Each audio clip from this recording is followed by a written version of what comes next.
Chapter 234. The four archdukes looked at Lampard with different expressions. Alcius furrowed his brows tightly, his face full of shock and bewilderment. Trentida tilted his head and sized him up with great suspicion. Archduke Letko's gaze did not move, as though he was frozen on the spot. Rockne clenched his fists tightly, his eyes full of disdain. After a long while, Archduke Alcius softly asked the question on everyone's mind. "Are you crazy?" Crackle. The 6 braziers, mixed with eternal oil, firewood, and other fuels, burned even more vigorously. At this moment, half of the Archduke of Black Sand region was hidden in the darkness, while the other half was illuminated by the firelight in the hall. Lampard turned around and looked at the empty seat at the end of the long table. His thoughts moved slightly. The scene of him playing with Harold here when he was young seemed to reappear before his eyes. He subconsciously placed his hand on the saber at his waist. Who knows? Lampard's expression was indifferent, his gaze cold. Probably. Alcius' expression became more and more perplexed. His brows began to tremble slightly. At this moment, Trentida, who had been sizing up Lampard with narrowed eyes, snickered. The other archdukes looked at him. Dragon Cloud City, ha ha. Dragon Cloud City. Trentida placed his right hand on his crossed left arm and supported his chin. His shoulders trembled as he laughed, and the shining blade embroidered on his chest also swayed up and down. Divide it. The Archduke of Reformation Tower chuckled again, as though he had just heard a good joke. Obviously, his sense of humor did not affect the other 4 archdukes. They stared at Trentida quietly, their expressions cold. Sorry, haha. Forgive my loss of composure, everyone. Archduke Trentida grinned and shook his head. With his right hand still resting on his left arm, he casually waved at the archdukes. But there was not a hint of apology in his words. Sitting in the seat of an archduke, it's rare to hear such shocking words. Archduke Trentida's smile slowly faded, but it remained on his face. There was a profound look in his eyes, especially when it comes from another archduke. Lampard stared at him and snorted softly. His expression was unfathomable. Very well. Archduke Alcius of Prestige Orchid interjected coldly. We will take over Dragon Cloud City's vast land and countless subjects, then we will eat and drink our fill. Then they will let you off lightly, right? He seemed to be deep in thought, but his gaze became increasingly hostile. Like a good business? The king's territory in exchange for the king's life? Lampard did not even look at him. He stared at the sky and said, Don't read too much into what I mean, Rabian. You've been prejudiced against me since you were young. Alcius sneered, his expression ugly. Archduke Letko, the only one sitting, heaved a long sigh. Ignore King Nuven's assassination. Ignore someone's domineering and betrayal? The oldest archduke shook his head, a rare solemn expression on his face. This is not a good suggestion. Lampard looked at Letko, and his gaze sharpened. I believe that this is a good suggestion, Rogers, respected elder, he said respectfully and sternly. Dragon Cloud City is located in the heart of At. It has countless important roads, abundant resources, vast territory, fertile land, and many subjects. Lampard's gaze flickered slightly. It has a natural suppressive advantage over other territories. During the days when Nuven was in power, all of you suffered a lot. Troops passing through borders, setting up checkpoints, cutting off supplies, storing up food, migrating, opening up wastelands. He had plenty of ways to deal with us. Archduke Letko sighed. His gaze was misty. So to get rid of Dragon Cloud City. Lampard extended his right hand and looked around at the archdukes. He slowly clenched his fist. This is so that the shackle known as the Walton family will no longer exist. It is to free all of you, who are here. He glanced at the other 4 archdukes. But the other archdukes were unmoved. Only Archduke Rockne raised his chin slightly. He first revealed a faint smile, then his gaze turned cold. How interesting, he said in a low voice. After you did all this, after you shamelessly killed the king, after you brought your troops to heroic Spirit Palace, you actually wanted to use the late king's interests and territories in exchange for our understanding and our accomplices? Rockne's voice gradually revealed his suppressed anger. You actually wanted to use the late king's interests and territories in exchange for our understanding and our accomplices?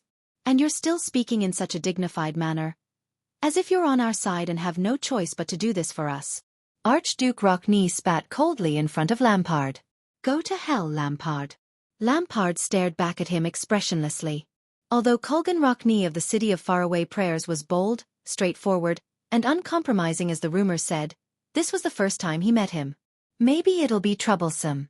Archduke Lampard closed his eyes, then slowly opened them.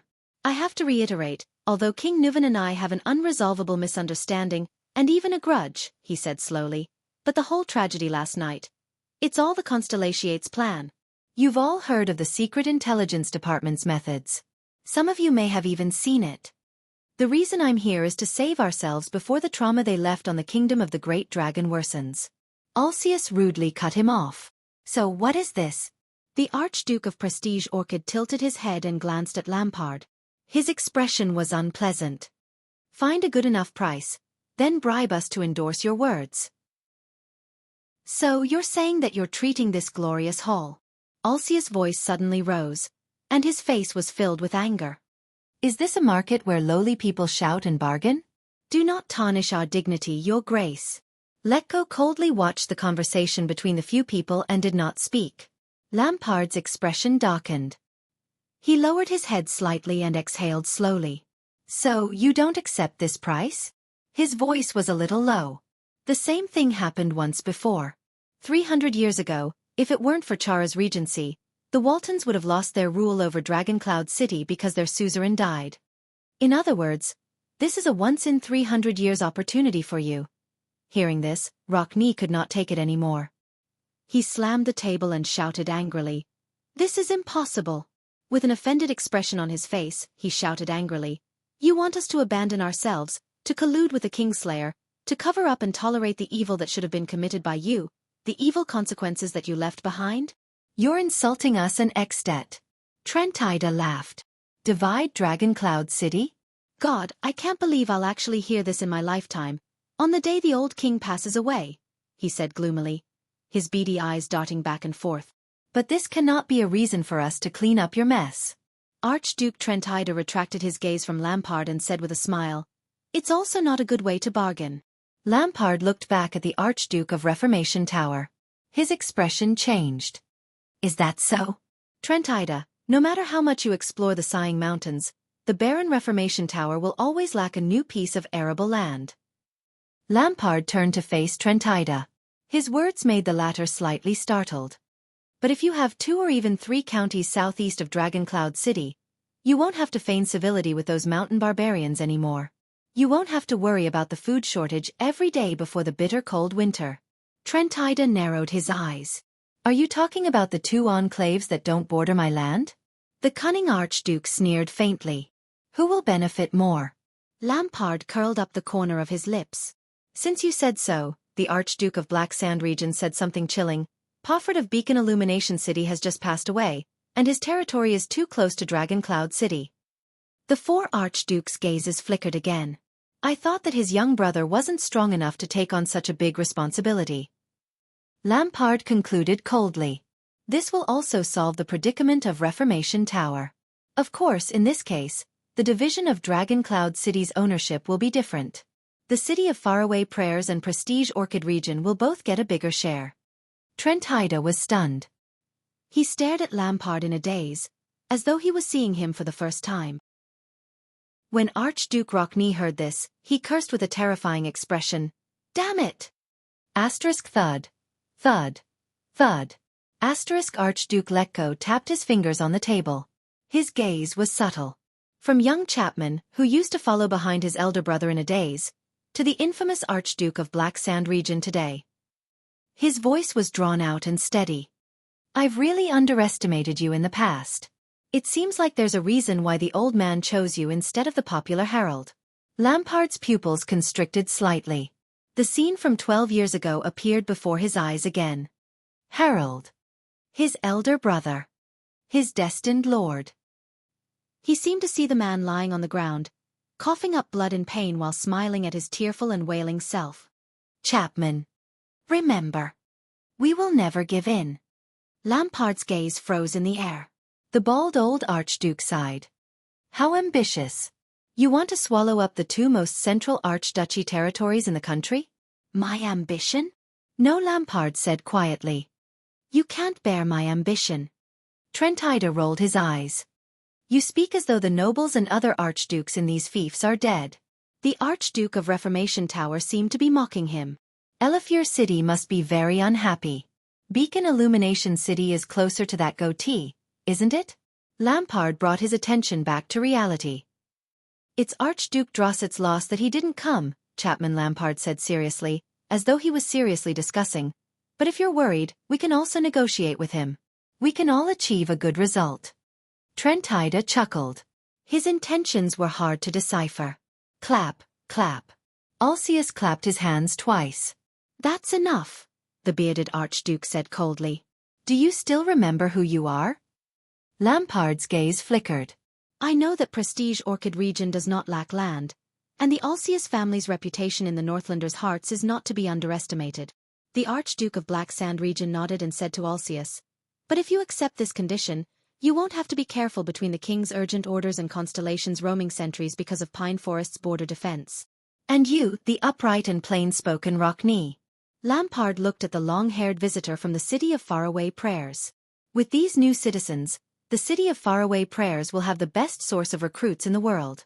80% of the people will be able to fully equip themselves. This way, when you face the turmoil in the desert and the Golden Passage again, you will be full of confidence. At least, you won't have to be so nervous, as if you're facing a great enemy. Rockney did not say a word.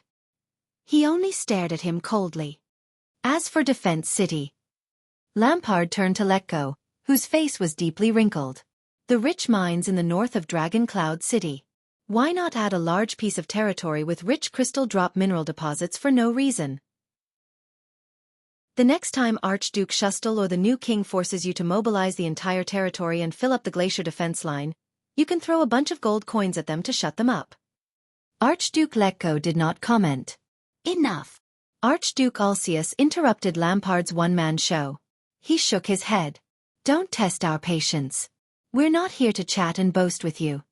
You should be glad that we're still willing to listen to your nonsense here, Rockney added rudely. But you still don't seem to understand the situation you're facing, the long-haired Archduke said angrily. You're our biggest problem. The regicide Chapman? Or at least the Chapman who's suspected of committing regicide. Lampard frowned slightly. He glanced at the expressions of the other three archdukes. None of them objected to Rockney's words, not even the stingiest, and calculative Trentida. Lampard sighed secretly in his heart. You just can't understand, can you? He closed his eyes, raised his right hand, and rubbed the space between his eyebrows. He seemed very tired. Even though I'm so sincere in giving you my proposal? Lampard opened his eyes, raised his eyebrows, and suddenly raised his voice. Even though these conditions are actually beneficial to you? Come on. Alcius interrupted him loudly. The bearded archduke snorted and said, on the morning after the king's death, 5 archdukes coincidentally appeared together and told them, I'm sorry, but Dragon Cloud City is no longer the Walton family's territory, and you now belong to us. From now on, you have to pay us taxes and accept our conscription? Beside him, Trentida hummed in agreement.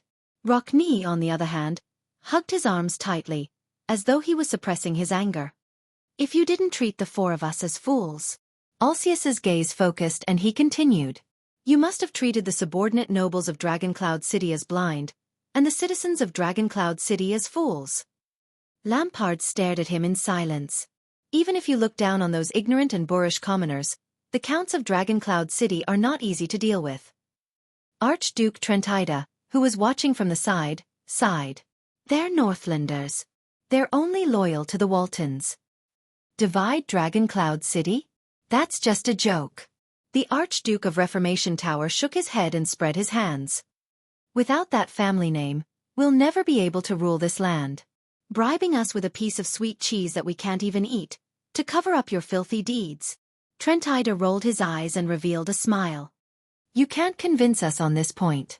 Lampard furrowed his brows tightly. Archduke Rockney, who was in front of him, snorted loudly. And all of At. What do you think they'll think of us? Archduke Letko spoke slowly.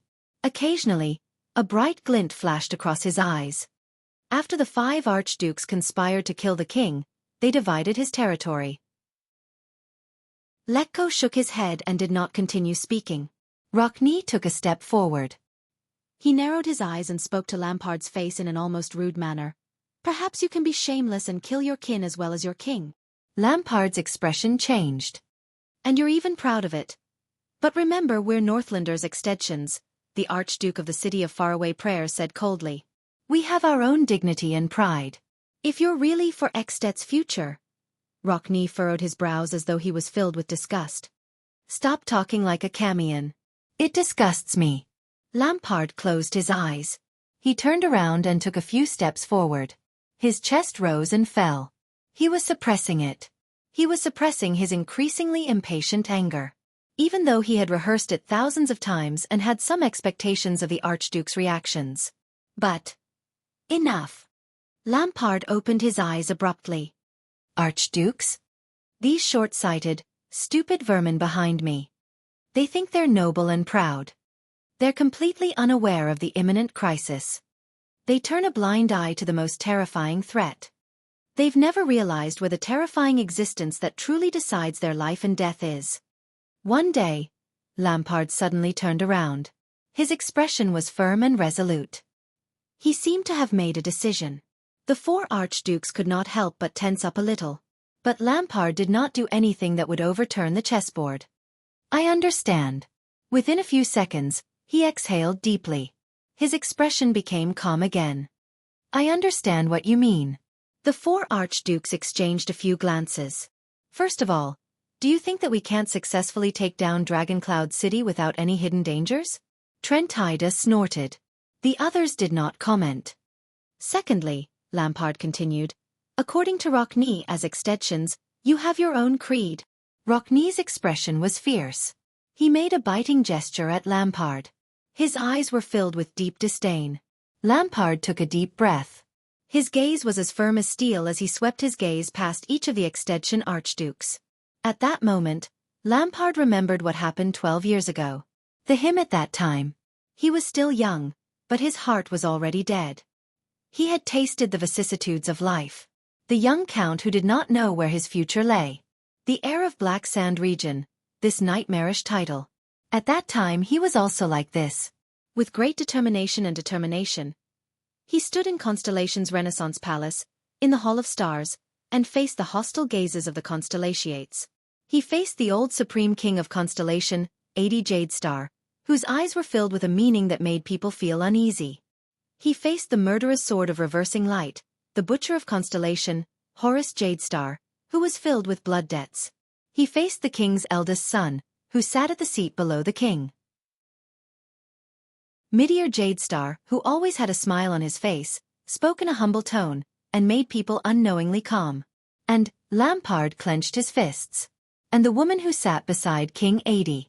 That woman. Lampard could not quite remember her face. For some reason, when he thought of that woman, who was steady, magnanimous, and whose expression was as calm as water, Lampard felt the same as he did in the past. He knew that it was nervousness that came from the bottom of his heart. And fear. Lampard exhaled and focused his gaze again. If this is what you are worried about, he said to the 4 archdukes flatly, I can solve it. Chapter 235. The 4 archdukes had different reactions, but one of them set an example. Enough. Alcius rejected him decisively. Let's stop talking about dividing Dragoncloud City. Please let me finish. Lampard lowered his eyelids. Can't you understand human language? Rockne interrupted him coldly. But Lampard's eyes were filled with anger, and he immediately retorted in an even louder and more decisive tone. I know you have already sent a messenger, Crow. Lampard roared angrily. Leespan and his patrol team are rushing over, aren't they? His words faded away. There was only silence. The 4 archdukes were stunned. They looked at each other, and their breathing became tense without them realizing it. They seemed worried that Lampard already knew about this news. Lampard took a deep breath and calmed his emotions. Don't worry. His gaze became indifferent again. I didn't bring a falcon with me, so I can't intercept your letters. The four archdukes' breathing gradually calmed down. So, please let me finish. Dragging things out a little, and waiting for them to rush over to help you, is actually more beneficial to you. Hopefully, the setup of the first gatehouse can be dragged out a little longer. At least until I deal with them. Lampard thought in his heart. Rockne narrowed his eyes and turned to the other three archdukes. Do you want to continue listening to his nonsense? Trentida shrugged. Although it's very boring, the Archduke of Reformation Tower whistled and voiced everyone's thoughts. It's still better than us pointing our swords at each other and spilling our blood in heroic Spirit Palace. Alcius sneered.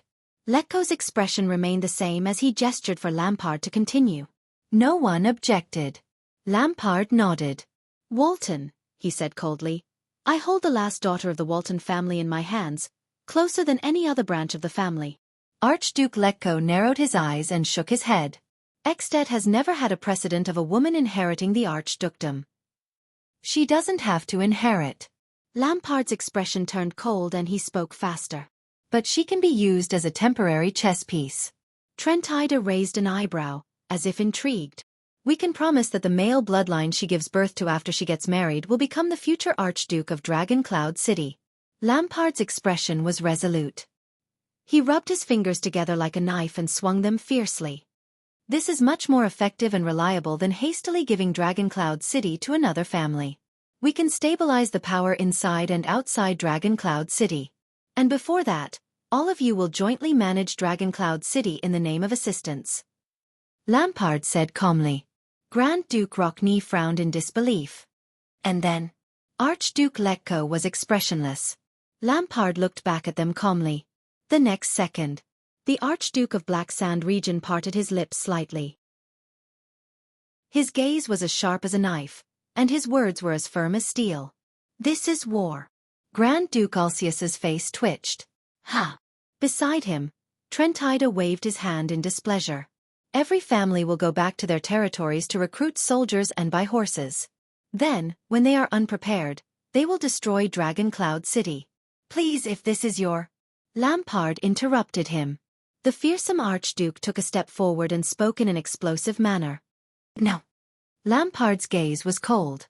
We will unite the entire country and send troops south. Archduke Rockne clenched his fists. What? The four archdukes stared at Lampard with solemn expressions. The latter revealed a ferocious expression. Like a ferocious, man-eating beast before it hunted its prey. We will wage war against Constellation. He gritted his teeth and said fiercely, for the late King Nuven, revenge. In another corner of Dragon Cloud City, Thales and Putray were squeezed in a narrow carriage. In front of them, Nicholas, who had his makeup on, sat in the driver's seat, leaving them with only the back view of his coarse linen coat. Thales hid in a gap between a cart of firewood. He was restless. He furrowed his brows tightly and thought hard. Chapman Lampard. The four archdukes. King Nuven. Between them, how should we break this stalemate? Putray and Thales were separated by 2 bundles of firewood when they saw the latter's expression. The vice-diplomat of Constellation sighed softly. The carriage drove over a low ridge and shook with a bang. At that moment, Thales only felt his vision shake. Then, a familiar feeling assaulted him. The prince subconsciously touched his forehead. His vision was starting to blur again. He was in a bright room. 3 or 4 young people were sitting around a middle-aged man with computers in their hands, looking at the projection on the wall. Since you chose this course, you must have the most basic understanding of social networks, such as nodes, edges, exit, entry, and even concepts such as 2-mode networks and structural equivalents. Now, I want you to imagine a network diagram. Let's use human networks. It's easier to understand the relationship between people instead of a geometric diagram. A, B, and C are 3 people. Let's assume that they know each other in pairs. Alright, draw 3 points and connect them with edges. We get the simplest triangular social network diagram. 3 points and 3 edges. You can use your own methods to analyze this network. Let's add a plus and minus sign to the simple network, to these lines that only have numbers. The relationship between A and B is very poor, and the line between them is assigned a -1. The relationship between B and C is very good, and the line between them is assigned a +1. Here comes the question. What will be the relationship between A and C? This leads to a new problem: the balance of social networks. The discussion of triangular relationships has been around since Simmel's era. Balance, for example. If your friend hates someone, then as a friend, if you don't hate him, you will be in a very awkward position in this triangular relationship. This triangular relationship may become unbalanced at any time. And in the concept of social networks, how do we show this balance? For an unbalanced human network, how will it change itself to achieve its own stability? The balance of the network. The stability of the relationship? Thales took a deep breath and rubbed his forehead hard, burying this newly acquired memory in the deepest part of his heart. The relationship between Lampard and Neuven is negative. However, the relationship between Neuven and the archdukes is also negative. If this network is to be stable and balanced, then between Lampard and the archdukes. Wait. This network is not complete. I missed something. You're very nervous, aren't you? Thales, who was rubbing his forehead in deep thought, was shocked. He turned around. Ha! Putre stared at him with a worried expression. I'm sorry, I just didn't rest well. Thales came to his senses and shook his head with a smile. No, Putre interrupted him. It's not just now. The vice diplomat shook his head gently. From the beginning. Thales was slightly stunned. When you're nervous, you talk a lot. Putre exhaled and gritted his teeth, as though he was tormented by his addiction to smoking. I still remember when we first entered Dragon Cloud City, you were also like this. Thales was stunned. Is that so? He said absent-mindedly. Putre nodded silently. Although you appeared to be very confident before, as for the next operation. The skinny vice diplomat sighed. Actually, you are not confident either, are you? Putre's eyes shone with a contemplative light. Thales did not speak. He quietly stared at the firewood in front of him. A few seconds later, the prince lowered his head and sighed. I'm sorry, Thales said a little dejectedly. I don't know if we can succeed. Putre stared at him quietly. At this moment, Nicholas, who was in front, turned his head around. His eyes were like stars. We are Northlanders, he said coldly. Northlanders don't ask if we can do it. We only ask if we can do it or not. Putre snorted. Thales' heart skipped a beat. He took a deep breath and braced himself. We've arrived. Feeling the carriage stop, Thales raised his eyebrows. Of course. Nicholas knocked on the carriage with a calm expression. They've already gone ahead to scout the way. Thales exhaled. I thought it would take more time, from finding the place to starting the operation. The prince said quietly, after all, we can't be seen in public. This is Dragon Cloud City, Nicholas interrupted him. His skin, which was tan because of the oil, trembled slightly. No one is more familiar with the people we're looking for than us. Also,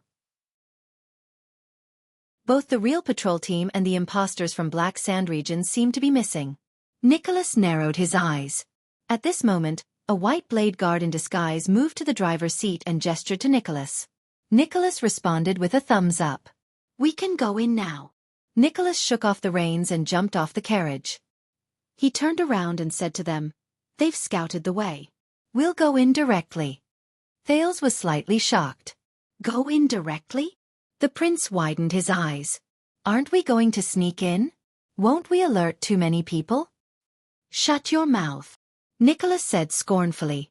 We're sneaking in. Putre pushed aside 2 bundles of firewood and jumped off the carriage first. Then, he extended his hand and took the second prince down. Thales felt a little more at ease when his feet touched the ground. This was a rather remote house. It looked very big, but its outer walls were very simple. No one knew which region it was located in. However, the owner of this place obviously did not want to be too high profile. He did not even have a Northlander neighbor around. They stood beside a small side door. There were 2 people guarding the door, Willow and Jenned. Good luck, Your Highness. Jenned met the prince's inquiring gaze and gave a simple reply. We will keep watch for you. Putre nodded at them, turned around and said in a low voice, We should hurry up. Nicholas gestured with his chin at him and took the lead to walk through the side door. Go directly through the door? Thales followed Nicholas into the small side door and walked into a seemingly desolate backyard. He could not help but frown. Won't we be discovered? What if we're exposed? You know, we're in a dangerous situation. We need to keep a low profile. It's best if we climb over the wall or walk on the roof and sneak in quietly. His words came to an abrupt halt. Thales stopped moving his lips. He stared at the snow-covered courtyard with a horrified expression. Sneak in. He repeated subconsciously. Almost all of the White Blade guards were standing in the courtyard. Even Cohen and Miranda were among them. The police officer even bared his white teeth at him. Thales inhaled and lowered his head. Around him, there were many people lying on the ground in a disorderly manner. There were corpses lying in pools of blood.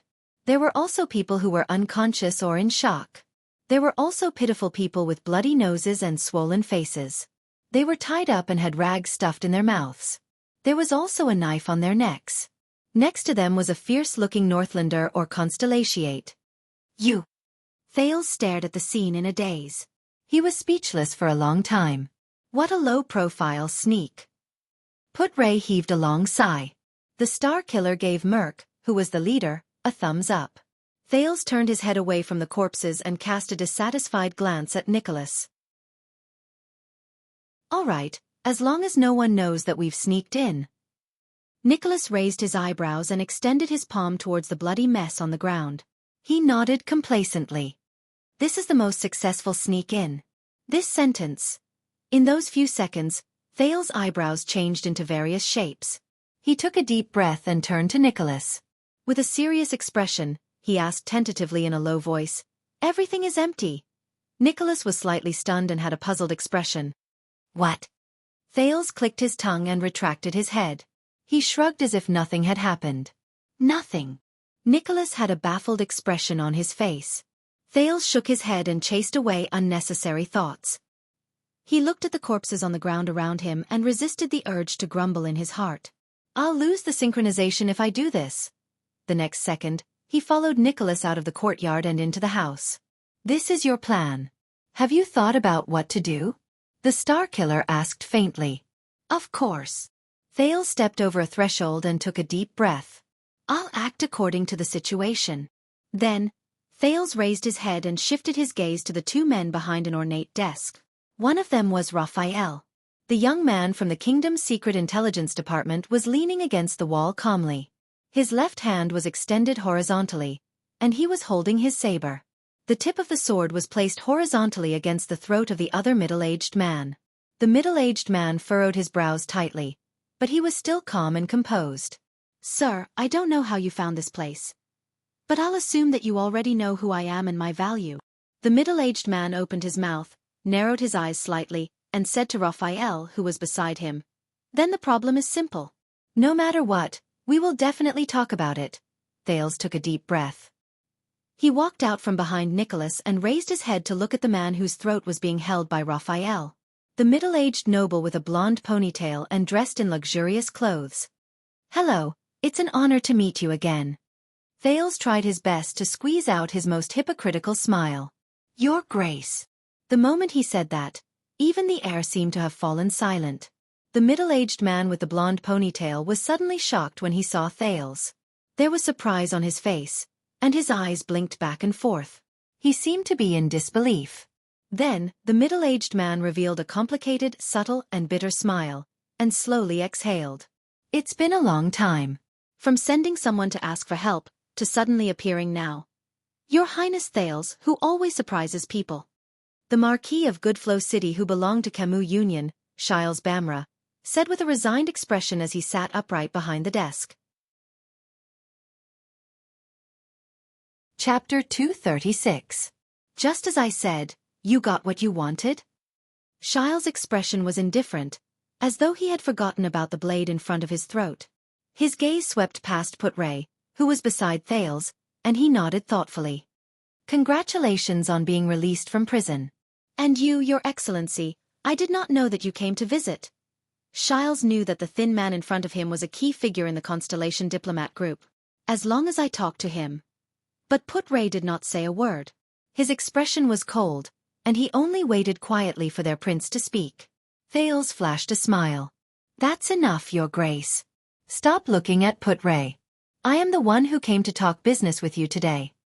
Xiles paused and stared at Thales in a daze. His gaze kept changing.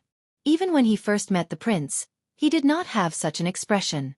Xiles seemed to have recovered his previous demeanor and etiquette after the sudden attack.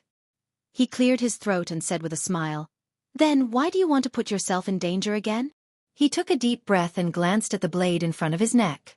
He thought about the current situation, raised his eyebrows, and said with a smile, "Although it is not very friendly to say this, but I have a designated contact person. According to the previous plan, once they lose contact with me, their first choice is usually to inform Archduke Lampard." Nicholas frowned. Marquis Bamra of Camus Union turned to Thales. With an earnest and well-intentioned expression, he sighed and said, "Look, you are taking a risk." "Yes." Thales nodded and waved his hand at Nicholas, signaling him to step back. "So, I am taking the risk of exposing myself to come here to look for you. Just like a few hours ago, when you took the risk to personally fetch me." Thales' gaze sharpened. Thales' gaze froze. The Camion showed a helpless expression. "I understand your feelings. This is a sad diplomatic journey." Xiles sighed helplessly. "You finally escaped from a disaster, and you are depressed. You want to get some interest back." "No." Thales interrupted him. "My time is limited," the second prince said faintly, "so I will make it short." Xiles was slightly stunned. The second prince took a step forward and climbed onto a stool in front of the desk. He tried to make his line of sight level with Xiles, who was being held hostage. "Firstly, when you came to pick me up, you told me that if I gave up on returning to Heroic Spirit Palace, you could send me out of the city quietly, or even back to Constellation." Xiles rolled his eyes and smiled politely. "That was a decision you made behind Lampard's back," Thales said in a low voice. "So you're Lampard's partner, but you're not his subordinate. You don't have to listen to his orders, nor do you have to be loyal to him." The corners of Thales' lips curled up. "Otherwise, why didn't he send his elite soldiers to protect you?" Marquis Xiles nodded with a friendly expression. He seemed to be very polite. "I understand. You want me to betray my relationship with Archduke Lampard? Help you instead?" The Marquis thought for a moment and said calmly, "This is not a small request." "If he finds out..." Thales shook his head. "Your contract with Lampard has been completed." The prince stared at his face seriously. "King Nuvan is dead. The spirit of the contract, remember?" The Marquis' gaze flickered slightly. "I want to make a business deal with you, Your Grace," the prince said softly. "Business is naturally a win-win situation. The gains will definitely exceed the costs." As soon as he said this, the room fell silent for a moment. Xiles curled up the corners of his lips and his eyes shone. "Business." He pondered for a few seconds and then raised his head. Ignoring the fact that he was being held hostage, he smiled brightly. "What do you want?" Thales also smiled. "I need information." "Information, Xiles nodded and seemed to be deep in thought. "Since it's a business deal, what do you intend to use in exchange?" "Information. Exchange." Thales inhaled and suddenly remembered Covendier's Vine Manor and that bloody night. It was not a long time ago, but it felt like a long time ago. He snapped out of his daze and smiled at Xiles, who was behaving appropriately. "Don't worry, my price is very fair. You'll definitely profit." Xiles lowered his head slightly and his eyes shone. "I look forward to it."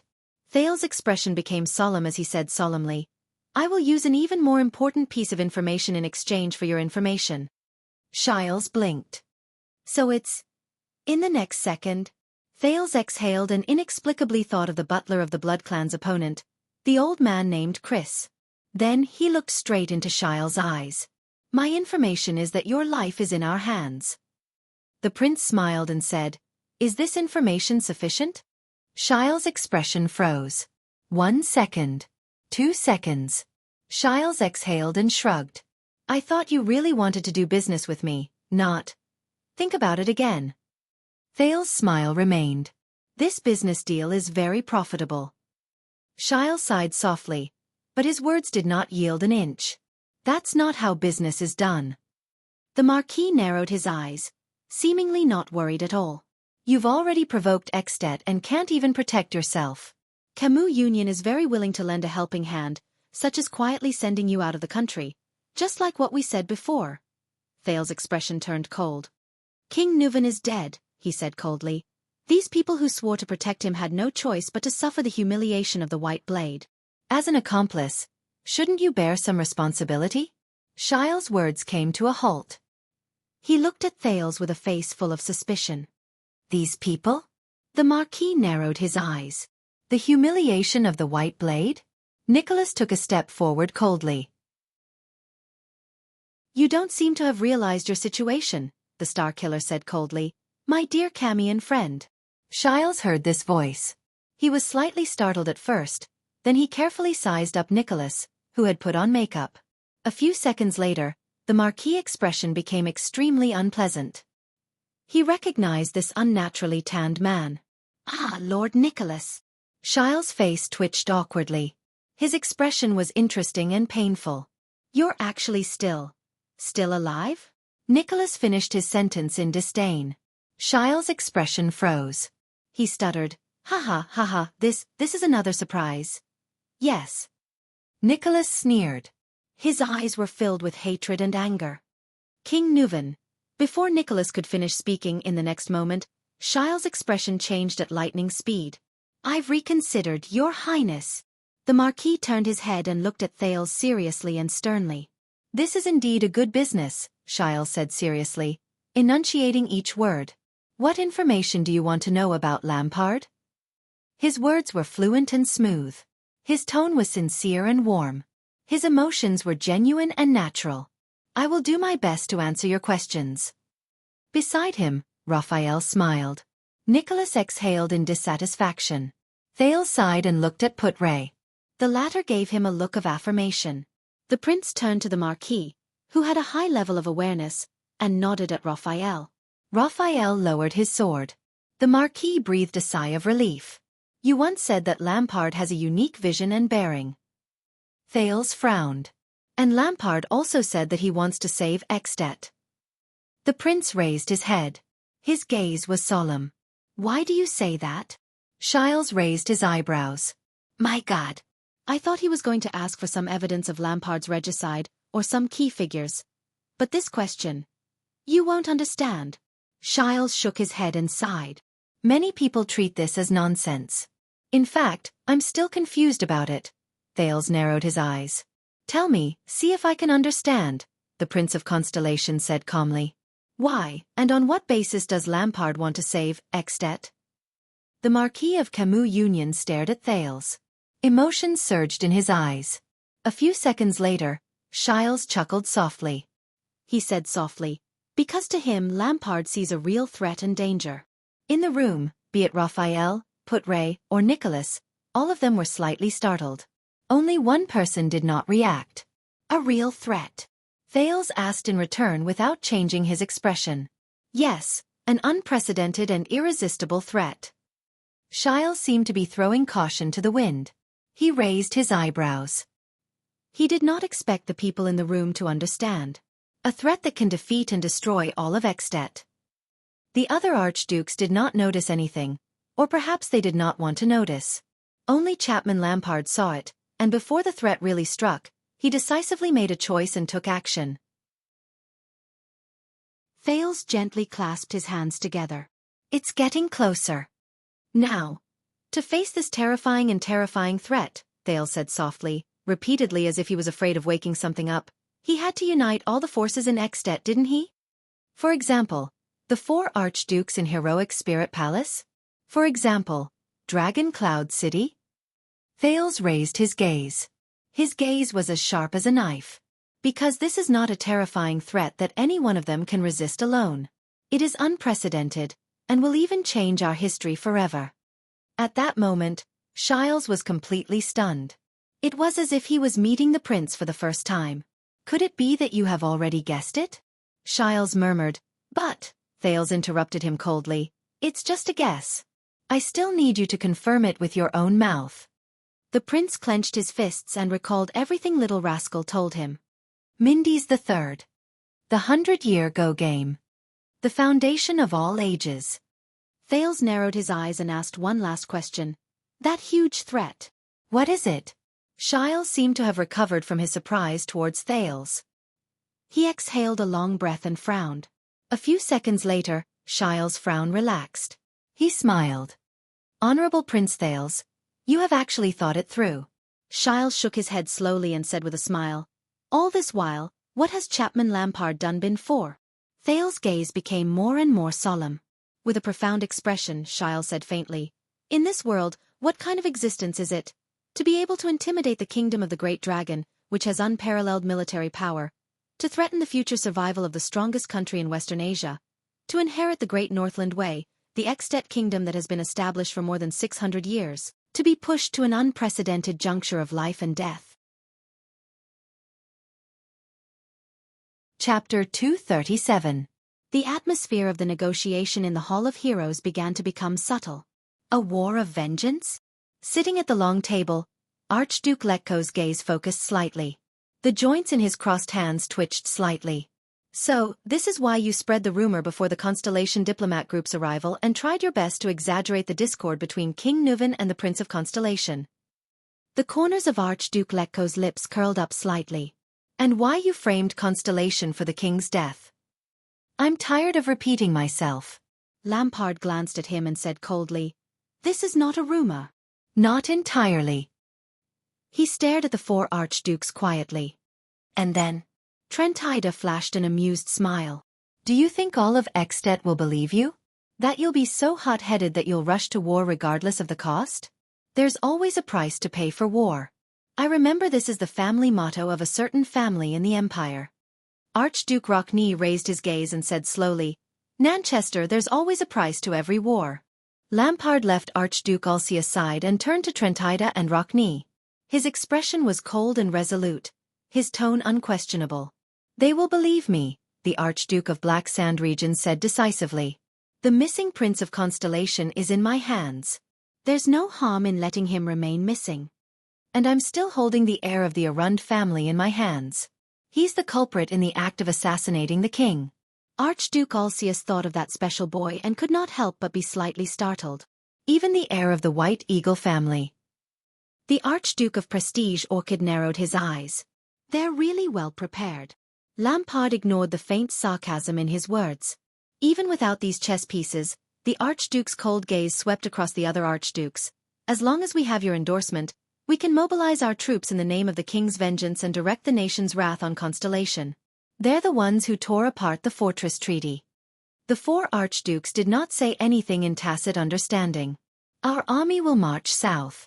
We will mobilize our most abundant military force since the Battle of Glory. The five of us, Dragon Cloud City, and Beacon Illumination City, 7 or even more archdukes will gather under our banner. Lampard took a step forward and slowly raised his right hand. His voice was deep. And Constellation? Their northern territory is unstable, their fortresses are empty, and their military forces are few. Lampard's gaze became increasingly terrifying, as if he could see the future he had envisioned. The world's most valiant army will advance in the flames of vengeance. Neither the fortresses nor the northern territory will be able to stop them. We will break through like a hot knife through butter. It's not like we can't even dream of a place as strong as Eternal Star City. Archduke Trentida coughed softly. What does this have to do with taking down Dragon Cloud City? Lampard turned around. War will change everything, he said faintly. His tone was so cold that even the four archdukes, who held high positions all year round, could not help but shiver, including the vassals under the banner of the Walton family. Upon hearing this, Archduke Wuxia sighed softly. Chapman Lampard clenched his fists. If we want to avenge his grace, Dragon Cloud City and Beacon Illumination City must be the main forces of the Southern Punitive Expedition. He slowly turned around and faced the empty gun rack on the fireplace. An indescribable emotion burned in his eyes. We are the leaders of the Allied army. The stubborn nobles of Dragon Cloud City and Beacon Illumination City will only decline or even be obliterated along with their armies in the war. The Walton family's bargaining chip will then be completely lost. Archduke Rockney furrowed his brows fiercely. When we return in triumph with the prestige and spoils of war we lost 12 years ago, Lampard said coldly, they will no longer be a problem. At that time, who would dare, who would be able, and who would dare to point fingers at Dragon Cloud City and Beacon Illumination City, which are jointly ruled by all of you? Even Prime Minister Lisban would not be able to object. He would no longer be a prime minister by then. When everyone accepts the situation in silence, and when that Walton's orphan daughter dies young, no one will remember the Walton family except for historians. Lampard turned around abruptly. His tone was resolute and decisive. The joint ruling pledge is still valid, but the signatories have become the 8 archdukes. Just like the 11 signatures on the joint ruling pledge, the signatures of Tannen and the other famous families are still there, but they have disappeared into history forever. But At can only become stronger. The hall fell silent. Lampard quietly waited for the archduke's reply. He knew that this was a good sign. The archdukes knew that his plan was feasible. But, you know, this proposal is very interesting. Trentida shook his head. Hey! Archduke Rockney interrupted him in annoyance. You are talking about abolishing a piece of sacred territory that has existed since the founding of At. It is Rikaru's fief. Then talk to that female dragon, Lampard retorted coldly. Maybe she will fly down and fight for the Walton family. Anger immediately appeared on Rockney's face. Watch your words, Chapman. Archduke Letko frowned. That honorable lady just arrived last night. Lampard's expression changed. Honorable lady? He said mockingly. Archduke Lampard pointed outside the window. His gaze was cold. Apart from the mascot on that flag, that dragon has been nothing to us for 600 years. Its mission is nothing but to guard against the return of the calamity. It doesn't care about At's survival at all. The 4 archdukes' expressions became very unpleasant. Let's get back to the main topic. Trentida coughed and exhaled. I have to say, this is a bold arrangement and a rather ambitious plan. But we can completely abandon you and do it ourselves. He flashed a smile again. Maybe we can even take the ownerless Black Sand region under our command. Archduke Rockney laughed angrily. Not a bad idea. Give us a reason, Chapman. A reason that we must include you. The Archduke of Reformation Tower whistled. Lampard narrowed his eyes. If you stubbornly push the blame for King Nuvan's death on me, the Archduke of Black Sand region said calmly, you will lose the excuse to attack Constellation, the right to gather the entire country, the geographical advantage to go south to Constellation through Black Sand region, the chance to cleanse Dragon Cloud City with war, the chance to expand our territory, and the chance to intimidate those who do not submit. Don't forget, whether it is the Prince of Constellation or the Arund family, they are all in my hands. You will also lose the chance to turn the current chaotic situation into a good one. His voice began to slow down. You will also lose the only chance to lay a plan for your own stability and for At's strength. The other archdukes looked at each other. But what about you, Chapman? With a sly smile, Trentida tilted his head and stared at Lampard with a subtle expression. You must have a plan, right? I don't believe that you only want us to help you get away with this big game of chess. Lampard furrowed his brows. Let me guess. Trentida chuckled. The mockery in his eyes grew stronger. The common elected king? Archduke Rockney snorted softly.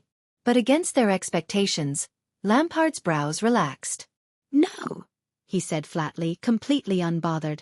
All of you can fight for the position of common elected king. I don't care. Truth be told, I don't care who becomes king at all. The 4 archdukes were all stunned. Alcius, Rockney, Letko, even if Trentida becomes the common elected king, I won't have any objections. Trentida snorted softly. Why am I listed after even if? Lampard looked at his expression and shook his head slightly in his heart. As long as all of you agree to send troops and win this war for At, I can pay a price you can't even imagine.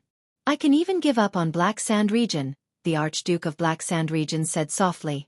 Alcius and Trentida, if you're still worried, take it and divide it equally, if this can strengthen your resolve. Once he said this, the hall was silent for a whole 5 seconds. What? Prestige Orchid region's Alcius said in disbelief. You want to give up on Black Sand region?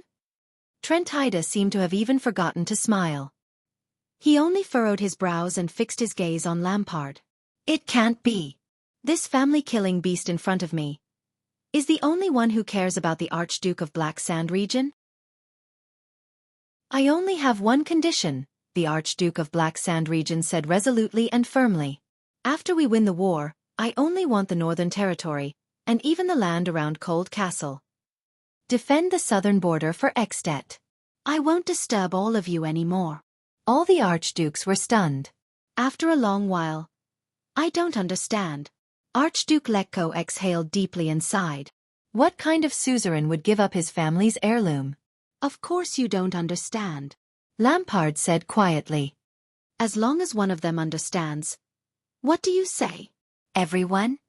Lampard said faintly, ensuring that Xianxia returns to stability, freeing itself from the shackles of royal authority, and even strengthening itself, and even the chance to conquer Constellation. His eyes burned with the flames of ambition. It's right before our eyes. Lampard waited quietly for their responses. The Archduke's expressions began to fluctuate uncontrollably. What do all of you think? Alcius looked at the other three archdukes with a worried expression. The archdukes looked at each other. Trentida even moved closer to Archduke Letko and whispered in his ear. Alcius' expression kept changing. Archduke Rockney would make a cold jab at him from time to time. Lampard stood quietly at the side and stared at the Cloud Dragon spear flag on the wall. He knew that this might be the final decision. The moment that would decide Xianxia's future. Finally. A few minutes later, the four archdukes nodded at the same time in tacit understanding. They raised their heads in unison and looked at Archduke Lampard with different expressions. Lampard also turned around and stared back at them with a solemn and serious expression. Trentida blinked. Alcius smiled faintly and coldly, while Rockney was expressionless. However, Lampard only stared closely at one person, the one with the most seniority. Archduke Letko stared at Lampard quietly. For a few seconds. Finally, a hint of a smile appeared on the old Archduke's stingy face.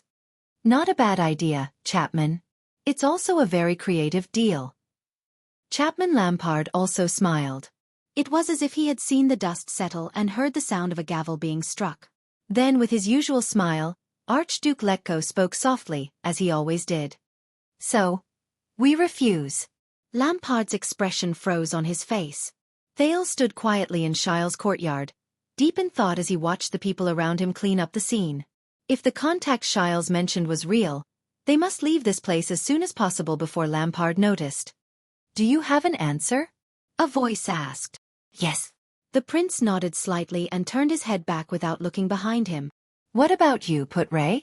The vice diplomat of Constellation came to stand beside him and frowned as he watched two white blade guards push the bound Shiles onto the carriage. To be honest, Putre sighed, I don't quite understand what Shiles said just now. Why would Lampard think that Xianxia's greatest threat is? Thales shook his head. That's not important. The prince's gaze was misty as he spoke calmly. Believe me, Lampard has a very good reason, so good that even the four astute archdukes have no choice but to believe him. Putre furrowed his brows. You know? Not really. Thales shrugged. I just understand it. Then what do you plan to do? Thales raised his head and looked at the Northland sky with a complicated expression. Do you still remember what I said before I left? The prince said faintly, the strongest chess piece in both camps. Putre raised his eyebrows. Chapman Lampard. Putre curled his lips slightly.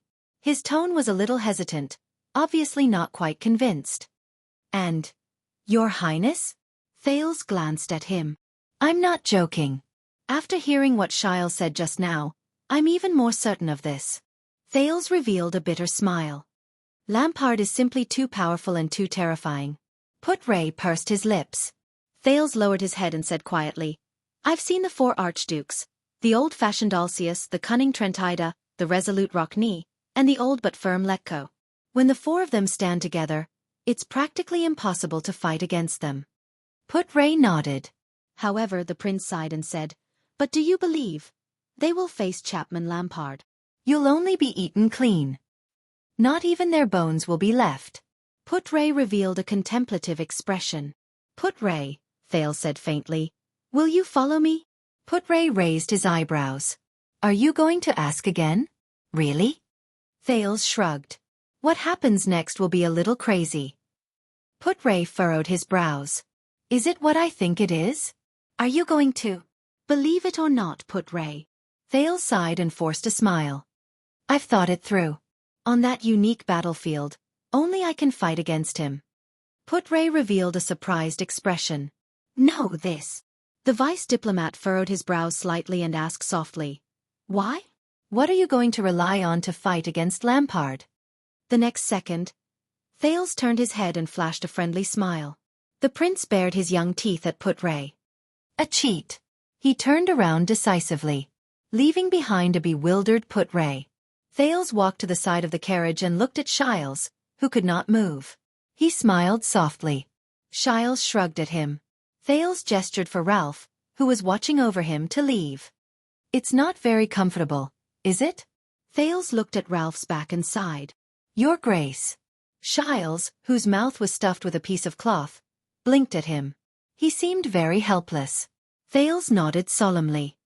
So, next I will do something for you to make up for it. Xianxia's eyes were puzzled. The prince's eyes were filled with determination and determination. In the next second, the puzzlement in Xianxia's eyes turned into shock. Capture me. Thales' voice rang emotionlessly. Send me to Heroic Spirit Palace. Send me back to Lampard's hands. The next chapter began, revealing the mystery step by step. Chapter 238. Important chapter. Please do not be offended. Why is he drunk like this again? In an abandoned house in the 2nd district of the lower city, Quide's assistant, Nal Rick, looked at Quide with disgust. He was holding a bottle of wine and was now a pool of mud. He waved his hand and asked 2 young members of the Brotherhood to help him down. Lock him up for a day. Let him out when he is sober. Since he was drunk like this, it seemed that he did not do anything to the child. Rick, he preferred to be called by his surname instead of his first name, revealed a mysterious smile. Unlike Quide, Nal Rick was an ambitious and capable member of the Brotherhood. Nal Rick's strength had regressed. He was reduced from a thug to a beggar business and was unable to recover from this setback. He had once studied at the Academy of Accountancy in the southern part of the kingdom. If it was not for his father, who was a scribe committing a crime, Rick would have been an accountant in a certain city or even a certain family. It was not impossible for him to go one step further and become a businessman in a certain industry. When that time came, he could spend money to buy a lordship and enter the first rank of Constellation's upper class. 300 years ago, the Sukater family, which was symbolized by the morning sunflower, was born like this. Were they not now a prominent and influential family in the kingdom? However, even if he was reduced to a gangster and forever cut off from the path of nobility, Rick still believed that he was more qualified to be a person who had the right to speak and make decisions in the Brotherhood than his peers whose brains were filled with muscles and women. When the Brotherhood's business expanded to the southern coast of the kingdom, Rick, who was a thug from the south, was recruited. He used his expertise to plan a few human trafficking chains from the south to the capital and achieved great success. Hence, the higher-ups of the Brotherhood noticed him and promoted him to Eternal Star City, the capital of the kingdom, the heart of Constellation, and the bright pearl city of the western continent. They also let him manage the accounts of the Brotherhood's beggars in the capital. Rick knew that although the higher-ups let him be Quide's assistant and manager of the accounts, it was tantamount to entrusting all the beggar businesses in Eternal Star City to him. Look at his superior, Quide. He was a fearsome thug who used axes and knives to make a name for himself in the 3rd district of the lower city. Now, he was a useless person who only knew how to seek dignity from the beggars. If Quide was not the son of a higher-up in the Brotherhood, he would have been trampled on and drowned in the mud of the slums of Eternal Star City. Moreover, most of the child beggars' losses were caused by him. Of course, it was also because of this that Quide's father gave him a lot of money every month, allowing Rick to profit from it. With such a son, if Quide's father was not a big shot in the arms trade, he would have lost his power in the association long ago. What would happen if a mafia boss lost his power? Rick shook his head and watched Quide leave. As for the business of child beggars, compared to the smuggling of drugs and firearms, compared to the trading of eternal oil and crystal drop ores, or even compared to the collection of black accounts and the management of the streets, they were all inconspicuous and lowly. But Rick believed that this was his chance. The Brotherhood rose quickly, but human trafficking has always been a major source of profit. The Brotherhood's human trafficking chain was complete. From infants to the elderly, from humans to elves, they even dabbled in the intelligent creatures in the faraway Magic Empress territory. But the most important thing was the source of the Brotherhood's own members. Among them, the black-hearted widow Beth was in charge of collecting and raising infants. At the same time, a portion of them would be sold. The slightly older ones would be sent to Rick to be beaten into child beggars. The slightly older, teenage child beggars would be sent to Iron Skin Loke, who was in charge of training thugs, Philanderer Felicia, who was in charge of training prostitutes, and other special leaders. They would then be trained to become members of the Brotherhood. So Rick, who was in charge of the child beggars, believed that he was in the Brotherhood's human trafficking chain. At the same time, he was also the node of the Brotherhood's future blood supply. He was also in charge of the small information network on the streets. Think about it. He was the leader of the Brotherhood when all the new members of the Brotherhood had their first memories. He could see who had a bright future when they were still children, and then he could show them kindness at the right time. In the future. See, that's why I, Null Rick, am an ambitious man.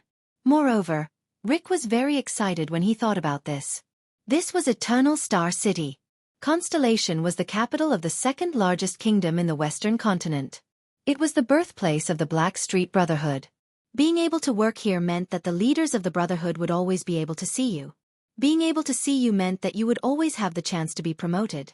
Of course, the chances of causing trouble were not small either. Fortunately, Rick put his hands behind his back and looked at the drunken Quide who was walking away. He raised his eyebrows. Fortunately, he had this fellow to bear the brunt of the trouble. Under the moonlight, Rick turned around and continued walking. He looked at the 20 or so abandoned houses in front of him. He knew that there were many child beggars in each abandoned house. These would be the most important seedlings and bargaining chips for him to climb up in the future. For example, Black Thales in the 6th house. 2 years ago, when Beth, who was in charge of the babies, sent him here, she showed a different attitude towards the child. Sure enough, even though the child was only 8 years old, was it 8 or 7? He was clever and cunning. But he was clever and cunning.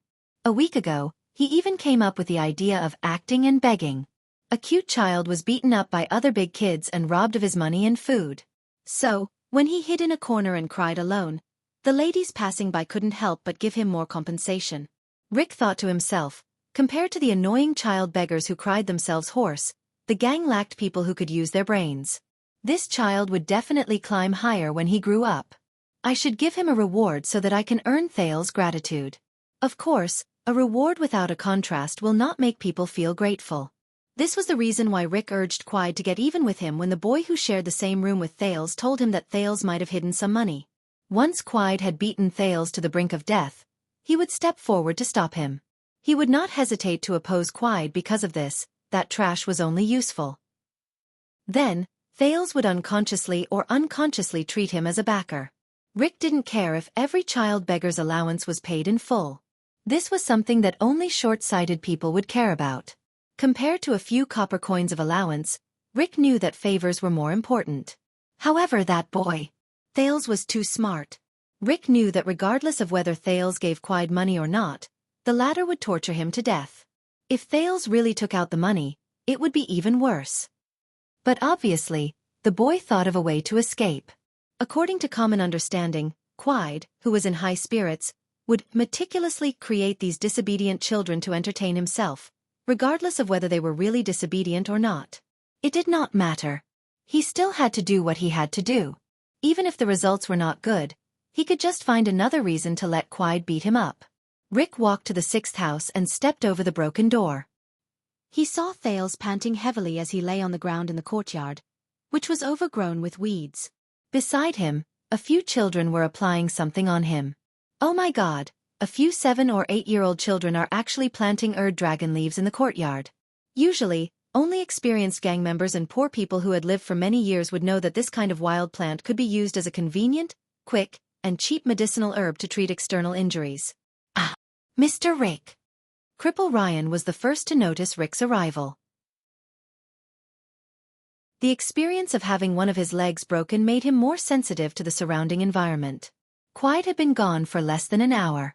The fear in the courtyard had yet to dissipate. Ned, the boy who snitched on them, still had tear stains on his face. Kellett covered his black face and the eldest child, Cinti, took a step back in fear. Especially the youngest girl, She was so scared that she screamed. Back then, Beth had instructed that she was a descendant of an aristocrat with heredity. There was a high possibility that she would be a beauty. She should not be spoiled so that Felicia could train her in the future and they could earn a lot of profits. It was a pity that his child beggar would have to be handed over to the society at the age of 10, or at most 12. It would be great if he could keep her until she was 15, and then send her away. Otherwise, she could have been 13. Mr. Rick. Thales interrupted Rick's subtle thoughts. He turned his head with difficulty and grimaced in pain because of the injury on his back. I'm sorry, Thales. Rick sighed and showed a pitiful expression. I couldn't stop him, Quide. After all, I'm only his assistant. I can't afford to offend his backer. I could only come over quietly after the incident. Under the cautious gazes of the children, Rick squatted down and checked Thales' injuries worriedly. Fortunately, he didn't use too much force today. Otherwise, Mr. Rick, I'm fine. Thales struggled to speak. I'm just sorry. My salary last week was really... Forget about the salary. Rick took the broken bowl from Cinty's hands and poured out the water inside. He plucked a few dragon leaves and picked up a stone to grind. You were sent to me when you were just sensible. In the past few years, I've watched you grow from trembling little fellows to rough children. To me, you're far more important than a few copper coins. Rick's face showed a trace of pain. At your age, you shouldn't be begging on the streets. But this is the rule of the Brotherhood. Mr. Rick. Thales seemed a little touched. He clenched his fists. Come, grind the herbs with a stone. It's more effective than chewing them with your mouth. Rick wiped the herbs in the bowl and personally applied them on Thales. Kellett, who was beside him, bit his lips and whimpered. Thank you, Mr. Rick, Coria said softly. If only you were in charge of us and not Quide. Don't let Quide hear this. Rick smiled helplessly. To be honest, I'm very afraid of him. The children also smiled knowingly. Rick knew that showing common ground and a sense of humor was a good way to make people accept him. Thank you very much, Mr. Rick, Thales said solemnly. He knew that in many people's eyes, he appeared to be more mature, so there was no need to act like a child. Rick nodded. Protect yourself. You're a smart child. I believe you can do it well. I have to pay taxes every month, and I don't have much money. Here are 30 coppers. Go to Grove Pharmacy, the one between downtown and Twilight District, and buy some medicine. This should be enough, if the price of the medicine hasn't gone up. Rick seemed to have suddenly remembered something. He handed the bowl to Ned and took out a purse from his waist and handed it to Cinty, who had a blank look on his face. I have to pay taxes every month, and I don't have much money. Of course, this money is not enough. Rick thought to himself. He went to Grove Pharmacy a week ago, and coincidentally, the price had just increased. So when the children ran out of cash, they would think it was because of the sudden price increase. If they didn't have enough money, what could they do? Of course, they could take it from the money they got from begging. This way, they would definitely not have enough money for next week, and then... Be careful when you buy the medicine.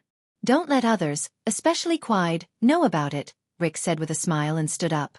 Of course, Rick thought. Quide would definitely know. If they did not buy the medicine, it would be even better. Quide would know that they really hid the money. The corners of Rick's mouth curled up slightly. At that time, he would be able to gain their final loyalty. Mr. Rick. Coria looked at the purse in Cinty's hand and was about to cry. You're really a good person. Ned bit his lip and nodded vigorously. Even the eldest child, Cinty, was a little touched. He touched the purse in his hand and weighed it. Rick sighed, shook his head and waved his hand. No, I should be the one apologizing. This is all I can do for you. Mr. Rick. Thales lay on the ground, but he looked at Rick with a hesitant expression. I don't know. Rick raised his eyebrows. What's wrong? I heard that when we grow up, we will be sent to another place for training. Thales asked carefully, as if he was afraid of offending Rick. Then, after we receive training, can we work under you? Hearing this, Kellett, Ned, and Coria also looked at Rick with hope. Snap. Rick snapped his fingers in his heart. Score. It was faster than expected. Haha about this. Rick smiled. Don't judge me by my current appearance. In the Brotherhood, I am a man with ideals. Rick bent down with a smile and stroked Thale's head, making him seem even more amiable. The boys under me will be the best and strongest in the entire Brotherhood. This is the truth, Rick thought. So, if you want to be my subordinates, you have to work hard. The children nodded in unison, full of hope. Thales was no exception. I'm leaving Thales and the children. Rick turned around and tilted his head to reveal the side of his face. Next time you encounter something like this, come and tell me in secret.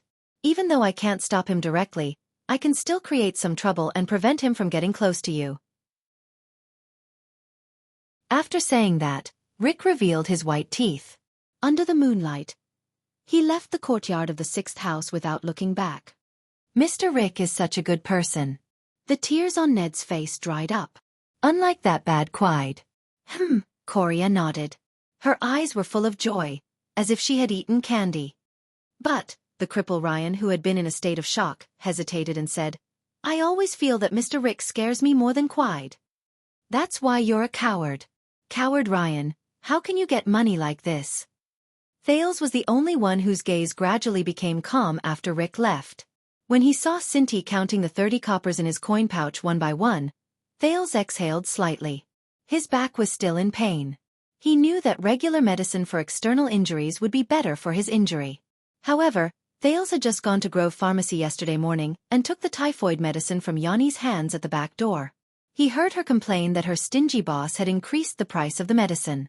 Even the medicine for external injuries had been increased to 35 coppers, which was exactly 5 coppers more than what Rick had given her. However, he also found out a key point from Jayla. The daughter of the owner of Sunset Pub. Rick was in charge of Quide's exorbitant expenses in the pub. But, I have to hand it in every month. I don't have much money myself. Rick's words echoed in the prince's ears. He could not help but look at the pouch of coppers beside his hand. The child beggars had already forgotten their fear and were playing with each other. Thales was the only one who furrowed his eyebrows and turned his head around with great difficulty. He cast a glance at his scarred back, sighed, and let his head fall heavily. This damned world. Rick walked to the 10th house and thought about how there was an 8-year-old child named Karak here. He was a young and ruthless character. Just as he was about to teach him a lesson and recruit him, he suddenly felt a chill on the back of his neck. This was his innate psionic ability. When it was absolutely calm, he would feel a chill on the back of his neck if a living creature approached him within a 5-meter radius. That was it. However, he was not a warrior. Even if he was, his psionic ability was not worth mentioning when compared to the kingdom's various psionic troops, the valiant swordsmen of eradication, knights, and even the mysterious mystics. Even the interns in the temples could press him to the ground and beat him up. However, Rick felt that one day, this psionic ability would save his life. Like now. Rick quickly turned around and scanned his surroundings under the moonlight. At the same time, he put his left hand into his pocket and held the small but deadly miniature retractable crossbow. The bright moonlight. The empty street. There was no cover. But there was no one. Rick took a deep breath and kept himself absolutely calm. He felt the chill on the back of his neck. Could it be that a rat had crawled in the sewer under his feet? Rick turned in 3 different directions and sprinted for a while. However, the lingering chill on the back of his neck made him get rid of this conjecture. Which rat would be directly under him, following him in 3 different directions for 20 meters? Rick became more and more frightened. He should not have come out alone, even if this was the abandoned houses and the Brotherhood's territory. He should have brought 20 thugs with him, each with a mystic gun, no matter how heavy that damn thing was. Just like the Brotherhood's boss in charge of the drug trade, Raisin Faso, there were 30 people following him everywhere he went. If he had enough money, he should have hired 2 swordsmen of eradication, a psionic warrior, or even a mystic. Forget it. Mystics are too scary. Nar Rick, you have to calm down. He told himself, you are the man who will be in charge of the entire Eternal Star City, and even the underworld of Constellation. Calm down, you must calm down. He forced himself to be calm and turned around. He walked back the way he came, as if he was just jogging. Did I offend someone? Does someone want my life? Is there anything worth noticing in this street? He walked a few hundred meters. Under the moonlight, There was no one around him. However, the chill on the back of his neck was still there. He forced himself to be calm and turned around. He walked back the way he came, as if he was just jogging. Did I offend someone? Does someone want my life? Is there anything worth noticing in this street? He walked a few hundred meters. Under the moonlight, there was no one around him. However, the chill on the back of his neck was still there. Chapter 239. Yes. Lampard nodded thoughtfully. The inextinguishable starlight. What are you trying to say? Archduke Rockney furrowed his brows. The greatest threat to us is Xianxia? But Lampard ignored him. The Archduke of Black Sand region stared at the table in a daze and continued to speak. Starlight Brigade. They're very young and inexperienced. Even if they have experience fighting against the rebels in the country, they can't even withstand a single blow from our battle-hardened, invincible Northland warriors. Archduke Lekko's expression changed and he sank into deep thought. On the road from the Northern Territory to the Central Territory, we defeated them in our first battle. Lampard took a deep breath.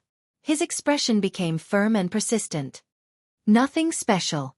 It was the same as usual. The light cavalry probed, the archers suppressed, the light infantrymen nipped at the main force, and the heavy cavalry launched a decisive attack. Lampard nodded slowly, but his gaze was extremely complicated. In just one encounter, their main force was defeated. The rest fled in all directions. They didn't even have to use the heavy swordsmen and heavy armored axemen to fight head-on battles. It was a piece of cake. Just like all the previous enemies. Lampard raised his fists and punched the eye of his left forcefully with his right fist, like a craftsman hammering a drill. You gathered the best and toughest warriors and destroyed their strongest parts with a thunderous blow. Then you waited for the rest to flee, scatter, cry, surrender, and never rise again. They weren't even as strong as the private armies of the local suzerains in the Northern Territory. At least they were Northlanders. Archduke Rockney revealed a strange expression. So, he was sensitive enough to notice that Archduke Ulcius and Archduke Trentida, who had personally experienced it, did not speak. They only looked solemn.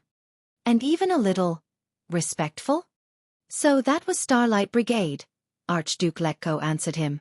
The old Archduke heaved a long sigh. At that time, no one paid any attention to them. The bald Archduke of Defense City shook his head. Until a few days later. Rockney frowned slightly. Lampard took over the conversation. A few days later they, the group of child soldiers who should have thrown away their helmets and armor, fled in all directions and lost their souls. Archduke Lampard sat in his chair and narrowed his eyes. They came back. Ronnie was slightly stunned. When we were about to take down Ice River City, he stood before us once again, Lampard said calmly. It was as if he was looking at the scene from more than a decade ago from afar. Even though their numbers are small, they are organized, and in formation. It's as if they've just been recruited, Lampard continued. His tone was erratic and his eyes were misty. They rearranged their formation just like that, and just when we were about to win the siege, they decisively ambushed our rear. Just like the rekindled ashes. No. Archduke Lekko closed his eyes and shook his head. It's not dead ashes. It's inextinguishable starlight. Archduke Rockney's suspicions deepened. But we still defeated them. Archduke Lekko suddenly opened his eyes. Again. Lampard looked at him. Yes, again. The Archduke of Black Sand region nodded slowly. But this time, we sent the light cavalry to chase after them. We want to exterminate them. We lost nearly 10% of the light cavalry. Lekko sighed. I remember. I was the one who deployed the light cavalry. And then? Lampard's expression was indecipherable. He answered his own question. Again. Rockney raised his eyebrows. Again. Again. Lampard's voice rang decisively, like the clashing of metal. The scattered Starlight Brigade regrouped under the war flag in just a few days. They attacked us again along the banks of Shepherd's River. Archduke Rockney's expression finally changed. How? The Archduke of the City of Faraway Prayers said in shock.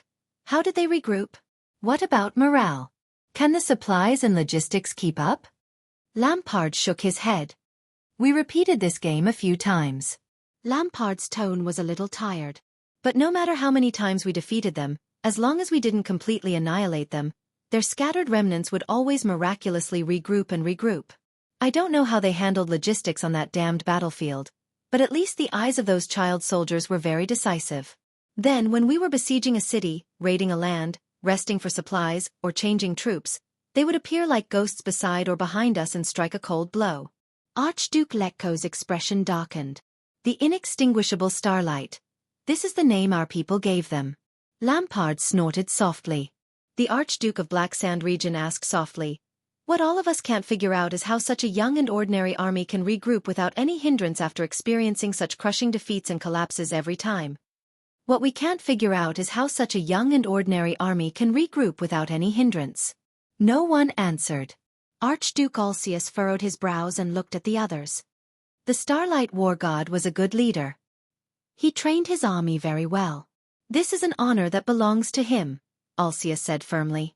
A great opponent. Even though he's dead, his soul lives on forever. Lampard's laughter cut in at an inopportune moment. Really?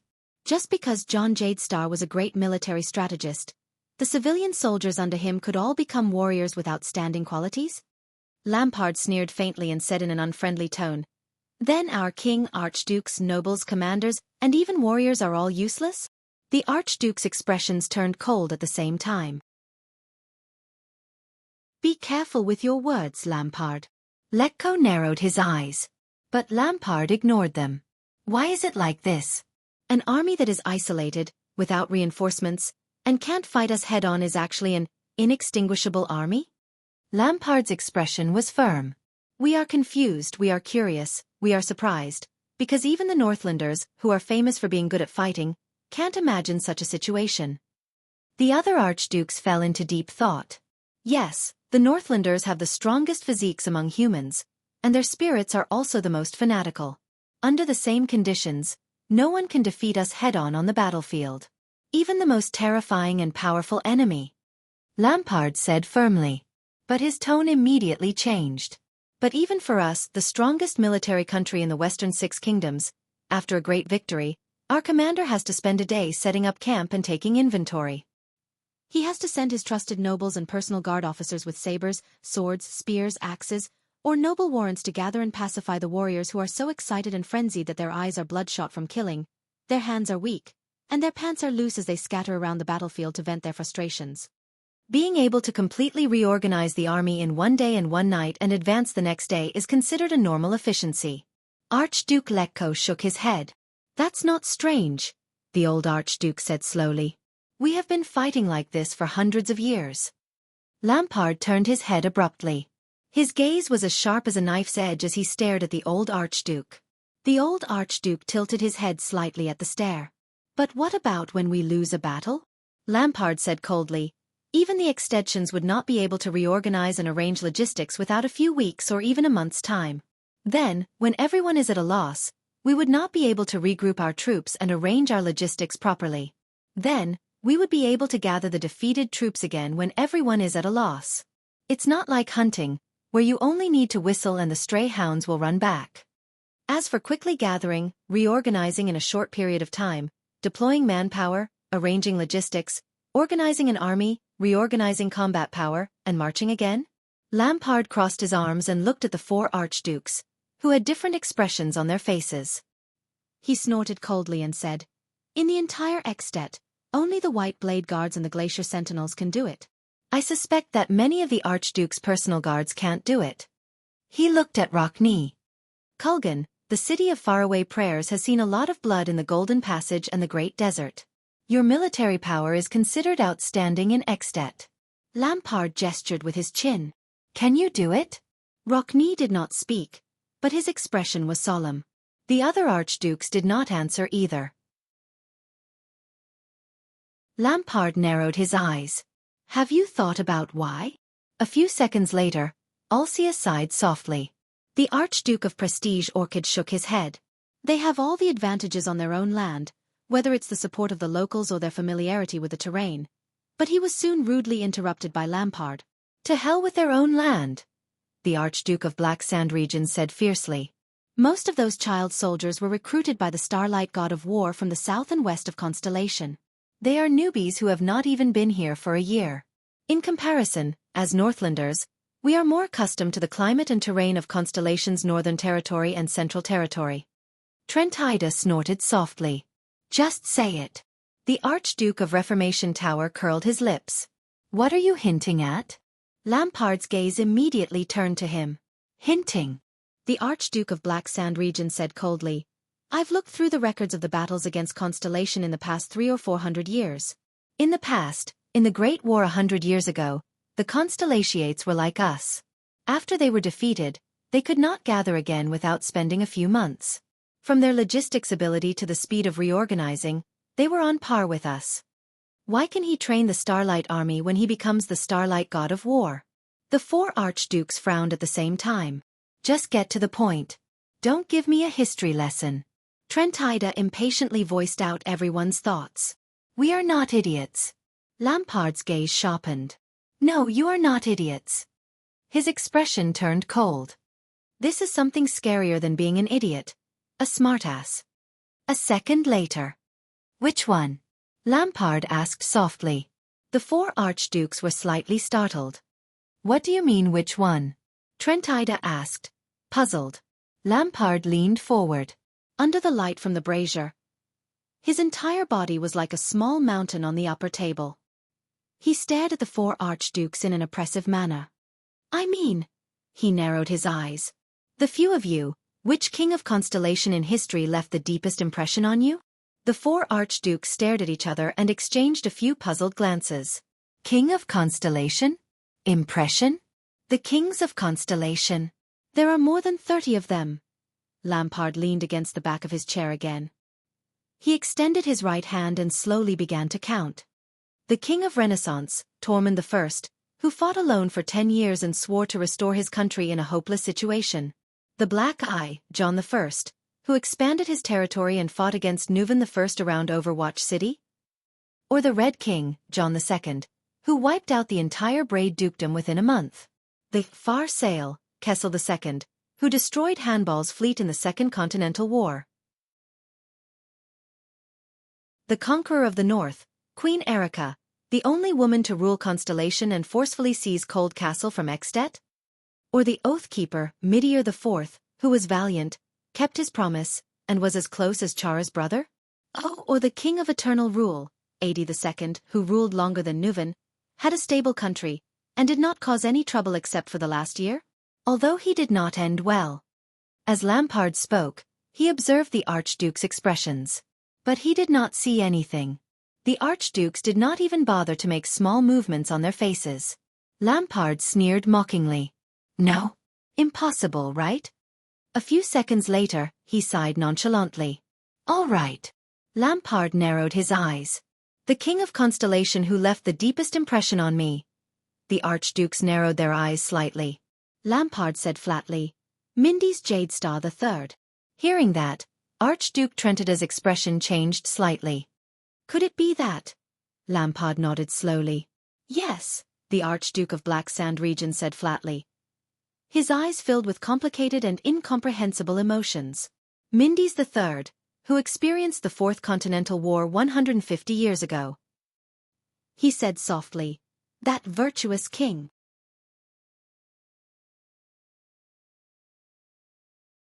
Chapter 240. Him? Mindy's III? Archduke Rockney shook his head, not knowing whether to laugh or cry. Is he the threat you speak of? A docile king who has been dead for more than 100 years? Lampard stared coldly at Archduke Rockney. His gaze made the latter feel very uncomfortable. Archduke Letko sat down at the dark brown rectangular table again and deliberately coughed. After a few seconds, Lampard finally turned his head. Most people, including all of you, may think that his achievements are mediocre, and even a little cowardly. The Archduke of Black Sand Region snorted softly. Don't worry, I thought so too when I was young. His gaze turned cold. Mindy's Jade Star III. Trentida, who had been staring at Lampard, could not help but be slightly shocked. That gaze. What does it have to do with him? Alcius questioned. Lampard took a deep breath and looked at Alcius. Do you know him? This so-called virtuous king? The Archduke of Black Sand region asked flatly. The Archdukes frowned almost simultaneously. I heard Scholar Costa mention him a long time ago. Not much. Rockne narrowed his eyes and recalled the days he spent in the study. But I heard that he did not do anything major. Lampard's gaze shifted, and he snorted coldly. Did nothing major? I don't have much of an impression of him. It is said that he used various diplomatic means to delay the Fourth Peninsular War, Rockne replied flatly. A king who does nothing is rare even in Constellation. Lampard's expression did not change. I heard that he was a weak king and compromised with his vassals everywhere. Trentida rubbed his chin and seemed to be deep in thought. For example, the so-called High Noble Parliament and the National Conference were all left behind by him. He turned Renaissance Palace into a noisy market, which not only reduced efficiency, but also made it unsightly. That's all? Lampard raised his eyebrows. That's all? He promoted a large number of people to manage his territory, and especially liked to appoint officials from the low-ranking nobles. Archduke Letko thought about something. He even made detailed regulations for this, which offended many great vassals with hereditary official positions. Alcius frowned and continued. Father used him as an example to warn us to be careful of the merchants. I heard that Mindys III borrowed money from the merchants to pay for his finances, and even had to issue franchises to top up the debt. Hence, the nobles mocked him behind his back as the merchants' slave king. Lampard heaved a long sigh. Is this your impression of the virtuous king? The archdukes had different reactions. Trentida shrugged, Rockne still had a cold expression on his face, and Alcius had a puzzled look on his face. Only Archduke Letko's murky eyes shone with a strange and unique emotion. Lampard lowered his eyelids as if he was lamenting. The captive from 12 years ago, Vlad told me that he used to be a petty tax collector in the Northern Territory. During wartime, he was conscripted to be a grain supervisor. During peacetime, he was a petty tax collector, but during wartime, he was in charge of transporting supplies. He was especially common in the armies in the south and the center of Constellation. Lampard's eyes flew open. But be it tax collector or ration supervisor, these positions can only be obtained after passing the test. Tax collectors must be proficient in arithmetic and accounting. Before the Archduke's bewildered expressions, the Archduke of Black Sand region continued speaking. His tone was filled with vicissitudes of life. Even if one is a noble, if one cannot pass such an examination, one is not qualified to be an official. What did you say? Trentida asked in confusion. Assessment? Lampard nodded. It's very unfamiliar, right? The Archduke of Black Sand region said coldly. I bet that other than being punished in the study for not being able to recite a certain family motto in your childhood, all of you will never hear this word again in your lives. The Archdukes were slightly stunned. But this is the ration supervisor in the Constellation army. Lampard took a deep breath. There was fear and solemnity in his eyes. Not only that. In their army of officers, there are also military judges, clerks, logistics officers, medical officers. There are too many, I can't remember them all. In that instant, Lampard's expression became very unpleasant, as if he had recalled something unpleasant. When they are not at war, they are all professional officials with fixed jobs. After going through a specific examination, military judges must be familiar with laws and regulations and distinguish between right and wrong. Clerks must be proficient in procedures and identifying information. Logistics officers know all kinds of supplies like the back of their hands. Trentida interrupted him. I know what you are talking about. The Archduke of Reformation Tower rolled his eyes and raised his eyebrows slightly. You are saying that the corps officers of Starlight Brigade are made up of these literate and knowledgeable people? That's why they can regroup so quickly. Bull**T, Lampard retorted rudely, causing Archduke Trentida to swallow the rest of his words. Most of Xtet's officers are also nobles. They can read, count, and even read poems. Some can even recite 1 or 2 lines of scriptures from the temple. But when they are sent to the army to lead those rural recruits, what can they do? Archduke Letko gently knocked on the square table and stared at Lampard from across the table.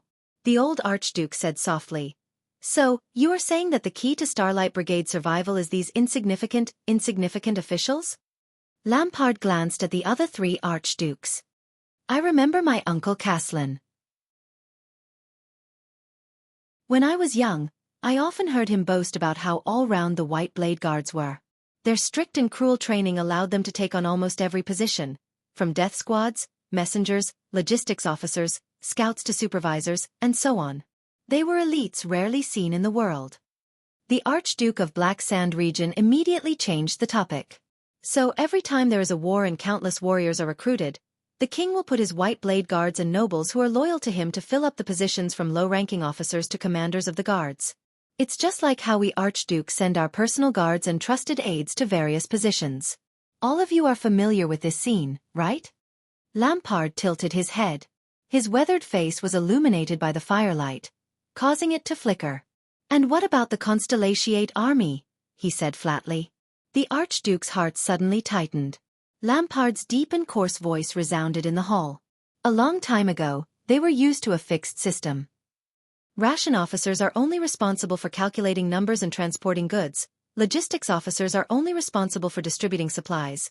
Military judges are only responsible for beheading according to laws and orders. Clerks are responsible for coordination and communication. They only know how to do the one thing in their hands well. They have a clear division of labor, each performing their own duties, and not interfering with each other. They also do not need to be restrained by the trusted aides sent by the king or archdukes. The logistics and management of the recruits do not need to be decided at the last minute by the people sent by the higher-ups, and will not completely change because of a change in the commander-in-chief. Lampard slammed his palm on the table. His eyes burned. He stared at the archdukes, causing them to feel displeased. Can you imagine it? Lampard gritted his teeth. His expression was ferocious. We Northlanders, no, almost all armies in the world have been recruiting soldiers from our territories for hundreds of years. We are used to throwing out a handful of gold coins and letting the trusted personal guards we are familiar with, who are also the vassals, discipline the soldiers themselves, provide them with pay, food, equipment, and chop off their heads, chopping wood and captives, right? Archduke Rockney uncrossed his arms and retorted with a frown. What you just said is a process that only a standing professional army would have the time and effort to refine. And the outcome of a battle is decided in the moment of close combat. Instead of spending energy on these personnel matters and offending countless vassals, it would be better to... Lampard raised his head abruptly and swept his gaze over the Archduke of the City of Faraway Prayers. He shook his head scornfully in his heart. That's right. In war, these are trivial matters that cannot be ignored. Although Lampard felt disdain in his heart, he still said patiently, only professional soldiers who have been preparing for war all year round and have gone through hundreds of battles can gradually get used to it, familiarize themselves with it, and form their own military traditions and rules. For example, the White Blade Guards and the Glacier Sentries. However, the Archduke of Black Sand region's expression immediately changed. But the Starlight Brigade is also a conscripted army. Rockney's expression froze. But this is how it operates. The efficiency of logistics and transportation is more than twice that of ours. It is easy for them to reorganize their personnel. Military discipline is maintained in an orderly manner. Rewards and punishments are clear. From attacking to retreating, there are clear rules. Lampard swept his gaze over each archduke solemnly. He looked at their faces, which were either filled with disbelief or bewilderment. It is these trivial matters that we have always looked down on. That group of weak, newly recruited child soldiers are doing much better than us. So, even after they are defeated and scattered, they can still follow a set of self-established procedures and habits to immediately connect logistics, regroup, and recover their combat strength in a short period of time. Lampard took a deep breath. His expression was unpleasant. 12 years ago, in the days at the rear, I heard that useless Pofrit complain every day about the injustices they suffered. There was anger in the Archduke of Black Sand region's eyes. Why is it always Beacon Illumination City? That brat only knows how to curse like that. Ulcius and Trentida looked at each other. They could feel the uneasiness in each other's hearts. Lampard's tone became more and more furious. What he doesn't see is that because of Horus Jadestar's surprise attacks, our entire army of 100,000 is now in a state of emergency. Even the siege of the fortress has to stop. He can't see that after we got rid of the Butcher of Constellation, we spent a lot of time redeploying manpower, arranging routes, gathering provisions, and arduously reorganizing logistics to provide nourishment for the war at the front lines despite the nobles' evasions and perfunctory responses from various forces. He also does not see that at the same time, using the Starlight Brigade in the south as an example, the Constellations, who have fallen into a desperate situation, are still methodically and continuously arranging the army's next supply, the next replenishment, the next resting place, and the next assembly point under high pressure. They quickly and efficiently reassemble the scattered deserters, defeated generals, and stragglers. This is the truth of the inextinguishable starlight. Lampard exhaled fiercely through his nose, as if he wanted to expel all the resentment he had accumulated over the past 12 years. King Nuvan kept complaining that we were a hindrance to his war.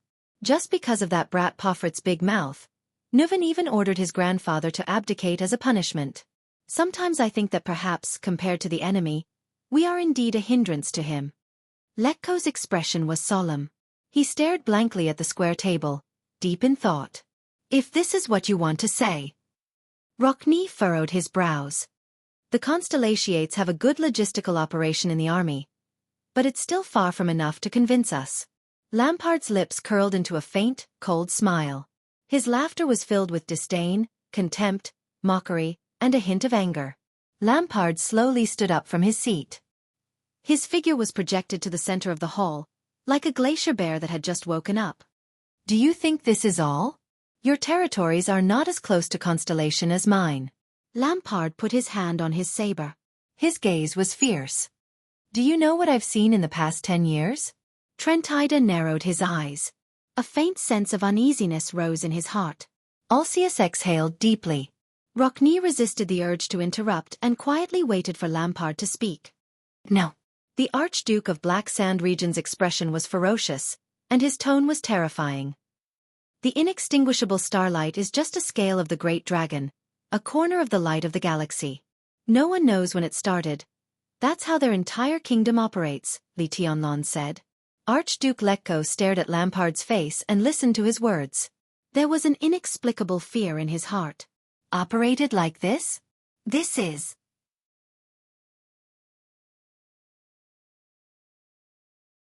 Chapter 241. At that moment, Lampard's words traveled into the Archduke's ears like a cold and threatening blade. A long time ago, Constellation set up a qualification test, stipulating what kind of person could become a specific official and become the king's right-hand man. They used their titles, privileges, status, and honor to attract low-grade nobles of low status, or commoners who could not be promoted to nobility. They entrusted power to these officials who were born in poverty, allowing them to enter the forbidden zone of the kingdom that only belonged to bloodline and family. Lampard's voice was like a working anvil, ringing in the Archduke's hearts again and again. Just like that, thousands upon thousands of professional officials of different backgrounds, but with clear responsibilities and clear division of labor, stand together to form a suffocating, sturdy carriage, carrying the ancient nation that has been passed down from the ancient empire, speeding forward. What's more terrifying is that in order to obtain such a promotion, many low-grade nobles, merchants, and even rural villagers were willing to become the king's lackeys and loyal subjects. Almost all 4 archdukes furrowed their brows as they carefully mulled over the meaning behind these words. Lampard's gaze was as cold as steel. First of all, the tax collectors. The merchants and accountants obtained official positions through qualification training and examinations. They made records in Renaissance Palace and became the king's professional and loyal servants. They collected taxes for him in the territories directly under his jurisdiction. They fulfilled their duties and formed a system and routine.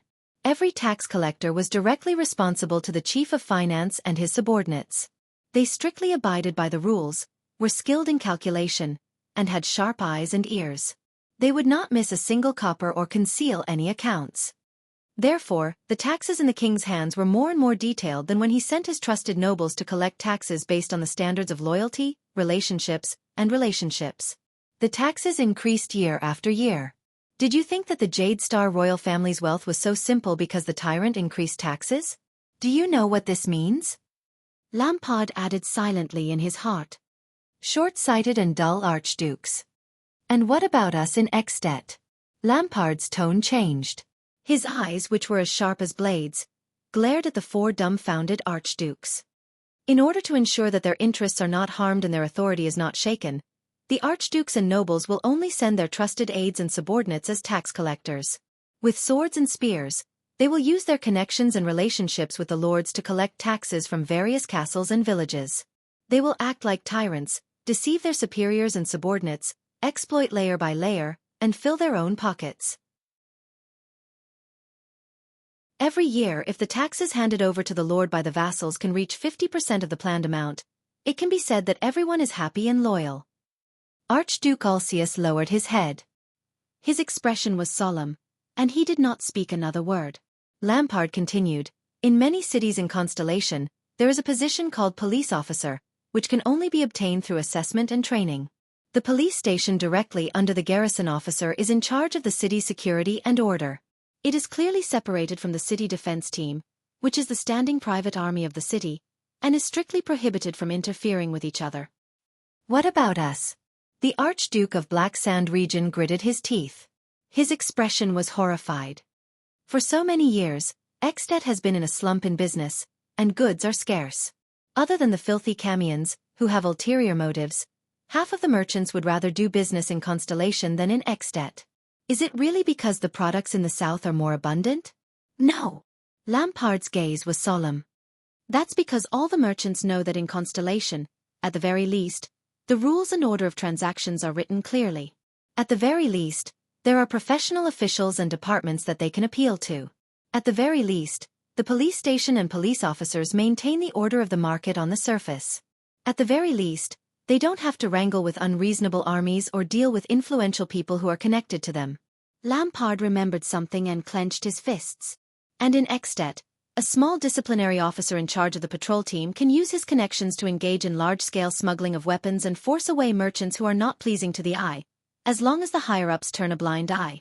Archduke Trentida pursed his lips. His lively eyes were fixed on one spot, and he only blinked occasionally. Lampard sneered. In the cities of Constellation, all the officials in the city hall, from the clerk to the scribe, from the signer to the judge, are all people who have passed the qualification test. They have a clear division of labor and are familiar with the rules. They convey messages from the top to the bottom, carry out orders, and only recognize warrants and seals. During the Bloody Year, all of them, from the Supreme King to the Prince, entered Hell's River. Foreign enemies eyed them covetously, and the nobles were terrified and uneasy. However, relying on the Prime Minister and the professional officials under him to follow the rules, Eternal Star City, which was in imminent danger, still operated steadily for more than 10 days. Until the last prince returned, compromised with the nobles, and was crowned. "What about us?" Lampard hit his chest hard. Today, it has been less than a few hours since the death of the born king whose might shook Northland.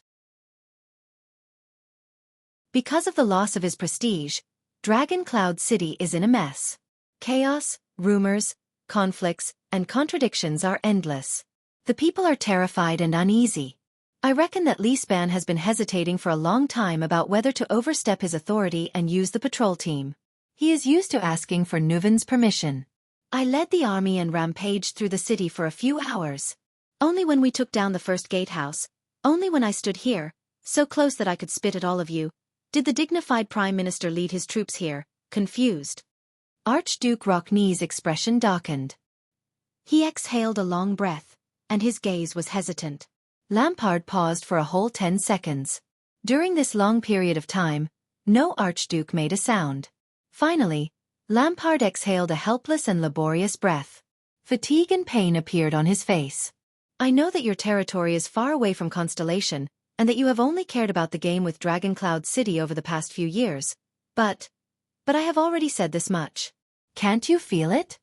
At that moment, Lampard gritted his teeth, clenched his fists, and broke out in cold sweat. It was as if he was facing a terrifying beast that he had never seen before. Some soul-stirring, unprecedented, dreadful changes.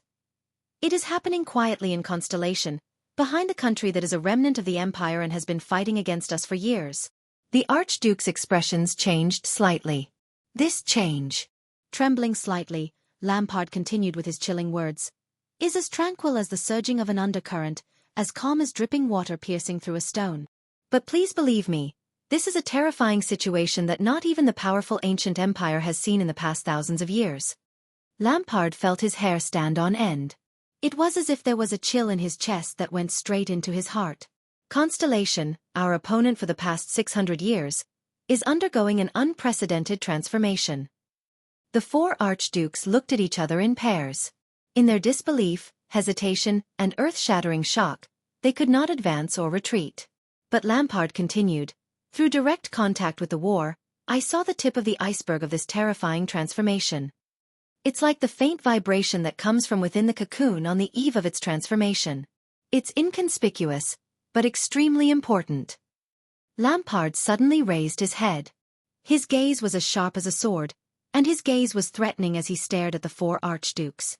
"Everyone, please open your eyes." The Archduke of Black Sand region gritted his teeth. His voice was hoarse, but his tone was firm. "Where exactly is our greatest threat?" The archdukes did not seem to have reacted. But at that moment, Archduke Lekko's expression was unprecedentedly unpleasant. He slowly raised his head and looked at Lampard. The old archduke spoke wearily, his voice hoarse and unpleasant. "Mindys the Third?" The expressions of the other three archdukes changed. Lampard's gaze softened as he looked at the old archduke. His gaze became gloomy. "Yes," Lampard said quietly and sat down again. "This is the current situation after 150 years. The comparison between us and Constellation." Archduke Ulcius raised his head in shock. 150 years? Could it be? Lampard nodded weakly. "Yes," he said with certainty. "What I told you just now," Lampard said flatly. His eyes were once again filled with dread and solemnity.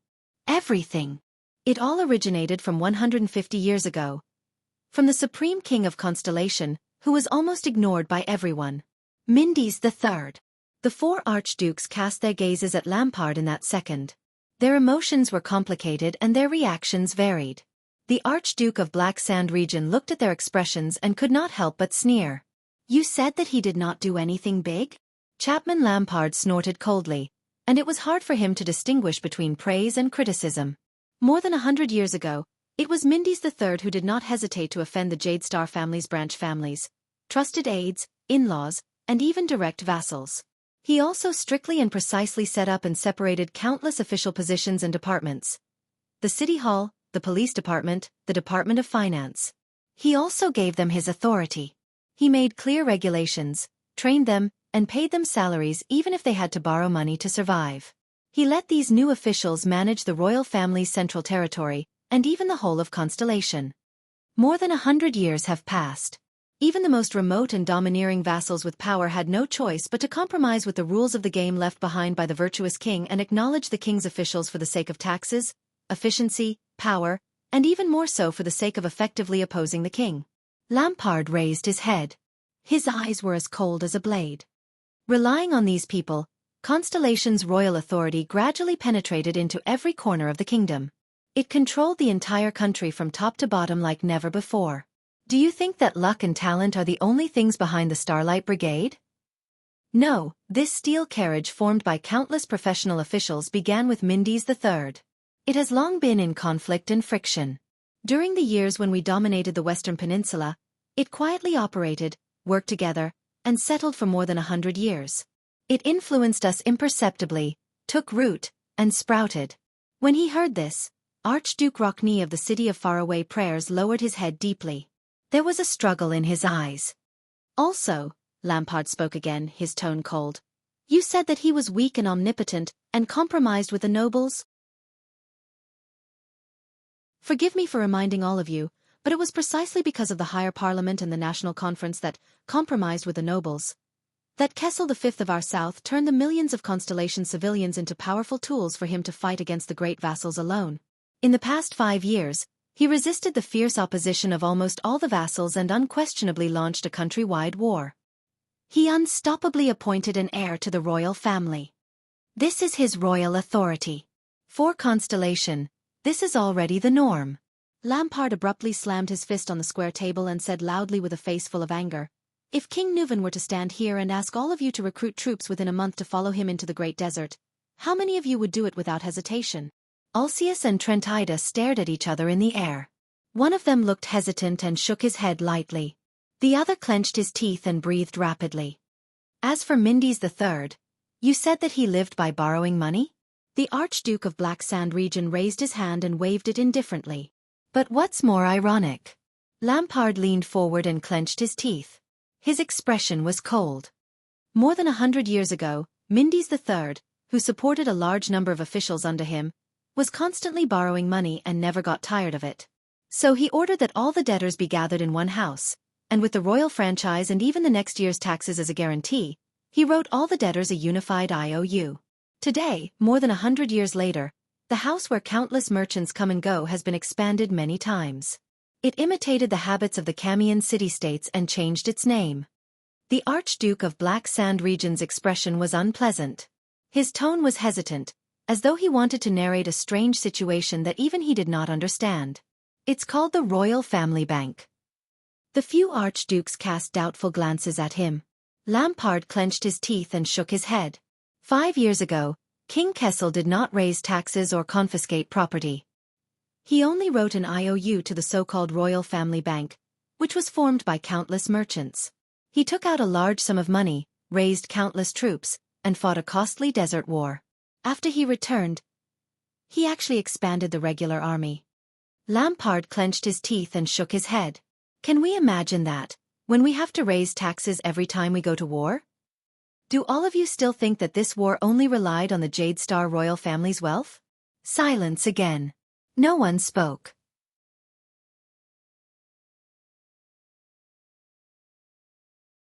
Chapter 242. Lampard heaved a long sigh. Chapter More than 100 years ago, the first lowly merchant who lent money to King Mindy's, the Archduke of Black Sand region said quietly. His descendant is one of the 13 distinguished families of Constellation today, the wealthy Sunflower family, the Sukader family who holds the title of Count of Forever Island. There was another period of silence. But the air seemed to be much colder than before. Even the color of the flames in the brazier was much weaker. After a while, Archduke Ulcius spoke with difficulty. Constellations are better at currying favor under the table. Just like the ancient empire of the past, this doesn't mean anything. The Archduke with a bowl cut shook his head solemnly, as if trying hard to convince himself. We are still the victors of the war 12 years ago. The other archdukes looked at him. Trentida looked hesitant, while Letko remained silent. Currying favor under the table? Lampard's gaze sharpened as he mulled over this sentence. He then snorted coldly. I bet that even if you go back 1,000 years, to the ancient empire's most powerful period, you won't be able to see Constellation's current situation. Moreover, the victors 12 years ago? Lampard straightened his back, his gaze sharp. Really? He said coldly, 12 years ago, Constellation was in a state of civil strife. It could barely fend for itself, and its soldiers and food supplies were depleted. We used the power of the entire country to attack the dying Constellation. The veins on Lampard's hand were bulging. He was almost clawing through his scabbard. The Archduke's expressions became very unpleasant. Lampard's expression was absent-minded, as if he had returned to the battlefield that year.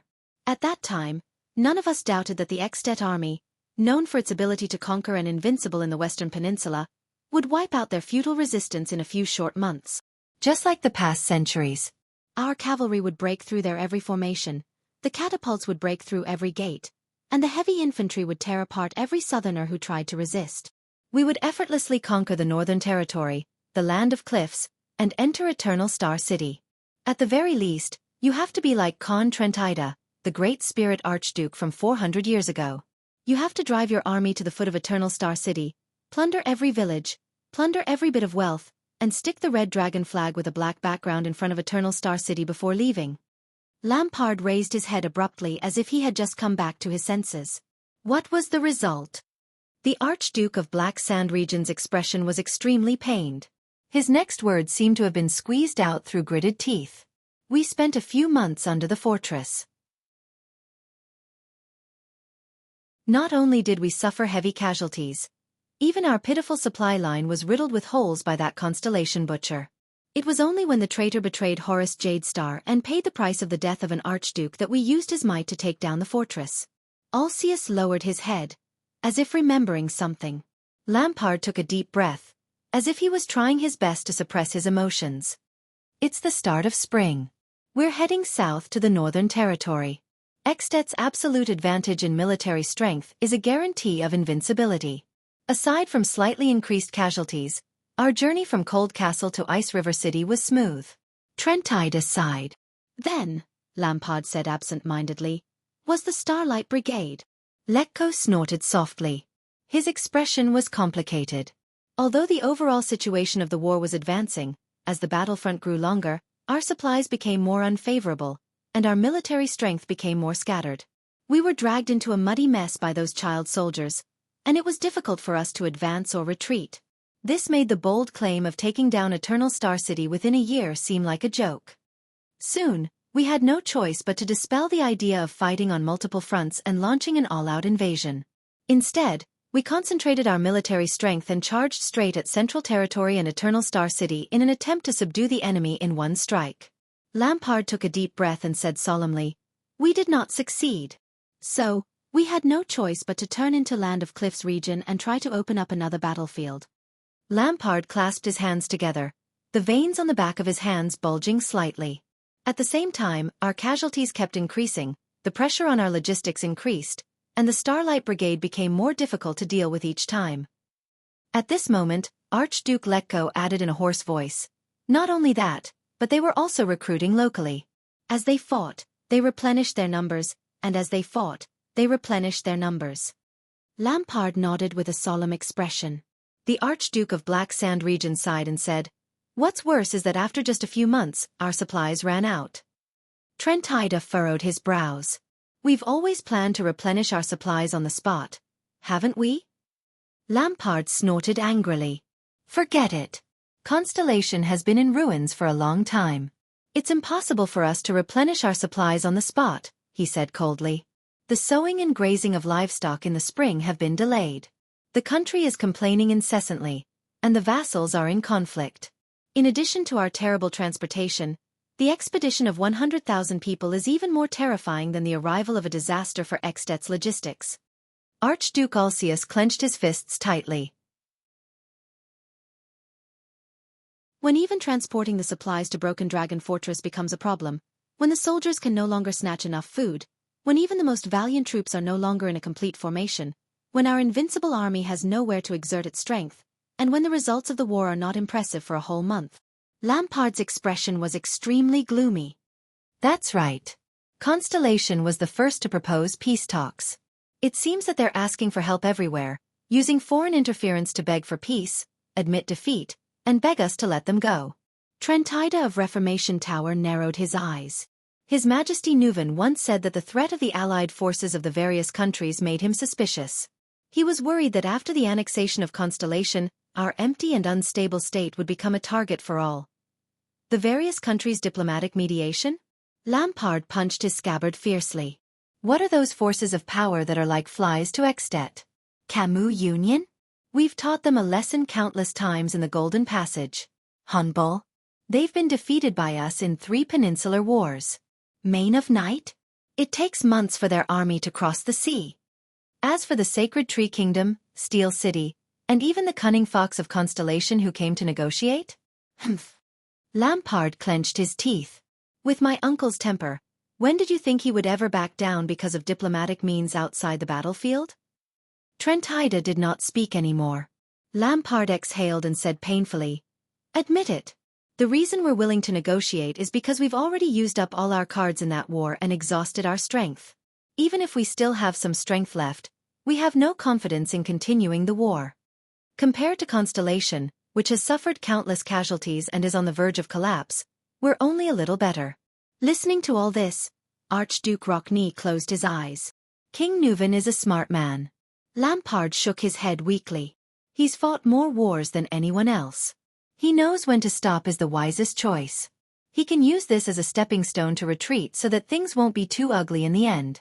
Ulcius raised his head and stared blankly at the pattern of the cloud dragon spear above his head. Archduke Lekko continued Lampard's words with a sorrowful expression. "That's why there's the Fortress Treaty, and the humiliation we've been cursing for 12 years. Lampard nodded heavily. "But only a few people know." Trembling, Lampard lowered his head. In the darkness where the light from the fire could not reach, he said with difficulty, The real humiliation. It's our powerful and proud At kingdom. Trentida turned his head and no longer looked at them. Faced with the calamity that befell the royal family, the instability of the new king, the constellation that used up the last drop of blood due to internal and external troubles, and the kingdom that trembled in fear, Alcia's expression was gloomy. He remained motionless.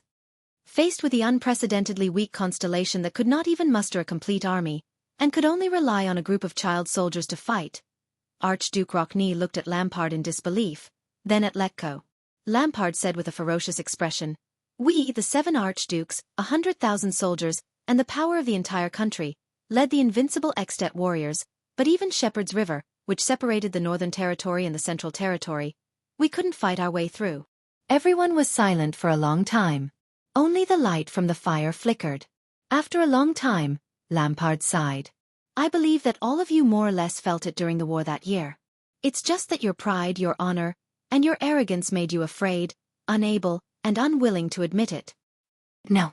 There's someone else who felt it earlier than all of you." "But..." Lampard glanced at the seat of honor on the long table and clenched his fists. "What about the other party?" he seemed to ask subconsciously. "After the tragedy of the bloody year, Constellation." Lampard frowned. The population was empty, and it was difficult to recover from the heavy losses, but Archduke Rockne raised his head. His eyes flickered. But 5 years ago, Kessel V led the sickly kingdom to fight the Desert War. The Archduke of the city of faraway prayers crossed his arms and trembled slightly. "According to the intelligence we sent back from the desert, his military strength was insufficient, and his combat power was not good. Even his main force was almost destroyed in the desert. We mocked him for overestimating himself." Lampard shook his head. His tone was weary. "He was reminding us." The Archduke of Black Sand region turned to Rockne. "Kulgan Rockne, when you faced the Great Desert," he said faintly, "could you lead the army deep into the heart of the desert, maintain supplies and logistics all the way in the harsh desert conditions, and return safely after a series of bloody battles with the orcs and barren bone people?" Rockne fell silent. But everyone knew the answer. "Forget about you." Lampard's words sounded pained and powerless. That was the great desert that even the powerful ancient empire had a headache over for thousands of years, and their army of 100,000 was helpless. "But Constellation did it," the Archduke said softly, seemingly very indignant. "No matter the outcome, they did it. They went in, and came out with the skulls of countless orcs and barren bone people. Remember one of King Kessel's titles?" Lampard said with a desolate expression, "Conqueror of the dragon skeleton throne and the desert god's altar." "Do you still not understand?" The 4 archdukes exchanged glances in silence. "Wake up everyone," Lampard said softly, as if he was murmuring beside their ears. "Whether you admit it or not. Constellation. It's no longer the same." Under everyone's complicated and subtle gazes, Lampard's expression darkened. He leaned back in his chair, as if he had no strength to get up. During Mindis III's era, almost no one understood his actions. Some even openly opposed him, even until now. The nobles looked down on the king's behavior of losing money and his depraved behavior. The commoners, on the other hand, saw him as a kind and benevolent monarch, and fought to take advantage of him. Archduke Rockne and Archduke Alcius looked at each other, their emotions complicated. Mindis III passed away in obscurity amidst the nobles' mockery and the commoners' tears of gratitude. The benevolent, virtuous king, who was good at compromise and mediation. Lampard raised his head and met the eyes of the 4 archdukes. His expression was solemn, and his tone was cold. "This title is half mockery, and half sincerity." Other than a few artists who were grateful for his kindness and wrote biographies and paintings for him, no one cared about the kind, virtuous king, who was praised by the people, but secretly disdained by the nobles, and these minor episodes in history. Lampard narrowed his eyes and gripped his saber tightly. But what about now, more than 100 years later? No one spoke. The atmosphere was very solemn. A few seconds passed. "This is the virtuous king, Mindis III. Lampard collected his emotions and said faintly, "The more I know about him, the more shocking and terrifying I feel." Archduke Letko stared at the brazier in the distance in a daze. His gaze did not shift for a long time. Rockne hugged his arms tightly, almost crushing his teeth. Trentida furrowed his brows tightly. Contrary to his usual cunning self, he was extremely worried. As for Alcius, he only stared at Lampard, as if he wanted to see more things from his face. It's been more than 100 years. Although he died, his officials built Constellation into a steel chariot of excellent quality and complete parts. We only noticed it slightly 12 years ago. Lampard shut his eyes tightly. His shoulders seemed to tremble uncontrollably. To me, Mindy's Jade Star III is a terrifying chess player rarely seen in the world, he said with difficulty and pain. More than 100 years ago, he placed his chess pieces in a seemingly casual manner. However, the royal power, the vassals, the people, the country, and history were all in his inconspicuous chess game. He used a long-term game of chess that even his own grandson would not be able to see. He made Constellation, which was originally at a disadvantage against us, be reborn. Before we knew it, we had already left At, which we were so proud of, far behind. Even great Emperor Kessel Carluz I, who conquered the world more than 1,000 years ago, could not compare to him. Lampard sighed deeply. His gaze was dreary and misty. Compared to the chess game Mindy set up for Constellation for 100 years, and the intricate chess pieces he placed in a continuous chain, Tormund's great cause of restoring the country was crude and ugly. Rikaru's victory was also so superficial. As for the calamity's endless power and destruction, it was as despicable and laughable as a stronger baby wielding an iron hammer. What Mindy's III cared about was not the victory or defeat of a day or a night or a place. Lampard's expression was desolate. His emotions were actually a little hopeless. Nor was it the loss of a family, a clan, a city, or a territory. He used the country as a chess piece, the world as a chessboard, billions of lives as his wager, and the foundation that would last for 10,000 years as his victory. The brazier crackled. The archdukes were silent. Finally, Lampard closed his eyes and sighed softly. Once he placed his chess piece, he played the game for 100 years. The hall fell into a deathly silence. After a while, Lampard came back to life from the almost dead atmosphere. He started to breathe again and started to speak. So, more than 100 years after the virtuous king passed away, Lampard left his seat, or rather, Archduke Cameron's seat. I, Archduke of Black Sand Region, Chapman Solon Holt Lampard. He walked towards the 4 archdukes step by step. Kinslayer and Kingslayer. Lampard's face darkened. For the first time, he said these words with a trembling face. The archduke's expressions changed slightly. As a Northlander and an extension, Lampard clenched his teeth and swept his gaze over every single extension archduke who held military power and power in their hands. I stand here and plead to all of you, to all the archdukes of Extet, to the suzerains who hold the future of the kingdom of the great dragon in their hands. His voice was as sonorous, hoarse, and full of vicissitudes. Stop your meaningless internal strife and suspicions, let go of your inextricable family grudges and conflicts, do not fall into the trap of the joint ruling pledge, which protects unity but encourages division. Do not be like King Nuvan, who is muddle-headed and unable to extricate himself from his bloodline and family. Let us stand together again and face the terrifying chess player from 100 years ago, and face the terrifying Constellation 100 years later. The archdukes responded solemnly. At that moment, even Trentida, the most eloquent of them all, felt extremely heavy. Because in this duel of life and death between us and Constellation, between Northlanders and the Empire, no matter how noble a family is, it will appear lowly. No matter how powerful an army is, it will be extremely thin. No matter how valiant a king is, it will be weak. No matter how vast the land is, it will be empty and poor. Lampard exhaled slowly. And I have a hunch. Under the Archduke's solemn gazes, the Archduke of Black Sand Region narrowed his eyes. It's been more than 600 years. What we are facing now, I'm afraid it will be this duels. Lampard clenched his fists, his voice desolate.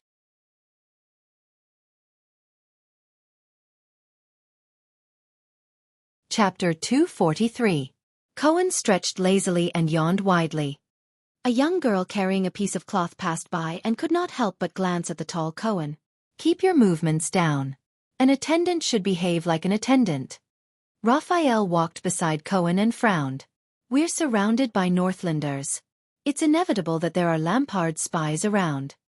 Cohen snorted in dissatisfaction, but he still lowered his head obediently and pressed down on his Northland linen cloak. He rubbed his chin and sighed. The dark paint on my face is airless and a little stuffy. The police officer looked at the carriage behind him and frowned. Is this really going to work? Raphael ignored him and only glanced at the carriage behind him before he continued forward. Soon, Raphael saw their destination. He's dreaming. He knows. This time, he knew very clearly that it was a dream. A dream that seemed familiar. In the dream, he was still sitting leisurely and blissfully in the classroom. Podgy's book mentioned that on the way from feudalism to absolutism, the hierarchical state, that's a German word. Don't use your English-Chinese dictionary to look it up. Is an important springboard that cannot be ignored. The emerging urban groups required a stable and safe political and economic environment. Obviously, this was incompatible with the traditional suzerain-vassal model, which was based on personal relationships. Therefore, for the sake of benefits, these urban groups began to cooperate with the rulers for a short period of time. They began to participate in the governance through hierarchical meetings and other methods. Their appearance in fact weakened the feudal elements, turning the dual feudal system of monarch-vassals into a complicated triangular relationship. But this is far from the centralization of power that we have in mind. This is just the process of achieving this result. These third forces recognized and supported the special status of the rulers, and did not treat the rulers as peers like feudal vassals. Through the implementation of various taxes through hierarchical meetings, the rulers strengthened themselves and strengthened their rule over the territories. The rulers also used this opportunity to grant privileges to the commoners and recruit servants. In this process, a large, professional, prudent, and institutionalized public administration gradually revealed its embryonic form, and laid the foundation for the absolutism that followed. Bureaucratic system, bureaucracy, or bureaucratic system.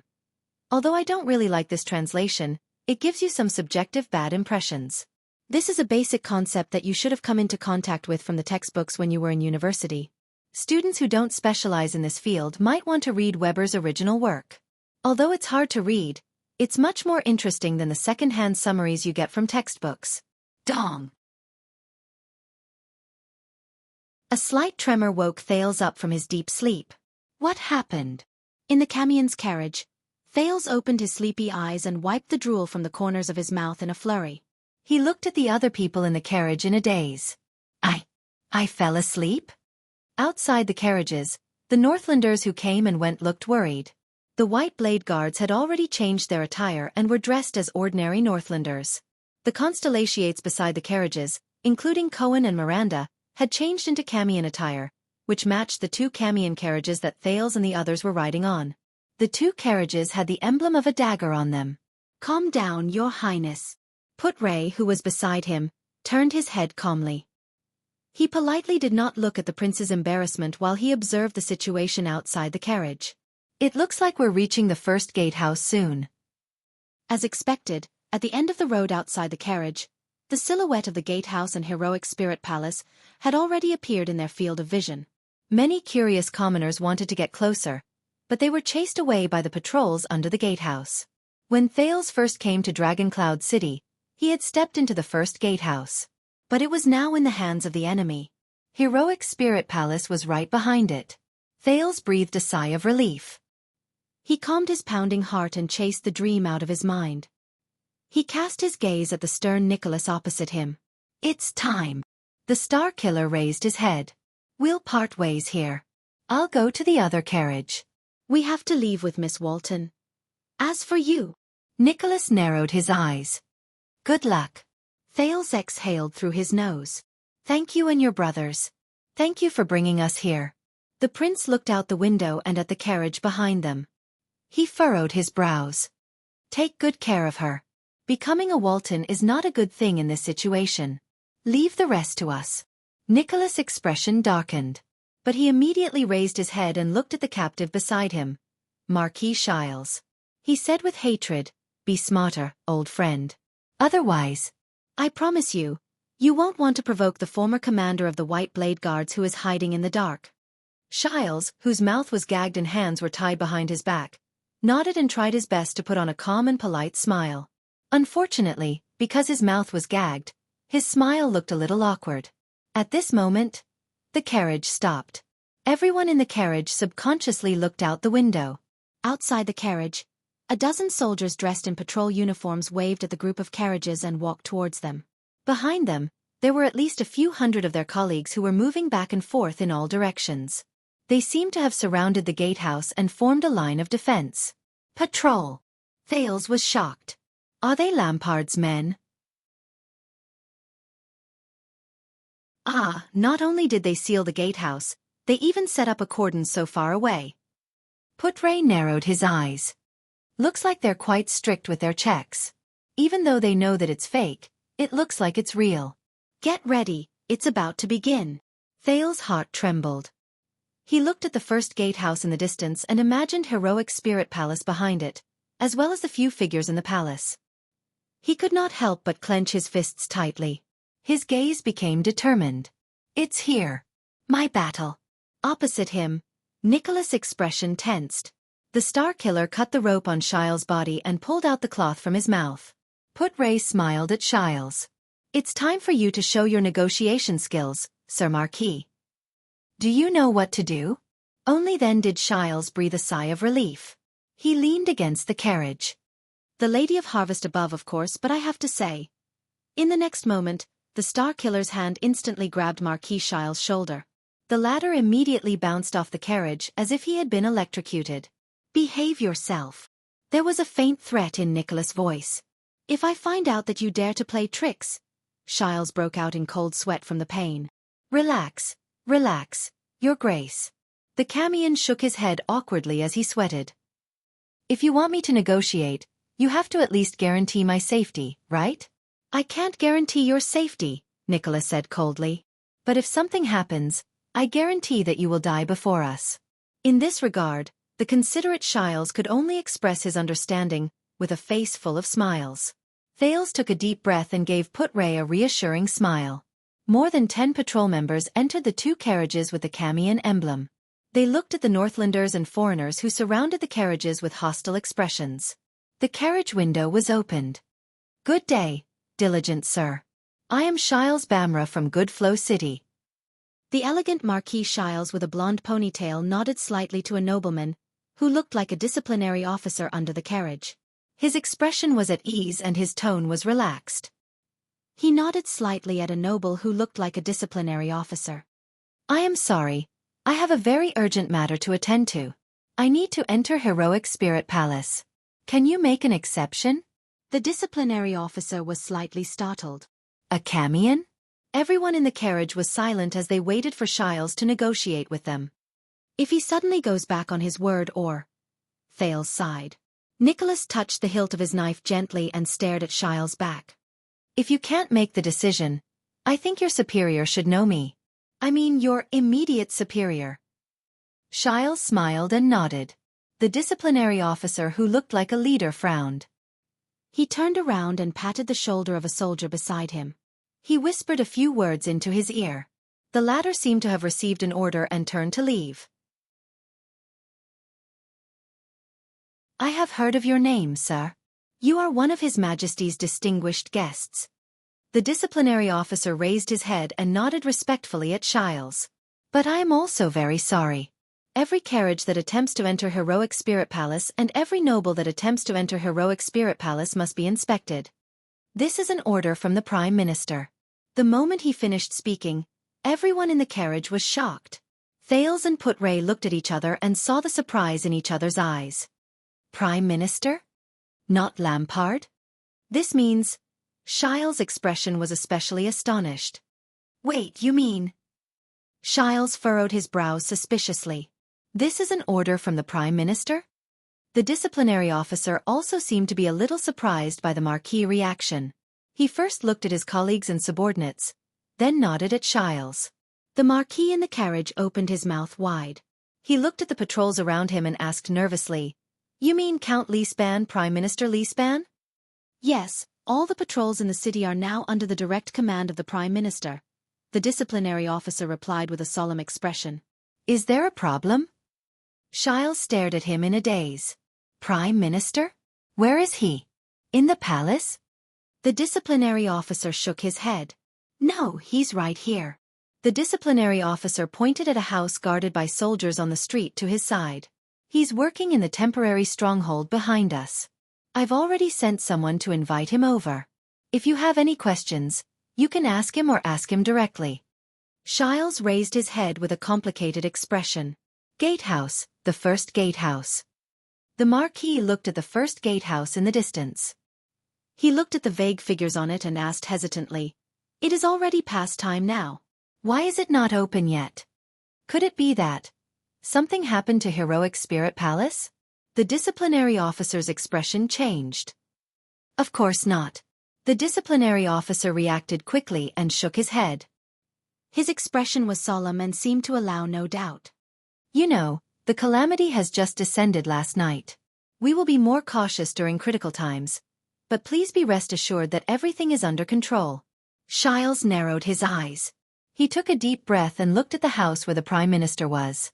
The Marquis asked keenly, "Then why doesn't the Prime Minister enter the palace to keep watch?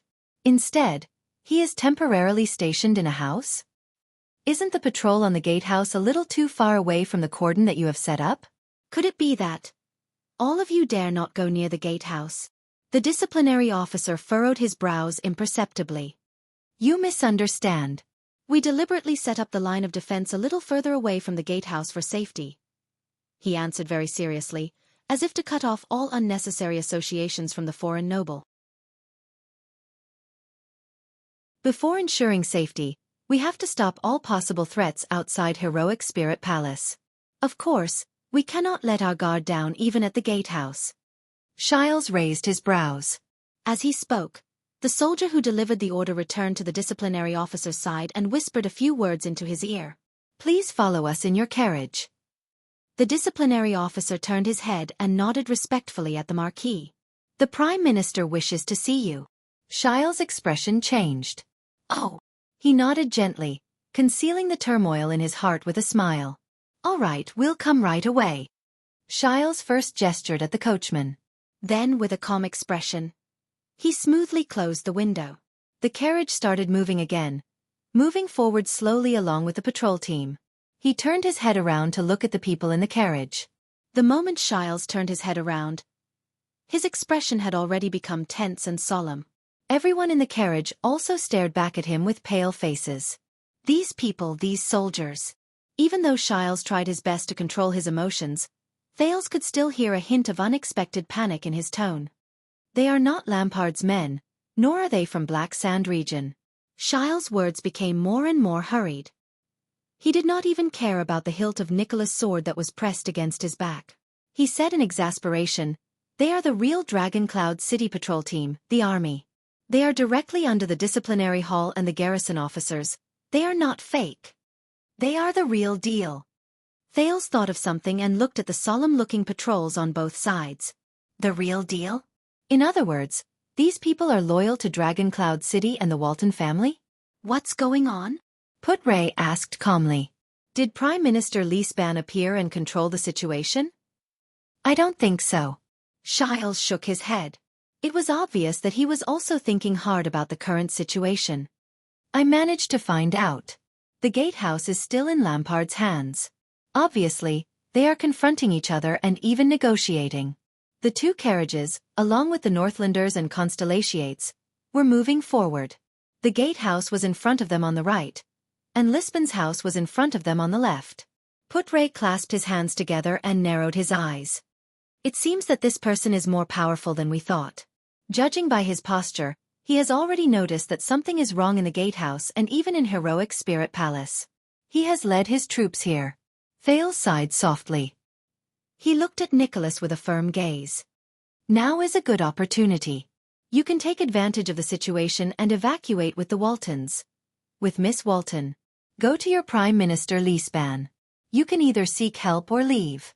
The image of the terrified little girl on the other carriage appeared before his eyes. We're going to part ways here. Little rascal.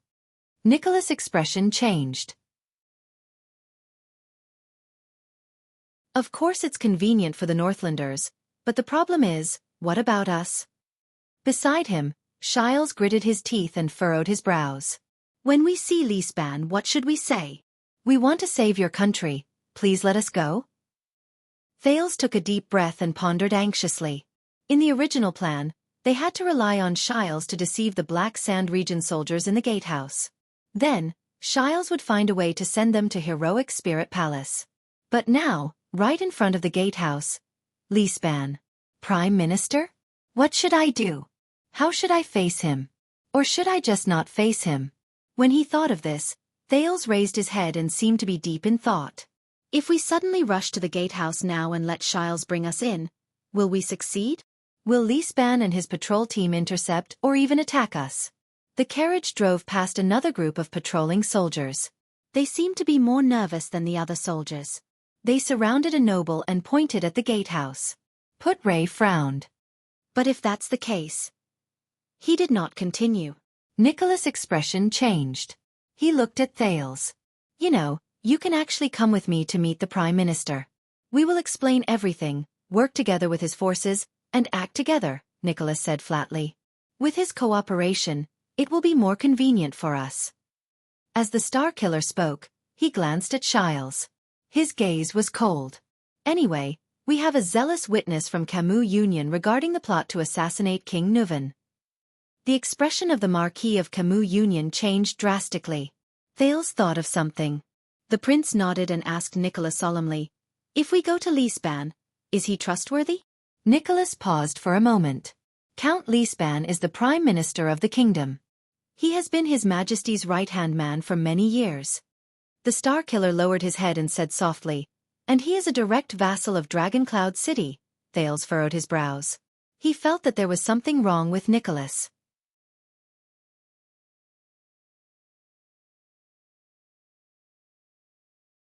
Chapter 244. At this moment, "Of course not." A sonorous voice rang. Thales turned his head in surprise and turned to Xiles along with the others in the carriage. The Marquis shook his head with a serious expression. He looked at Thales and said resolutely, "You can't go to Lispan." Xiles first coughed to cover up his loss of composure. Then, he naturally turned the anxiety on his face into worry. I don't recommend you to do this." The Marquis closed his eyes and sighed deeply. "Don't forget, Prince Thales, regardless of whether you are the murderer or not, to the Prime Minister, you are a troublesome prince of an enemy kingdom." Xiles shook his head solemnly and spoke in an unprecedented tone of righteousness. "And Lispan is only a count under the Archduke of Dragoncloud City. What can he do? He can't let you fly freely, and he can't pass judgment on you either. Of course, he can only detain you and wait for the Archduke's and suzerain's decision. Believe me, this will only make the situation worse."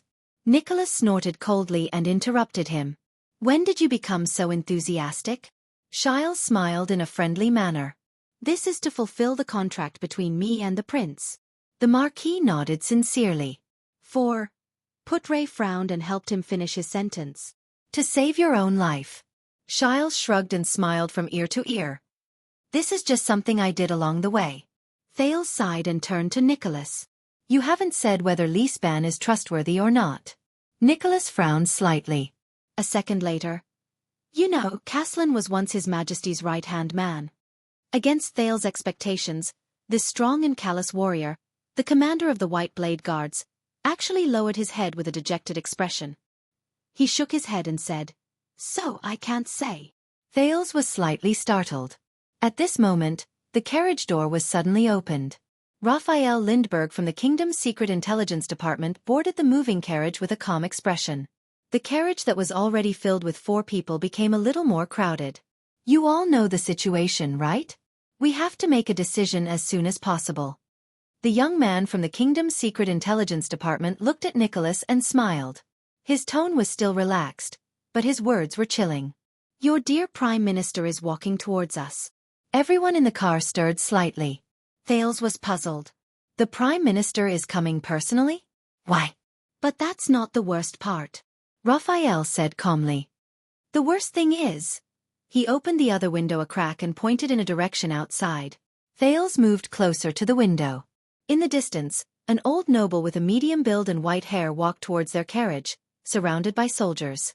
But Thales' gaze immediately froze. An old lady dressed in a red robe walked beside Lispan with a composed expression.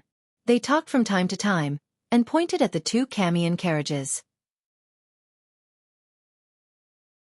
Thales's heartbeat quickened when he saw the familiar yet unfamiliar red robe. In the carriage, everyone who saw this scene froze. She is everywhere. Put-Ray heaved a long sigh.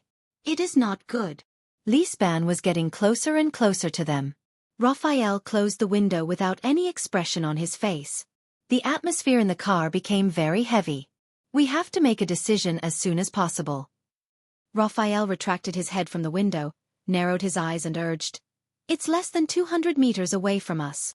Thales leaned against the carriage abruptly.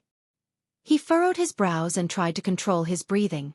Lisbon's appearance was a little unexpected, and that person's appearance together with him could only be said to be a surprise. He had no information at all. He was not even the slightest bit prepared. "Do you have any suggestions?" The second prince gritted his teeth and asked fiercely, "What is the situation now?" No one answered. Nicholas clenched his weapon tightly, his face full of disbelief. Shile's eyes darted around, as if he was deep in thought. Put-Ray rubbed his unlit pipe, his lips moving slightly. Prime Minister Li Span and the Red Witch are on the left, and Lampard and the Archdukes are on the right. Raphael stared at Thales expressionlessly. "We have to choose. This is the situation." "Choose." Thales swallowed with difficulty and looked at Raphael. "What identity did the Red Witch appear with?" Raphael smiled faintly. "I don't know." Thales frowned and turned to Shiles. Was Li Span bribed by the secret room? Betrayed King Nuven? Or did the secret room temporarily bewitch him? Shiles flashed an awkward smile. "I don't know." Thales exhaled and looked at Nicholas. "What is the relationship between the secret room and the Prime Minister? What is the relationship between the Prime Minister and Lampard?" Nicholas' expression was gloomy. He sighed. "I don't know. There are still 150 meters left." Raphael's voice sounded very cold. "We will see Li Span soon." Thales' heart tensed. "Damn it. She let us go once at the exit of the secret passage." Thales clenched his fists. "This time. Maybe she will let us go again?" Nicholas' expression tensed and he closed his eyes weakly. "I don't know." "Damn it." Thales suppressed the impatience in his heart and pursed his lips. "Then, are you still going to see Li Span? And the Red Witch?" Nicholas did not speak, but his expression became even more terrifying. "What about you?" the Star Killer asked coldly. Thales, who was trembling slightly in irritation and nervousness, could not help but sigh. "Calm down. I have to calm down. They are less than 100 meters away. Li Span and the others seem to have sped up." Raphael coldly reported another number. "Don't forget, we still need time to inform the people outside." The atmosphere became more and more tense. Thales clenched his teeth. "So, what is your suggestion, Put-Ray?" the prince asked in a low voice, controlling his volume. Put-Ray's gaze shifted. He glanced in the direction of the Red Witch, even though he could not see outside. "You decide, Your Highness," the vice diplomat said solemnly. "But my suggestion is, no matter what you do, it is best to have more certainty and less uncertainty." Thales was slightly stunned. Certainty. Uncertainty. At that moment, his breathing seemed to have stopped. Yes. He knew better than anyone else what the key to this game of chess was. Wasn't it? He stared at the roof of the carriage without moving. A second later, Thales closed his eyes and exhaled deeply. "I have decided." The second prince opened his eyes and said faintly. "The Prime Minister is on the left. Lampard is on the right. More certainty.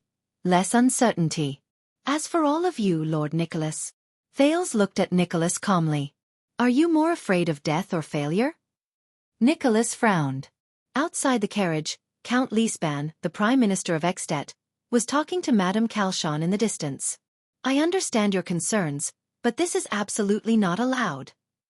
The Prime Minister frowned and forcefully rejected the smiling Red Witch.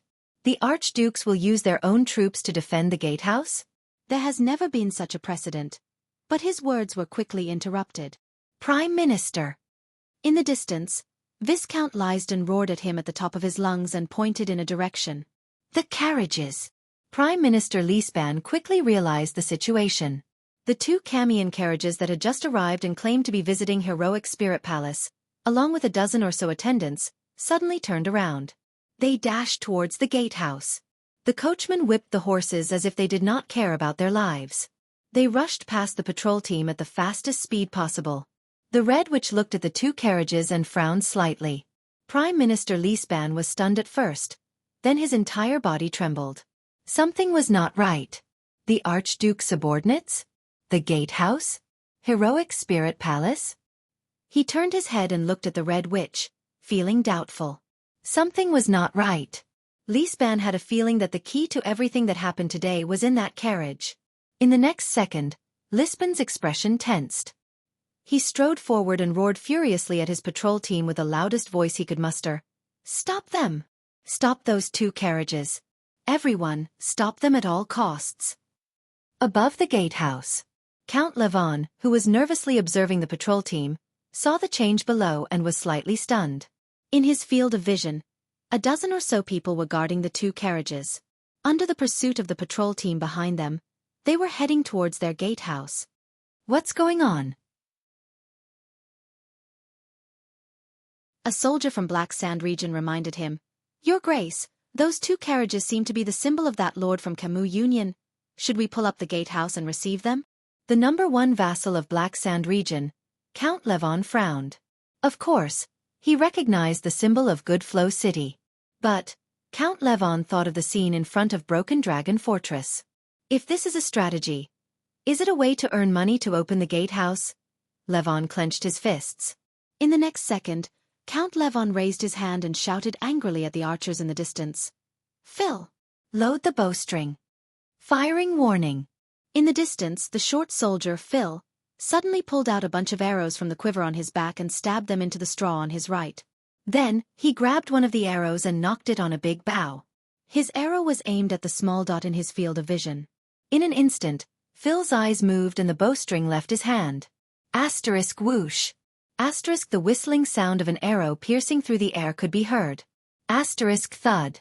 Asterisk the arrow was firmly nailed to the ground. It was right in front of the first carriage's hooves. The horse seemed to be startled and was about to turn around while neighing in fear.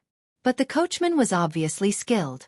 With a whip, he steered the carriage back to its original direction. The carriage continued to charge towards the gatehouse. It did not even intend to slow down. Phil furrowed his brows. They did not stop. Since that's the case, he grabbed the second arrow. This time, after Phil finished knocking the bough, he coldly ordered his subordinates. Firing warning is complete. Everyone, knock the bowstrings. Behind him, more than 100 Northland archers from Black Sand region stood in their positions. They knocked their arrows, lowered their waists, and expanded their chests. Then, they steadily drew their powerful arms apart. The sounds of the bowstrings and the archers' arms groaned together. Under the gatehouse, the silhouettes of the 2 carriages became clearer. Phil's expression turned cold. Prepare to shoot at the same time. Everyone tensed their muscles. Their expressions were stern, and their bowstrings were pressed against their cheeks. They adjusted their angles at their targets, the carriages and people who were charging towards them under the gatehouse. The carriages were getting closer and closer. Finally, Phil's expression turned ferocious. He let out his final roar. Fire! In the next second, amidst the neat and terrifying whistling sounds, countless arrows rained down from below the gatehouse, covering the sky and covering the earth.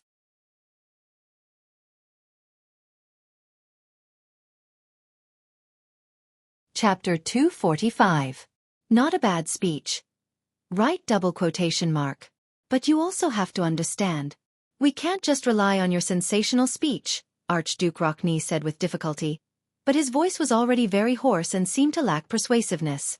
We can't just rely on your sensational speech to think that Constellation is already invincible, and that At is facing a great disaster, and that we will die if we don't cooperate with you. That's not realistic. Lampard took a deep breath. Of course you can doubt me.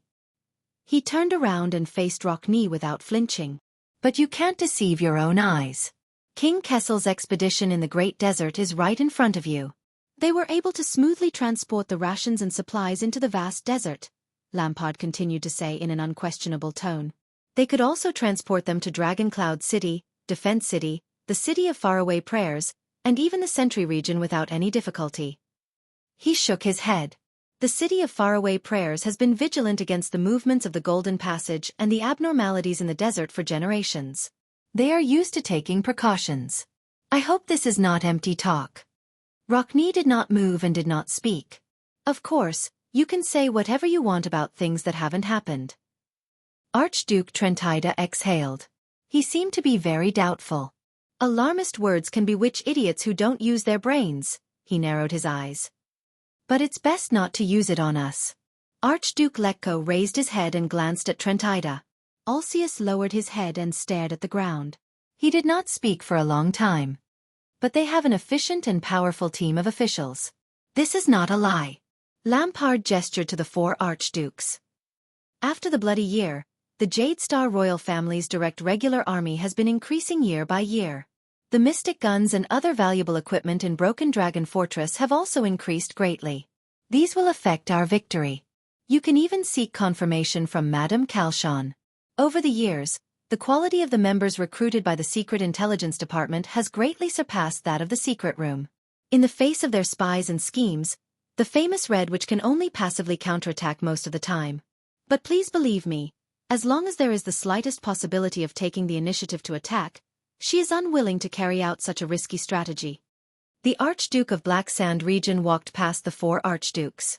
His gaze was solemn, and he gave off an extremely oppressive feeling. Let's look back at the example of the war more than 100 years ago. It's not a difficult task. Compare it to the present, he said in a low voice.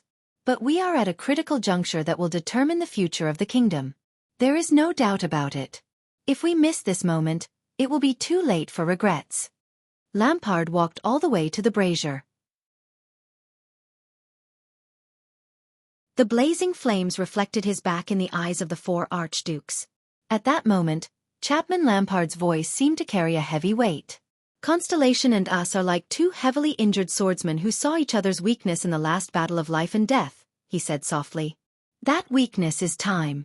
Archduke Letko's expression changed. Our weakness is that we can't afford to waste time.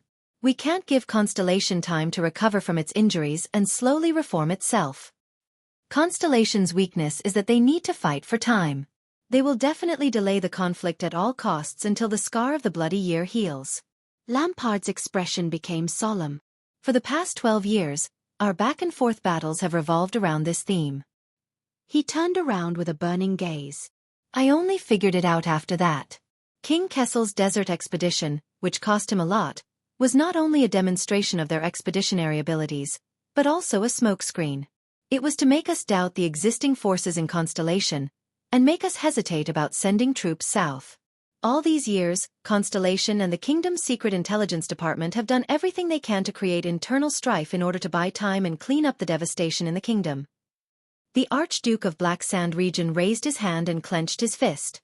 And I've done everything possible to expand the local conflict into a war through the prince or the territory, all to buy time and disrupt Constellation's plans. So you want us to send troops? Alcius suddenly said. Even if it's to tempt us with benefits that exceed our expectations? Lampard nodded wordlessly. Trentida exhaled and rubbed his palms together. Let's talk about something realistic. Even if we all agree with you and send troops south together, then what do you plan to do? 12 years ago, when we had the greatest advantage, we still couldn't conquer the south of Shepherd's River. The Archduke of Reformation Tower spread his palms with a strange expression.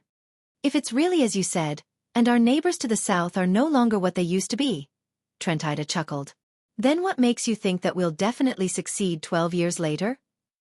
The archdukes fell into deep thought, but Lampard seemed to be prepared. He snorted softly, walked to the rectangular table, and knocked on it. He shook his head and said softly, "There's still a difference. 12 years ago, and now." Archduke Alcius revealed an interested expression. 12 years ago we were too arrogant. When we sent troops, our strategy was to destroy the country. Lampard shook his head, seemingly very regretful. After we crossed the fortress, we launched an all-out attack. Not only did it deal a heavy blow to Constellation, but it also brought us great pressure. It left an opening for the Starlight Brigade's harassment. By the time we realized something was wrong, we were already deep in the mud. Lampard raised his head abruptly. But now, we have recognized our opponent's situation, and we still have our advantage. The Archduke of Black Sand region nodded.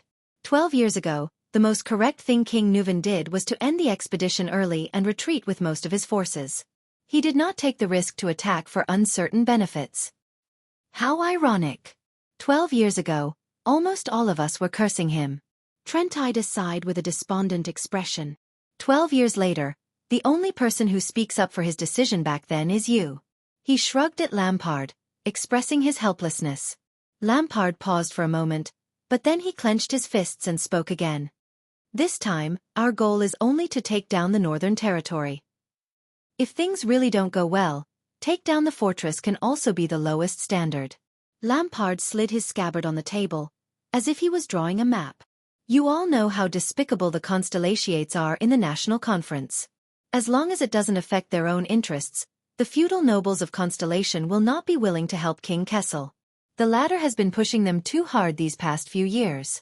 So, just like 12 years ago, we will be facing an isolated northern territory with no reinforcements other than the royal family's regular army. Or even better. Because the grudge between Nanchester and Jadestar has not been settled, the neighboring land of Cliffs region will not send troops. The great damage the Northern Territory suffered 12 years ago is far from recovering. Archduke Letko's eyes flashed.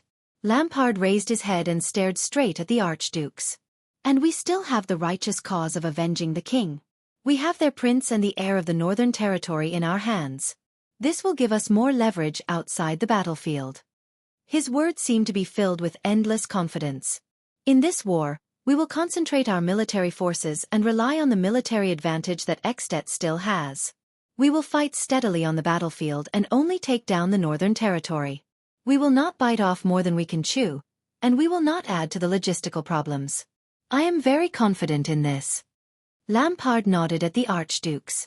After we achieve this goal, we will have a foothold in the Northern Territory, and we will be able to completely reverse the 300 years of stalemate. Without the Northern Territory, Eternal Star City will have almost no place to defend. We will have the absolute initiative. We can attack or retreat. Even if we do not advance or retreat, we can still give Eternal Star City an invisible pressure and threat. He pointed at the invisible map on the table with his scabbard. So, you volunteered to take over the land in the Northern Territory and guard the south. Alcius raised his head sharply. Is this your goal? To put pressure on Constellation? Are you sure you can do it? Lampard nodded slowly. To accomplish this, he snorted coldly. Is there anyone more suitable than me? Tell me about it, Rockney said coldly from the side. Lampard glanced at him, but he still nodded. Lampard frowned. His expression was solemn. I will use year-round invasions and military deployments to form continuous pressure on Constellation, especially Eternal Star City. Lampard frowned, his expression solemn. Along the way, I will let Constellation's vassals, such as the Land of Cliffs and Western Desert, go easy. They will understand what they can gain from the decline of Central Territory and Eternal Star City. Trentide and Letko exchanged glances. This will deal a heavy blow to the Jadestar royal family's reputation. It will also force Renaissance Palace to put a large amount of budget and energy into military defense and mediation with foreign religions, to the point that they will not have time to care about other territories and vassals. This will weaken the royal family's influence and control over the kingdom. And those feudal nobles who have been oppressed by Kessel for many years are not easy to deal with. Lampard's expression became solemn, but there was a hint of indecipherable fanaticism in his eyes. In short, we will not defeat the enemy in one fell swoop, but we can use a sudden threat to show our existence. We will forcefully insert a foreign chess piece into Mindy's chessboard, forcing them to erupt in internal strife that cannot be cleaned up. We will indefinitely delay or even interrupt their ongoing reform. As time goes by, Constellation will fall ill from the difficulties of the journey of change and transformation step by step. Lampard raised his gaze, and the expression in his eyes became sharper. And we will turn the tide with all our might. Even turn the tables. The Archduke sank into deep thought. At this moment, Your Grace, a valiant female voice rang from outside the door. I am coming in. The sound of weapons rubbing against each other immediately came from outside the stone hall. The four archdukes' expressions tensed up, and they all looked at Lampard. Lampard's expression changed at first, then he nodded at them. "Let her in," Archduke Letko said loudly. "Everything will be fine." As the Archduke's voice faded, the sound of a sword being sheathed came from outside the door. In the next second, the figure of the swordswoman Croche appeared in the hall. This female warrior, which was rarely seen in At, respectfully came before Lampard. With a solemn expression, she whispered a few words into the Archduke's ear. At that moment, Archduke Trentida sharply noticed that Lampard's eye sockets had suddenly widened. "Something is happening," Trentida quietly said. "It seems to be related to the situation at hand." Asterisk bang. Asterisk like a swarm of insects, the arrows rained down on the ground from above the gatehouse. Asterisk thud. Clang. Clang. Asterisk a short and piercing sound of nails piercing rang. But the scene they imagined did not appear. The two carriages with the emblem of Goodflow City were not nailed into hedgehogs by the arrows, nor did they slow down or stop. They still charged towards the gatehouse at the same speed. Instead, the three patrol squads chasing after them stopped in their tracks. Their scalps were numb, and they looked in front of them in shock and bewilderment. Countless arrows were nailed to the ground in a densely packed manner, just a few meters in front of them. They were firmly separated from the two carriages. If they took another step forward, one of the arrows might land on their heads. With this thought in mind, the patrol squads raised their heads to look at the gatehouse with shock, anger, and confusion. Above the gatehouse, Phil the archer put away his bow and arrows. He watched with satisfaction as the patrol squads were intercepted by his troops on the road. Phil turned around and gestured to Count Levon. The Count gave him a thumbs up. The two carriages, together with the attendants who were lagging behind them, all ran towards the gatehouse's gate. "What's going on?" Outside the gatehouse, as the nominal commander of the patrol squads, Garrison Officer Viscount Lysden was already jumping with rage. How many years had it been since he saw his troops stopped under the gatehouse by a warning shot? And in Dragon Cloud City? "Sir, madam, you saw it." How dare they? With two equally enraged guards, Lysden pointed at the gatehouse and roared furiously at Prime Minister Lisban and the Red Witch, Kalshan. "Attack my troops? In Dragon Cloud City. Attack the patrol squads guarding Dragon Cloud City. Attack the king's regular army." He clenched his fists and roared, "No matter who they are, F***ck their whole families." Asterisk boom. Asterisk with a loud bang. The temporary gate in the middle of the gatehouse was slowly pulled up with the sound of metal rubbing against each other. The two carriages then slowed down and passed through the first gatehouse with the people around them. They entered the highest part of the inner city, Heroic Spirit Palace. Count Lisban frowned slightly. He first glanced at the carriages that broke through the encirclement and rushed into the gatehouse. Then, he quietly observed the situation above the gatehouse. His white hair swayed slightly in the wind. "Calm down, Your Grace," the Prime Minister said faintly. "Everything happens for a reason." Only then did Viscount Lysden stop talking. But his breathing was still rapid, and the veins on his arms bulged. He stared at the Red Witch beside the Prime Minister with an unfriendly expression. "Tell me the truth, Madame Kalshan." Prime Minister Lisban sighed. "Who are the people above the gatehouse? Who are the people in the two carriages just now? Who is in Heroic Spirit Palace?" "Forget it." Lisban shook his head. "I recognize that archery skill. 12 years ago, when we attacked the fortress, Phelps and his colleagues were the best at suppressing the enemy's shots. This was also thanks to Black Sand Region's years of fighting against the fortress." The Red Witch frowned slightly. She seemed to be a little surprised, but then her expression turned into one of regret. "As expected of you, Lisban," she said slowly. Lisban took in her expression. From the patrol team's uniform, to the inexplicable increase in the number of soldiers, and the letter from Heroic Spirit Palace urging me to go. The Prime Minister shook his head. He looked exhausted. "And your sudden appearance? Why him?" Madame Kalshan narrowed her eyes and did not answer. But Lisban did not want her to answer. "I've had enough of everything." The white-haired Prime Minister raised his head and looked straight into Madame Kalshan's eyes. He said coldly, I've also had enough of my incompetence and hesitation. The Red Witch sighed. Prime Minister, believe me, everything is far from that simple. But Li Span ignored her. With a cold expression he ordered, "Someone, invite Madame Calchon to my temporary office. Give her a sealed and isolated room. Remember to be polite." Viscount Lysden's anger had yet to subside. He waved his hand. In the distance, a group of patrol soldiers walked over with angry expressions. "Without my order," the Prime Minister said solemnly, "she probably won't want to leave." Calchon stared at him in a daze. Li Span turned his head again and looked at the patrol behind him. "Lysden, get your men ready," the Prime Minister ordered coldly. Viscount Lysden was slightly startled. "Ready?" The Red Witch's expression changed slightly. "Prime Minister, you have to think carefully." The Red Witch frowned. "This order of yours will not only affect you. This is Dragon Cloud City." Her gaze was complicated. "This may cause Xianxia to be doomed eternally." Li Span turned his head and gave her a long look. His emotions were unclear. "Calchon, old friend." The Prime Minister put his hands behind his back and walked slowly to her side. He said softly, "More than 10 years ago, when you destroyed the Lampard family without batting an eyelid, you have always terrified me." Calchon was slightly stunned. Li Span finished calmly. "Now I understand. You did not choose Chapman Lampard." The Red Witch closed her eyes and sighed softly. Li Span. The Prime Minister's gaze was extremely terrifying. "You created him with your own hands." Calchon lowered her head and smiled gently.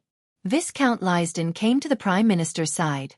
With a hesitant expression he asked, "Sir, what should we prepare?" Li Span no longer cared about the Red Witch's reaction. He turned his head abruptly and looked at the gatehouse, at the slowly descending steel gate. His gaze was firm. "Prepare to attack the city."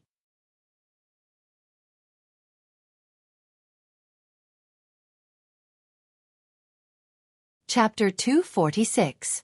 Dragon Cloud City. In the doorway behind the first gatehouse, countless fully armed Black Sand Region soldiers surrounded the two carriages and their attendants tightly. They looked at the uninvited guests who dared to barge into the gatehouse with hostile expressions. Thales sat in the carriage. His skin crawled as he looked at the densely packed enemies in front of him through the window. This is bad. This was the scene they faced on the other side of the gatehouse after they risked being attacked from both sides, charged through the rain of arrows, and risked everything to enter the gatehouse. Thales clenched his fists, gritted his teeth, and suppressed the panic in his heart. Calm down. Calm down. Thales. It's not that bad. The image of Black Sword calmly searching for a way out and a chance of survival appeared before his eyes. He was completely suppressed by Asda.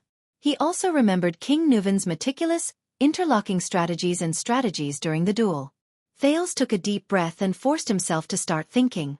The accident in front of the gatehouse, whether it was the appearance of Li Span or the Red Witch, had disrupted their plans. Shiles was supposed to bring him into Heroic Spirit Palace in the name of Lampard's ally, and not this chaotic situation. The accident happened too suddenly. They did not even have time to discuss their next step. Thales could only desperately think of a way out. The people inside and outside the carriage were still panting rapidly. Even the horses that pulled the carriages were panting. The carriage Thales was in had even broken a rope. We charged in, but... Outside the carriage, Cohen held the wheel with one hand and pressed his other hand against his abdomen. He panted in a disheveled manner. He looked at the hostile soldiers in front of him with an unpleasant expression. He said to Miranda, who was panting even more heavily than he was, "Sunset, goddess above. Why do I feel that our choice was a little impulsive? At least they didn't turn us into porcupines when we were outside." While Miranda calmed her breathing, she narrowed her eyes and observed the situation around her. She then sized up the doorway and Heroic Spirit Palace, which was right outside the doorway. She felt anxious. "Hurry up and tidy yourself up." Cohen raised his head in pain and exhaled. In the carriage, Thales looked at Put-Ray. "It seems like the way we came in was still too high profile, and there are so many people." The prince looked worriedly at the scene outside the carriage. As expected, they are suspicious. Whether it was the White Blade Guards or the other people from Constellation, none of them were part of Thales' original plan. Nicholas checked his disguise for the last time and said with a solemn expression, "We've already done this." Although we've put the rest of the people in danger, at least we don't have to face the Red Witch. We have no other choice. Put-Ray shook his head. Once the Red Witch learns of our movements, even if we have 100 backup plans, there's a high chance that they will fail. Why don't we think about what to do next? How to deal with these people outside? Thales sighed. He felt like his head was about to explode. He turned to look at their good friend from Camus Union. Their original plan was... Oh, I guess. Marquis Shiles also saw the scene outside the carriage, but he was even calmer. He slowly adjusted his collar, which was crooked because of the carriage's galloping speed, as though the rain of arrows that brushed past his head was just a noble's polo. At this moment, I suddenly became important, didn't I? Thales furrowed his brows. Ever since they entered the gatehouse, Shiles had become calm and unruffled, which made Thales rather uneasy. Nicholas snorted softly. Are we going to bet on this guy again? Put-Ray exhaled in resignation. We can't just barge in, can we? The number of guards in this gatehouse is at least 10 times that of ours. Shiles spread his hands at him innocently, but his expression was completely different from when he was outside the gatehouse. He looked like a dealer who had just taken back his chips from the players in a casino. Thales took a deep breath. The accident just now had also put the Northlanders in danger. This made Nicholas' threat to Shiles seem a little weak and powerless. And now, they could probably only rely on Shiles. I know that the way we invited you here is a little unpleasant, Sir Marquis, the prince said flatly, but in street gambling, winner takes all often means that other players are squeezed out. The Archduke of Black Sand region is no exception. Shiles' gaze flickered. Handing us over will not strengthen the fragile alliance between you and Lampard. Thales calmly thought about everything from the Marquis' point of view, and thought about what he should do. But sending me to Lampard and the other archdukes, other than the so-called friendship formed between you and Lampard because of benefits, you will not lose anything. Thales narrowed his eyes. On the contrary, you may have an unexpected gain. Shiles' eyes brightened. Is this a promise from the heir of Constellation's royal family? Thales shook his head firmly. Based on my experience, promises are very fragile, even if they are the suzerains of a land or the dukes of a country. But as you said, when doing business, we can't just look at numbers and profits, we also have to build our reputation and connections. Put-Ray raised his eyebrows. Shiles narrowed his eyes and met Thales' gaze. Outside the carriage, a rebuke from Black Sand region could be heard. Someone had already knocked on their carriage door. The prince nodded. There was an unquestionable tone in his voice. Aside from Lampard, please use us as your backup. Shiles stared at the prince with great interest. The corners of his lips curled up, and the expression in his eyes kept changing. Finally, he nodded slightly. Thales exhaled. I will miss today's amazing show. The Marquis of Camus Union straightened his collar in the carriage, lifted his hat a little, and smiled politely at them. Then, he gave Thales a meaningful look. Whether it was Lampard or you, it was worth the price of the ticket. Thales' tone was very serious. Remember, all you need to do is to send me to Lampard and the other archdukes. However, the Marquis of Goodflow City only smiled at him, pushed open the carriage door and walked down. Thales took a deep breath, exchanged a glance with Put-Ray, and jumped down the carriage as well. Only Nicholas and Put-Ray were left. He is a shameless bastard. Nicholas, who was still in the carriage, snorted coldly and stared at Shiles' back. He will not cooperate with us obediently. The vice diplomat of Constellation shook his head. Precisely because of this, he will not cooperate with Lampard obediently. Nicholas glanced at him. You don't seem to be worried about your prince at all, the Star Killer said coldly. Put-Ray chuckled softly. When I first met him, Thales was just a precocious child who was a little clever. The vice diplomat revealed a thoughtful expression. He was sensitive, hesitant, timid, sloppy, and lacking in confidence. He was a far cry from his reputation from the national conference. Nicholas furrowed his brows. Put-Ray sighed as he stared at Thales' small back. But as we spent more time together, I had a feeling that the more encounters he had along the way, the stronger he became. Thales was constantly learning, adjusting, and adapting. Whether it was the vampires, the calamities, the fortress flower, the kingdom's wrath, Or even King Nuvan or Chapman Lampard, whether it was his friend or foe. Putre's eyes shone with a different light. Putre's eyes shone with a different light. I'm afraid they didn't realize what kind of effect their actions had on that child. The Star Killer was slightly stunned. He turned his head and tightened his grip on his scabbard, pursing his lips in disapproval. You talk a lot of nonsense. Outside the carriage, Thales followed behind Shiles and nodded slightly at the disguised Wuxia and the others. Thales was not very used to the sudden increase in light. He narrowed his eyes slightly and looked at the entrance of the gatehouse in front of him. This was Thales' third visit to the first gatehouse in 2 days. He still remembered the scene when he first entered the first gatehouse. Surrounded by the diplomat group, he watched the gatehouse that separated Heroic Spirit Palace from Dragon Cloud City's outer city fall with anxiety, nervousness, and awkwardness. But this time, they were here too. Thales soon saw a familiar scene. The crude and magnificent Heroic Spirit Palace was less than 100 meters in front of them. The 10 gigantic pillars and 8 large furnaces were still standing there.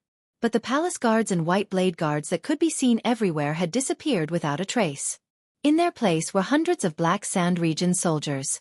Their faces were filled with vigilance and ruthlessness. They were still dressed in the uniform of the patrol team, but the patrol team's standard sabers, which were used for small-scale conflicts, had long since been replaced by lethal weapons unique to large-scale battlefields such as spiked hammers, battle axes, straight sabers, and even crossbows. They seemed to have just ransacked the gatehouse's armory. Almost all the people on Thales' side held their breaths. A noble dressed in plate armor strode out from Black Sand Region's formation. He had a broad face and a protruding nose bridge. Your Grace. Count Levon, Lampard's subordinate vassal, stared at the Marquis of Goodflow City who stood in front of the crowd with a hostile expression. Regarding your trespassing into the gatehouse, I need an explanation. The soldiers of Black Sand Region surrounded the group of people tightly. Their gazes were fierce. Almost all the people on Thales' side held their breaths. Shiles lowered his head and sighed softly. Everyone, including Thales, waited anxiously for his reaction. When Shiles raised his head again, the Marquis had already put on that kind and polite smile again. My dear Count. Shiles nodded slightly. His smile was reserved and friendly. I brought you a surprise. Count Levon narrowed his eyes and carefully sized up Shiles and his attendants.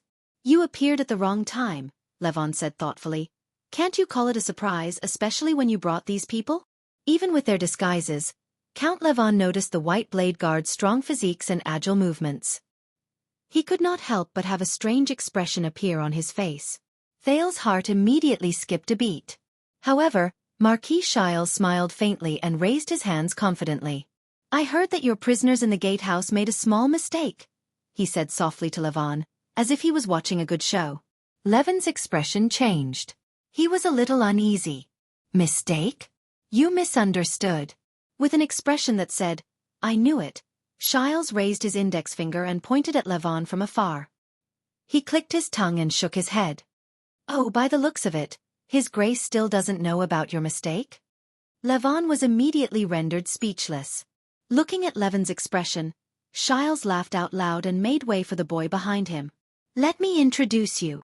This is your Archduke's missing guest. He is also the Honorable Prince Thales Jadestar, the only heir to the throne of Constellation. Under my escort, he returned. Count Levon's expression froze on his face. Thales took a deep breath and walked forward slowly with an indignant look on his face. Shiles sighed.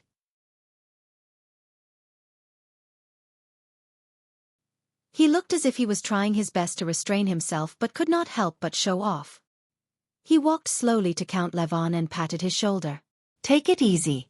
This is a surprise that I managed to smuggle in right under the Prime Minister's nose.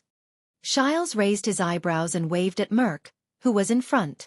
Look, if it weren't for this group of strong mercenaries that I hired from the western border of the desert, I'm afraid we wouldn't have been able to capture him. Levon's expression changed. The hostility in his eyes when he looked at the white blade guards and constellations had diminished quite a bit. Mercenaries. Merc, who had put on makeup, had a high nose bridge and a tanned face. He flashed an exaggerated smile and nodded at Count Levon. Some of us are from the city of faraway prayers. We are Northlanders. Some of us are from other places, my lord. Merc said in a gruff voice. We look for food in the desert. If you have any requests, we only need 6 gold coins to kill someone. The white blade guards flashed honest, silly smiles in unison. It gave Count Levon a shock. They're really good at acting. Thales rolled his eyes in his heart. As expected of the omnipotent white blade guards. Levon looked at these people, then at Thales, who was surrounded by them. He furrowed his eyebrows. Shiles still had a smile on his face. Everyone was waiting for Count Levon's decision. Finally, after thinking deeply for a while, Levon relaxed his eyebrows and waved at the soldiers behind him. Everyone, return to your posts. Helson, Jason, both of your squads stay behind.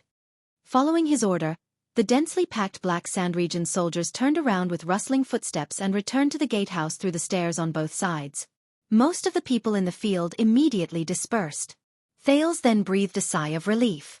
On behalf of the Archduke, I would like to thank you for your help. Lord Tolja has already gone to apologize to the Archduke. If he sees your surprise, he will definitely be very pleased. Count Levon coughed unnaturally and cast a glance at Thales. Then, he nodded awkwardly at Shiles. I will convey your goodwill to the Archduke. Now, let me take over. You and your men can rest here. Shiles smiled and shook his head. He raised his right palm and stopped the Count from speaking. Oh no. The Marquis' eyes brightened. This prince has just told me an extremely important piece of new information. I think I need to bring him to see the Archduke as soon as possible. Levon paused for a moment. The Archduke is busy. The Count of Black Sand region frowned. You are not allowed to disturb him. Shiles threw away his smile and his expression became serious. Please believe me. The information on this prince is related to what the Archduke wants to do. Shiles' suddenly serious tone made Count Levon nervous. You can't imagine it. Count Levon stared at Shiles seriously. The latter also stared back at him solemnly. A second later, Count Levon sighed. All right, I can send someone to bring you to see the Archduke. I have to bring him there. Shiles shook his head and gestured at Thales with his chin. There are some things that can only come out of his mouth. Levon was a little puzzled. Is it very urgent? Shiles first shook his head, then nodded with a mysterious expression. It's very urgent. Levon met his gaze for a few seconds. I understand. The Count nodded. You can leave now. The Archduke is in Heroic Spirit Palace, near the Hall of Heroes. Shiles flashed a smile. Thank you. Thales felt as if a huge stone had finally been lifted from his heart. As long as he could see the Archduke's, he would at least have a chance. Wait, your men will stay here. While Levon commanded his small team, he nodded at Shiles without letting his guard down. Our men will escort you there. Shiles raised his eyebrows and pretended to casually glance at the people beside the fleet of carriages. Of course. The Marquis nodded nonchalantly. Thales' heart sank. He watched as the people around the 2 carriages were taken away by the soldiers of Black Sand region. He also watched as a group of soldiers walked towards him and Shiles. The person in charge nodded politely. Very well. The prince took a deep breath. From now on, I'll be alone. But at this moment, a sonorous male voice came from the stairs leading to the gatehouse behind them. Please wait for a moment. Everyone turned their heads in unison. A strange middle-aged man, who was dressed in gorgeous clothes and had an ordinary face but had 8 braids at the back of his head, slowly walked down the stairs. Count Levon furrowed his brows and asked impatiently, What's wrong, my dear civilian disciplinary officer? He seemed to be very displeased with this new middle-aged man. In the crowd, Merc and Nicholas frowned at the same time and lowered their heads. They recognized the newcomer. The middle-aged man shook his head, completely unbothered by Levon's tone towards him. Mercenaries, right? The middle-aged man walked to the side of the 2 carriages and sized up the group of people. He flashed a reserved smile and his gaze stopped on Miranda. I didn't know that there were female mercenaries among you.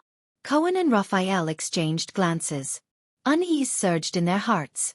But Miranda was expressionless. She raised her head with her dark face, which had been crudely smeared with paint. I come from the land of thorns, my lord, the swordswoman replied in an uncouth manner, sticking her tongue out. There are female mercenaries everywhere. Cohen narrowed his eyes. Cohen narrowed his eyes. Good acting. The middle-aged man raised his eyebrows slightly. I see. He nodded slightly, his 8 braids swaying slightly. May I see your sword? I'm very curious about how heavy the female mercenary's sword is. Miranda was slightly startled. Enough, Vlad, Count Levon said in annoyance. Perhaps the Archduke can tolerate your rudeness, but this place is... Please wait a moment, my lord. The man named Vlad turned his head and interrupted him loudly. There was a profound meaning in his words. You don't want to commit another grave mistake, do you? Levon instantly froze. Thales could not help but feel puzzled. What's wrong? This middle-aged man. If I remember correctly, he should be one of the underground forces of Dragoncloud City that Cohen and the others mentioned. Vlad turned his head and smiled at Miranda again. May I? Miranda took the sword without a word and handed it to the man in front of her. Phew. Vlad tested the weight of the sword in his hand and could not help but sigh. It's really not light. Miranda smiled. I think so too. Vlad sighed and pulled out a section of the blade. By the way, let me introduce myself. My name is Child Vlad. The middle-aged man shook his head and lowered his head to size up the sword in his hand from various angles. 12 years ago, I was in charge of collecting taxes in 12 small villages in the suburbs of Cold Castle. Miranda furrowed her eyebrows slightly. Oh, Cold Castle, I know. She laughed gruffly. Are you from Constellation? Vlad smiled faintly. Beside them, Count Levon shook his head in disdain. Yes, in theory. We are employed by the tax department of Cold Castle. Vlad flipped the sword in his hand over and said calmly, The reason why they employ us is because they need us to argue with the tax collectors from Central Territory, who are of a higher rank, so that it will be easier for them to pay less taxes to the king. Miranda and Raphael, who had been paying attention to the conversation, were slightly startled. Why did he say all this? But we have never seen the lords of Cold Castle even once. Vlad sighed. They would only send their vassals, the idiots from the Sangris family, to audit the accounts and take away a huge amount of money from the tax items. Then, they would make us bear the blame, whether it was to the tax collectors at the top or to the villagers at the bottom. They have eyes and ears everywhere, and they are the in-laws of the suzerain's family. We have no way to complain, and can only swallow our anger year after year. That's why you came to At. Miranda shrugged and snorted nonchalantly. It's understandable. No. Vlad suddenly raised his head and raised his voice. Everyone was startled. You don't understand. Vlad sheathed the sword in his hand. His expression was gloomy. Finally, one year, Cold Castle sent a young master to collect taxes. He was of noble status, young and promising. We thought that things had changed. We no longer had to be bullied and bullied. The former tax collector of Constellation sighed softly. There was a nostalgic look in his eyes. I remember the name of that noble young master very clearly. Nolaner Arund. Miranda's expression did not change, but there was already a huge storm raging in her heart. Raphael and Cohen looked at each other. Their uneasiness grew. Thales looked around and felt that the situation was getting more and more out of hand. What's going on? He mentioned the Arund family to Miranda. Did he recognize something? Nolaner told us that Cold Castle finally discovered an abnormality in the tax items, Vlad said softly. He also said, at that moment, pain appeared in Vlad's eyes. He said that we, the petty tax collectors, have been sued by the Sangris family for embezzling taxes all year round, Vlad said in a mocking and hateful tone. We, the victims, have been sued. We embezzled taxes and filled our own pockets. Beside him, Count Levon frowned. He felt that something was not right. Vlad might be of lowly birth, but he had a malicious mind. But he was not a fool, nor was he a lunatic. On the contrary, he was very smart.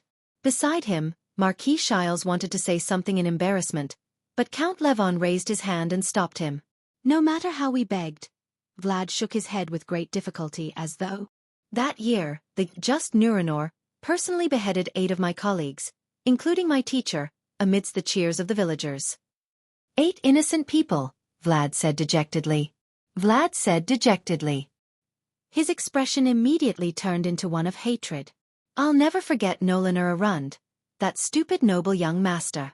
I can't forget the feeling of kneeling before the execution platform. I can't forget the look of disdain everyone gave us.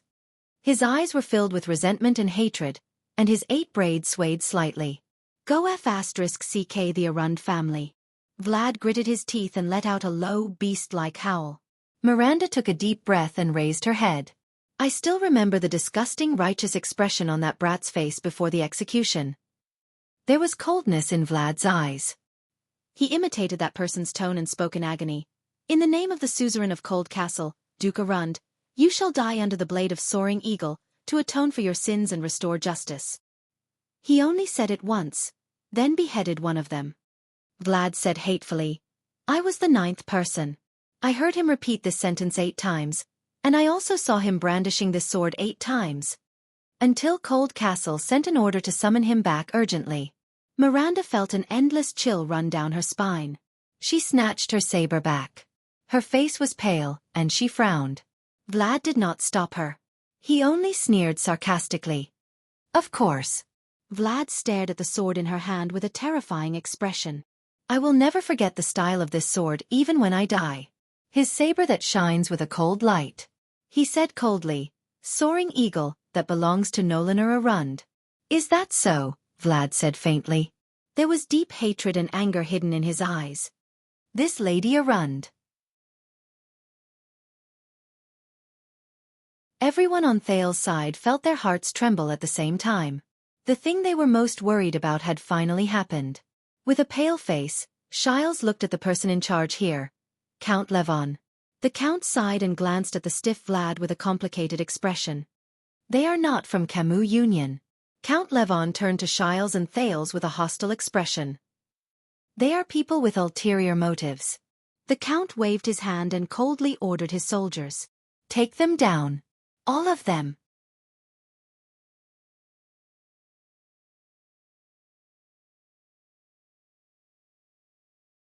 Chapter 247. Anti-Theft. At 6 in the morning, in the center of Shield District in Dragon Cloud City, the moon had already set in the west. The darkest hour of the day was about to arrive.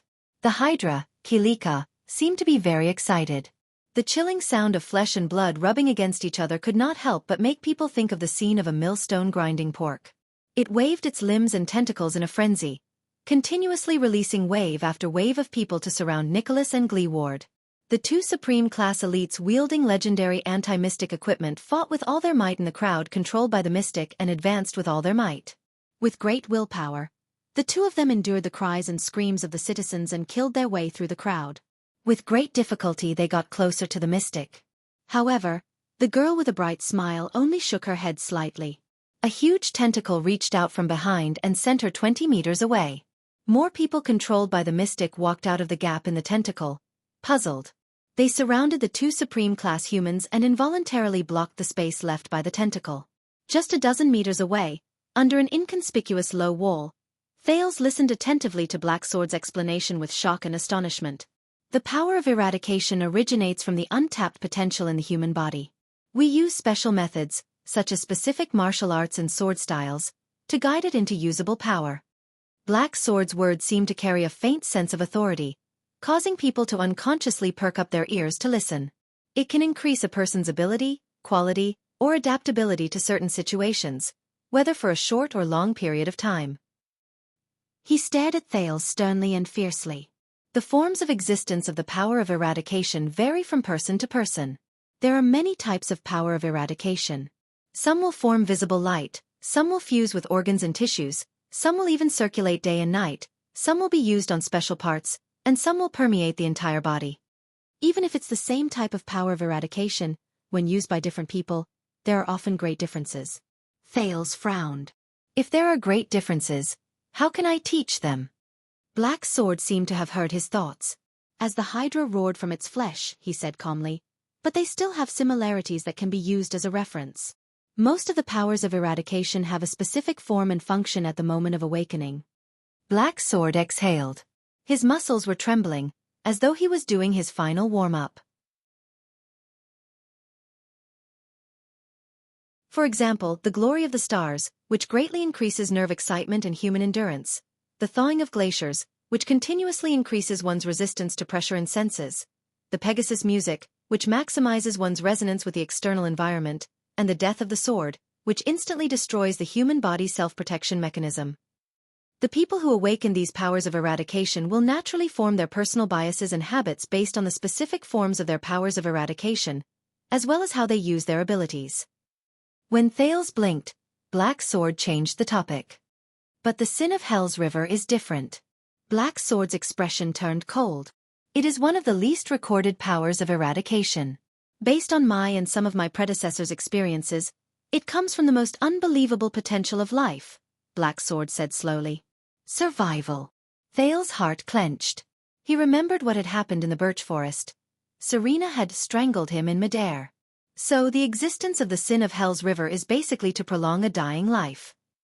Black Sword inhaled slowly and adjusted his breathing. It is a final struggle at all costs. He gave the prince a profound look. This is also the prerequisite for us to awaken the sin of Hell's River. It awakens at the moment of death, activating all the essence of life and exhausting all the possibilities of life.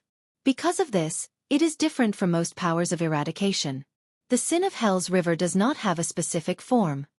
In other words, it can exist in any form and exert its effects.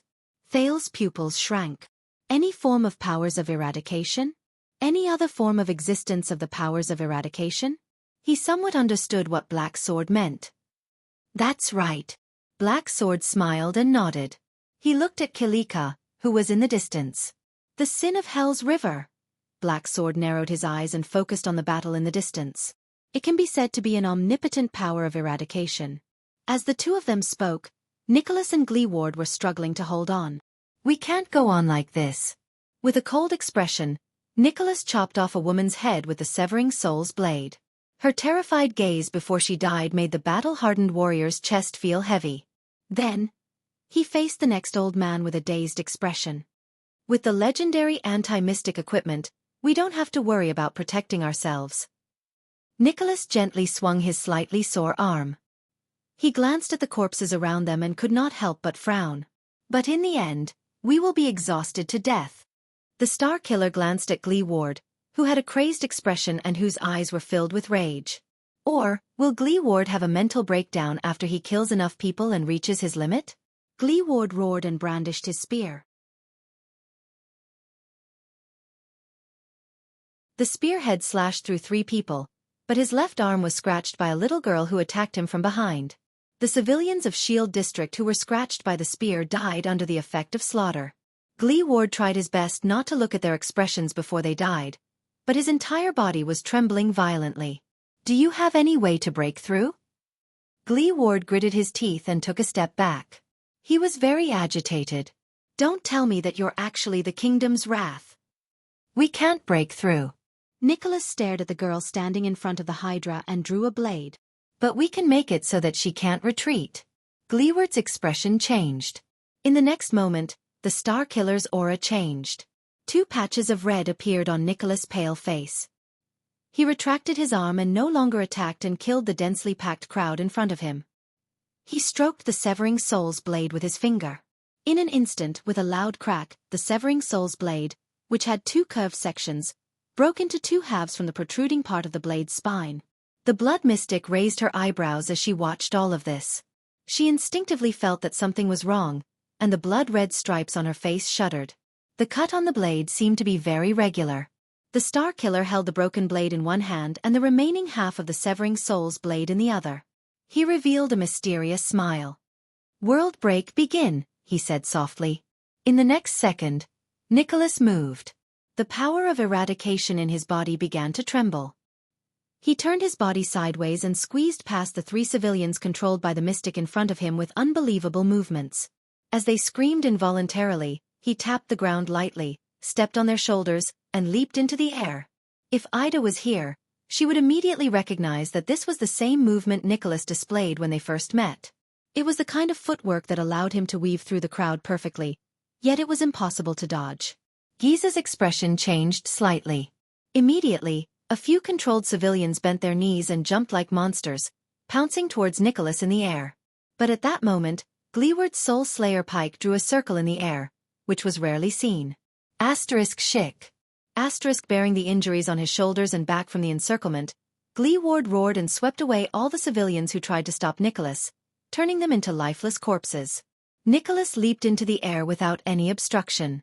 In that second, he cast a profound glance at Giza in the distance. Separated by dozens of densely packed people, the Star Killer shook his arm. The broken blade whistled through the air and went straight for the mystic's face. Giza's expression changed drastically. Amid the piercing sound of the wind, she cautiously extended 2 tentacles from her body, struck the ground, and pushed herself backwards. Thud. The blade stabbed into the ground, only a few meters away from the blood mystic. Nicholas' expression did not change. He descended from the air and used the broken blade to block an enemy who was about to ambush him from behind. Giza narrowed her eyes and stared at the broken blade on the ground. She did not say a word. However, just a second later, Nicholas swung the blade lightly. His eyes shone brilliantly, and he said coldly, "World break completed." The mystic's expression did not change. He did not even look puzzled. But at that moment, Nicholas suddenly roared with the greatest emotional fluctuation since the start of the battle. "Charge!"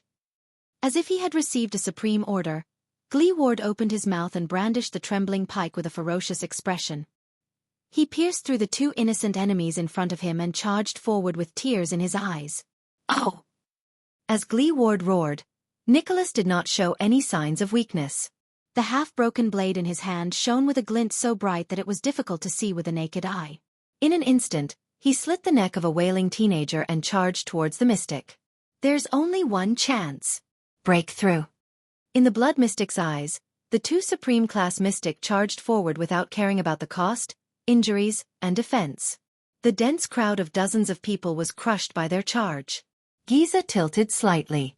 More people walked out of the tentacles and surrounded the vanguard. But Nicholas and Gleeward did not stop charging. Both of them were covered in scratches and cuts, but they burst forth with their most ferocious forms and charged at the mystic. They were getting closer and closer to the mystic. In the end, Giza still closed her eyes. Soon, Kilika extended a giant tentacle from behind her, grabbed her waist, and swept her away. But an accident happened at that moment. The mystic on the tentacles was no more than 10 meters away when the severing soul's blade stabbed into the ground suddenly shone brightly. The broken blade shone with the most dazzling yellow light. The tentacles protecting Giza continued to drag her backward, but a yellow light that was identical to the one on the blade suddenly appeared behind Giza.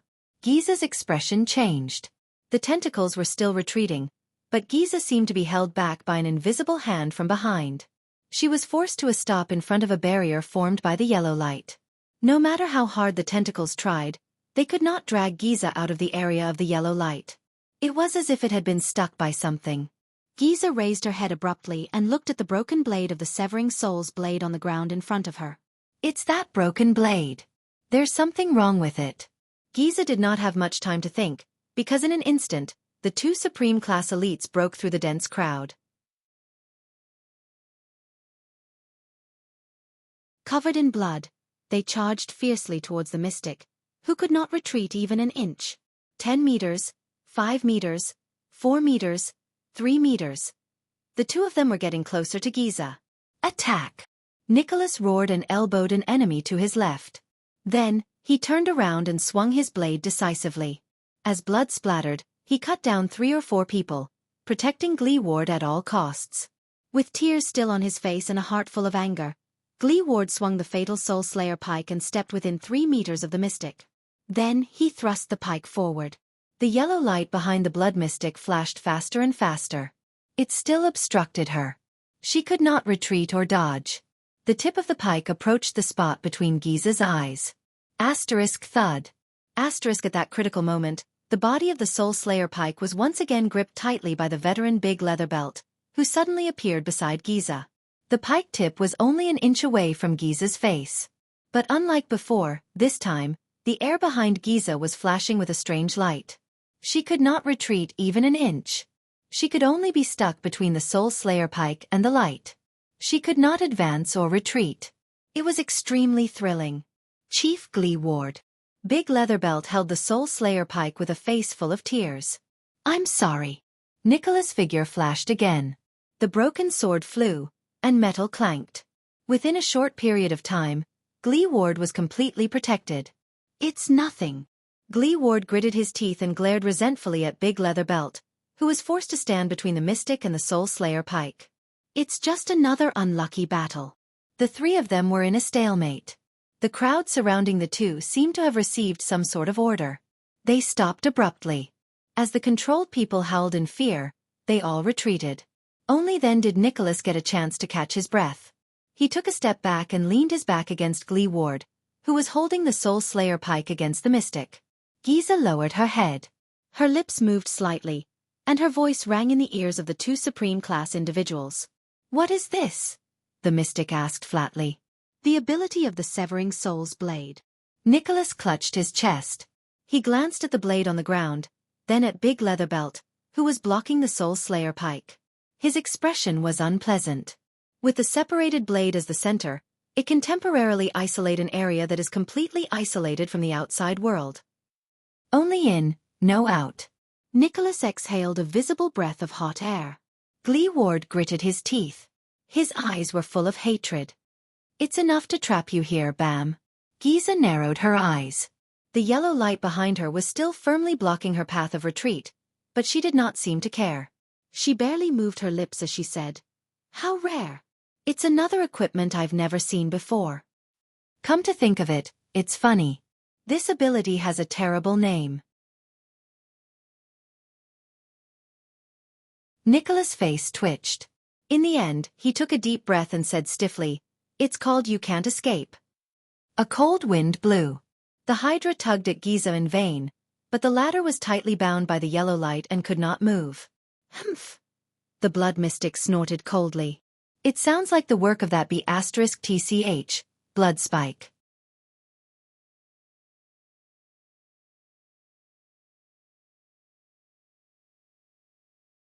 Chapter 248. Anti-Theft, Anti-Theft. It was night. I'm still worried about that strange doctor staying together with His Highness. Beside the bonfire, Wuxia stared at another bonfire in the distance with a strange expression. There were only two figures, one big and one small, sitting around it. This was the third night since they came to Lampard's military camp. Ramon claimed that he wanted to examine Thale's injuries alone, and the strange thing was that the prince agreed to it. He's a prince. He can do whatever he wants. Putre smoked his pipe and exhaled a cloud of smoke. Beside him, Wuxia's expression darkened. "Also, relax. Ramon's fear of His Highness is not an act. Also, there are so many extension soldiers guarding the area. His Highness' safety is assured." Putre glanced at the hostile extension soldiers who were either on sentry duty or patrolling around. He then glanced at Ida, who was not far away, and said slowly, "Also, if Ramon is really an assassin, he had too many chances on the previous battlefield. Don't forget, he was the one who saved His Highness." Wuxia recalled what happened on the battlefield, and his heart skipped a beat.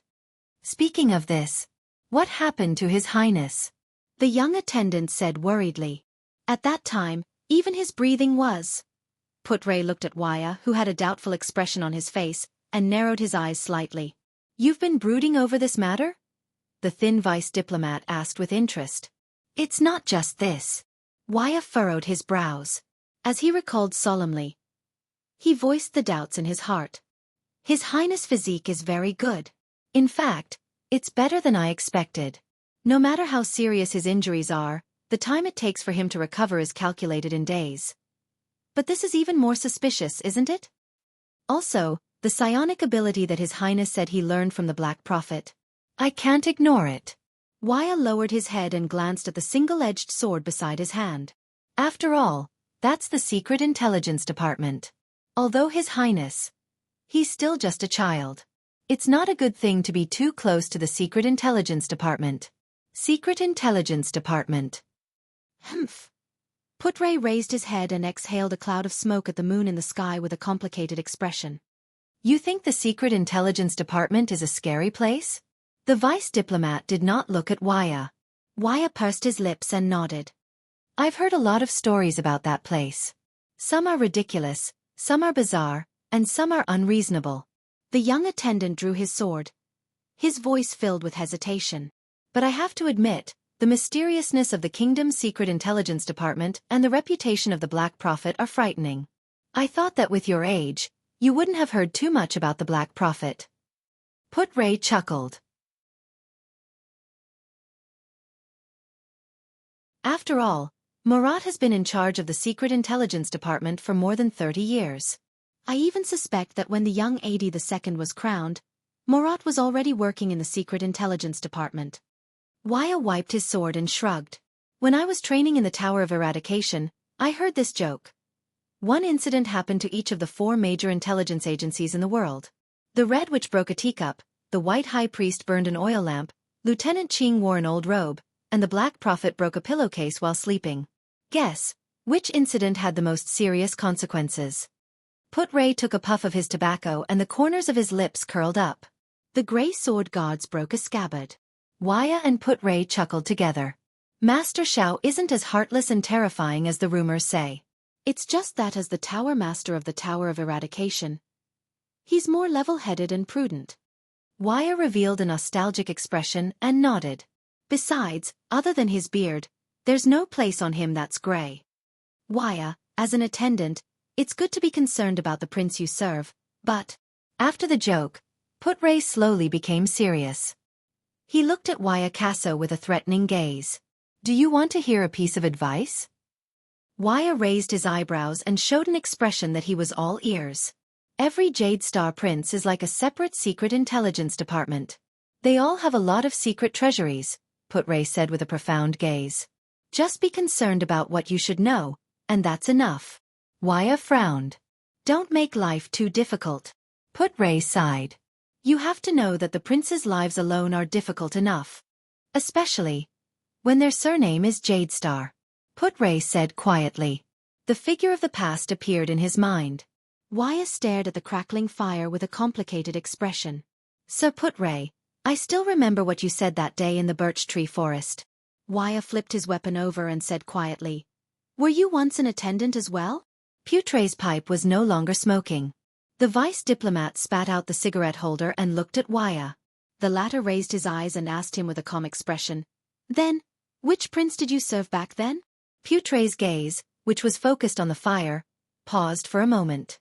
A few seconds later he said slowly, just like your father. But I was more experienced and left the prince's side earlier. Wuxia stared straight at him. He stopped wiping his weapon without realizing it. Is that so, attendant? The young attendant's expression was complicated, but his gaze was profound. Then, do you have a family? Put Ray turned his head and gave Wuxia a profound look. How funny. He said quietly, Constellation's famous cunning fox, the leader and signatory of the Fortress Treaty, can't even handle his own family properly.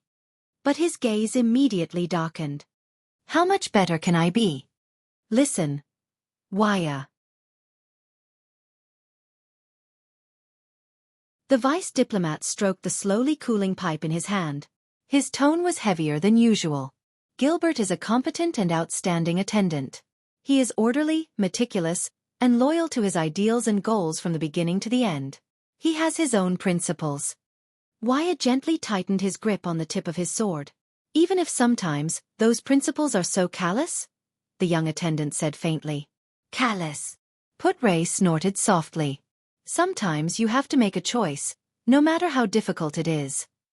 Before Wuxia could respond, a discordant voice interrupted their conversation out of nowhere.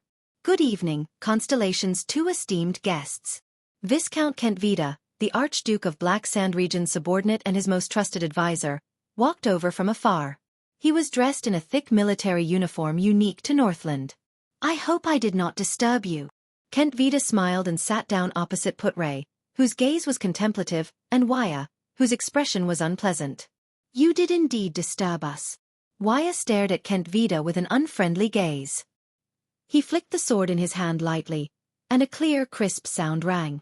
Very well, that means that I have attracted your attention. Kentvita nonchalantly took off his gloves and warmed himself by the fire. Why don't you stay in the tent? The weather is very cold, and this is Northland. We like the open wilderness, Put Ray replied coldly as he poured out the ashes from his pipe. His thin face flashed in the firelight. The scenery is beautiful, and the field of vision is wide. Do not worry. Kent Vida chuckled softly, seeing through their thoughts. You are in At, and extensions do not have the habit of eavesdropping on tent corners. He turned his head and looked at the Prince of Constellation and his doctor in the distance. The prince is very safe here. Kent Vida narrowed his eyes. He is truly a special prince, isn't he? Otherwise, the Archduke would not have given such an evaluation. Waya snorted in disdain. Putray furrowed his brows. They are starting to pay attention to the prince. The child probably said something strange in Lampard's tent a few days ago. This is not a good sign. The vice diplomat pulled out his tobacco pouch, grabbed a handful of tobacco, and said flatly, "Looks like we will have to depart tomorrow." Waya raised his eyebrows. Kent Vida's expression froze. He looked at Putray warily. You know about it? It's written all over your face, and the soldiers who go back and forth through the night. Besides, Putray nonchalantly picked up a burning branch from the fire and lit his pipe again. Isn't this the purpose of your visit? To convey your lord's will? There was silence. Kent Vida stared at Putray seriously, as though he wanted to observe him again. Yes, the Viscount of Black Sand region said calmly. We will depart tomorrow. I will lead a troop of 2,000 men, including 500 cavaliers and the Fire Knight, Lord Tolja. We will escort Prince Thales straight to Dragon Cloud City. On the way, we will not rest in any of the suzerain's castles or towns. At most, we will set up camp in the wild. 2,000 men, and detour around the castles? To ensure that no one will find an opportunity to plot against them? Putray chuckled softly. I am really worried for your lord. It seems that Lampard is also at his wit's end. He has no clue about the mastermind who is plotting against him. Kent Vida's expression changed slightly. And here I thought that keeping promises and being absolutely loyal was the glorious and proud tradition of Northland, Putray said softly as he puffed out a cloud of smoke. But look at this military camp right now. There's the smell of conspiracies and schemes everywhere. Who else can you completely trust? Kent Vida's expression gradually stiffened. Do you know what this is called? Putray snorted softly. Even a crooked beam will have a crooked shadow, whether it's King Nuvan or your lord. Kent Vida grabbed a handful of snow from the ground, gently scattered it, and watched as it fell between his fingers. Do not comment on Northland's internal affairs, citizen of the Empire, the Viscount said coldly. At least on the land of Black Sand region, accidents will not happen again. Waya sheathed his sword. He sensed that the atmosphere was not quite right. Accidents? That mystic gun trainer might have a different opinion. Putray put down his pipe and laughed. Let me give you a suggestion, Your Grace, clueless Viscount. Kent Vida's gaze flickered. What do you know? Stop investigating Officer Hardy's connection with the Archdukes and suzerains. Your efforts are destined to be in vain. Frowning, Putray tested the temperature of his pipe to make sure that it did not burn well. Why don't you look for his business offline and start investigating the discarded mystic guns sold on the black market? Kent Vida looked puzzled. Black market. Ah, Northlanders who look down on mystic guns. Putray sneered. Compared to buying them directly from the Imperial Kingdom, the training of mystic guns is the most expensive. The completeness of the core and the freshness of the spare parts are inversely proportional to the soldier's proficiency in operating the mystic guns. Kent Vida revealed a contemplative expression. Beside him, Waya was baffled. The Archduke of Black Sand region's mystic gun troops are very proficient. Their aim during volleys is also very good. Putray glanced at Kent Vida and flicked the metal rod of his pipe. Based on my experience, unless Archduke Lampard is willing to dismiss half of his knights and heavy cavaliers and allocate a large amount of gold coins every month to support the mystic gun training, he will definitely not be able to train such a troop within 3 years. Kent Vida seemed to be deep in thought. He must find a sufficient source of income and maintain such a troop with a large amount of training. Only then can they be of use during critical moments. Fortunately, it's only 3 years, and there's only one training officer. Putray added a bit of tobacco and mocked. After 3 years, those troops would probably be able to carry out orders like, turn around and attack the Archduke's location, meticulously, wouldn't they? Kent Vida ignored Putray's mockery. He continued to speak word by word, So, he must find a way to the black market. For example, he can use the mystic guns that have already been scrapped and should have been destroyed according to the agreement to exchange them for money, damaged parts, eternal oil, or even bribe the purchasing officers who go to the Imperial Kingdom to purchase mystic core cores. Put-Ray shrugged and lit his pipe again. I guarantee that his contact in the black market knows him a lot better than that group of soldiers. Kent Vida exhaled and immediately asked, why can't the mastermind and financial backer behind him directly provide him with financial support? Kent Vida exhaled and immediately asked, if that's the case, all of you would have found clues about his dealings with other forces a long time ago. Why would you have to drag it out until now? Put-Ray said disdainfully. Kent Vida's face turned red. For the past few days, he had been so troubled by this matter that even his basic judgment was affected. Waya frowned. He did not quite understand the conversation between the two. There was silence. Lord Put-Ray, the secret room provided you with information, Viscount Kent Vida said slowly, having figured something out. I'm starting to believe their words. What an honor. With an intoxicated look on his face, Put-Ray took a deep puff of his tobacco. What did the secret room say about me? They only have information about you before you left the palace, but it's already interesting enough. Kent Vida's eyes shone with great interest. Put-Ray Nemain, the weaver of the web within the palace walls, the mastermind who keeps his composure. Waya looked at Put-Ray with a surprised and bewildered gaze. This guy. Huh. Put-Ray turned his head and smiled. The Red Witch's subordinates really think highly of me. Kent Vida had a contemplative look on his face. No, instead, I think that it's time for their information to be updated. Viscount Kent Vida curled up the corners of his lips and put on his gloves again. The people within the palace walls might be good at observing people's words and expressions and coming up with strategies. But some wisdom must be accumulated through experience and knowledge. Put-Ray made 2 trilling sounds through his nose and puffed out a puff of smoke. By the way, Lord Put-Ray Nemain, Constellation's former viscount, Kent Vida stood up and smiled from ear to ear. Your decision to charge in the opposite direction on the battlefield was both brave and decisive. Very well. Put-Ray cast a deep glance at Thales and Ramon in the distance. Compared to you, they like me more now.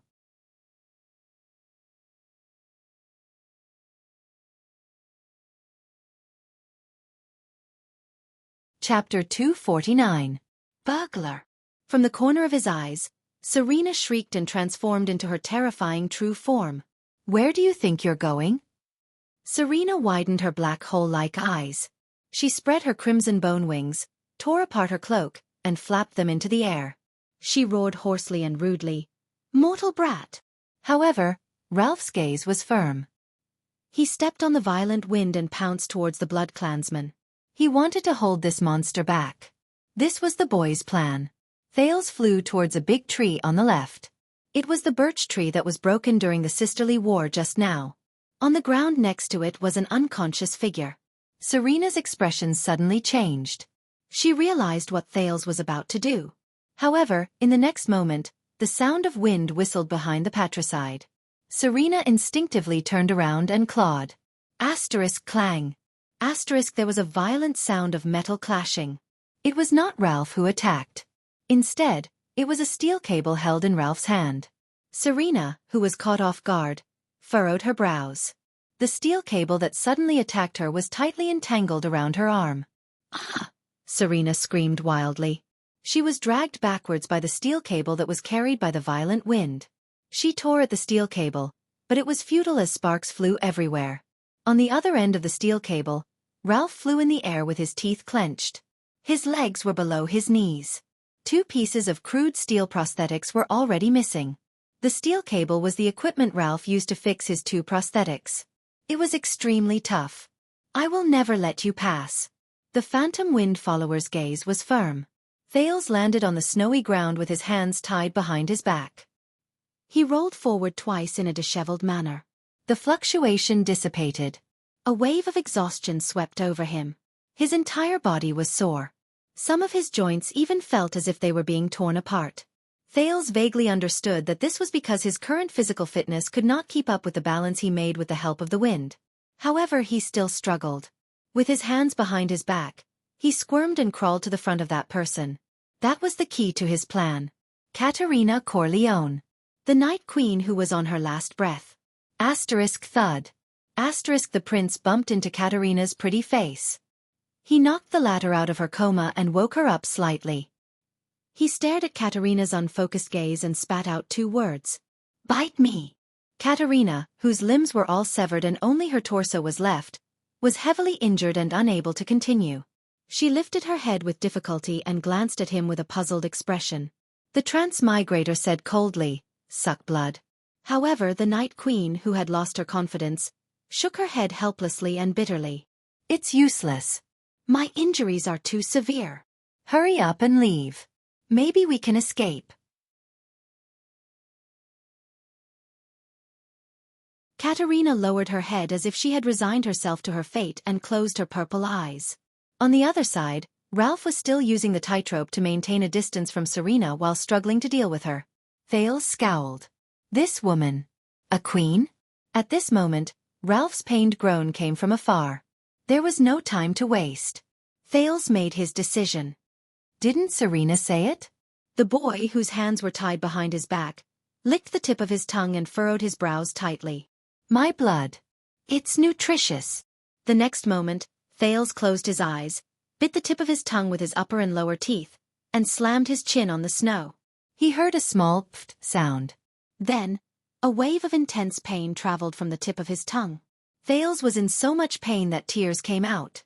The feeling of biting his tongue. It hurt so much. But Thales still struggled to stand up with tears of grief. Without hesitation, he threw himself next to Katerina without hesitation. Then, under the shocked gaze of the Corleone family head, the Weeper, and the Night Queen, Katerina van Corleone, Thales fiercely kissed Katerina's lips. Katerina subconsciously wanted to struggle. Until Thales' eyes widened in anger and stuck the tip of his tongue, which was filled with blood, into her mouth. A second passed. Katerina's entire body trembled. This is the taste of this blood. Ugh! Ralph's muffled groan was heard again. Thales furrowed his brows and stared at Katerina's incredulous gaze. This woman. Why is she so unreasonable? Her sister, Serena, was obviously intoxicated with excitement, savoring it carefully, and looking like she was about to attract fans. Could it be that she doesn't like? But he did not finish his thoughts. Because in the next moment, Katerina struggled with what was left of her body and revealed a frightening, thirsty and bloodthirsty gaze. The purple-eyed blood clansman, who only had her torso left, suddenly turned around and pressed the 7-year-old child under her body. Asterisk thud. Asterisk the Night Queen lunged forward wildly. She bit Thales' mouth tightly, madly sucking his fresh blood. Pain. Thales felt a sharp pain coming from his tongue. Thales cried again from the pain. Ugh! He shook his head violently without any regard, forcing Katerina to let go of his mouth. Thales panted violently with tears streaming down his face. I was wrong. This is definitely crazier than her sister. Thales raised his head and furrowed his brows as he looked at Katerina, who was on top of him and had a fierce look on her face because she was disturbed from eating. In the next second, like an anxious lover, Thales anxiously stretched out his head and exposed the skin on his neck. He spoke to Katerina without any regard for anything else. Quick, neck. Faster. Katerina revealed a longing gaze. She lowered her head fiercely and used her teeth to tear open the collar on Thales' shoulders. Hey!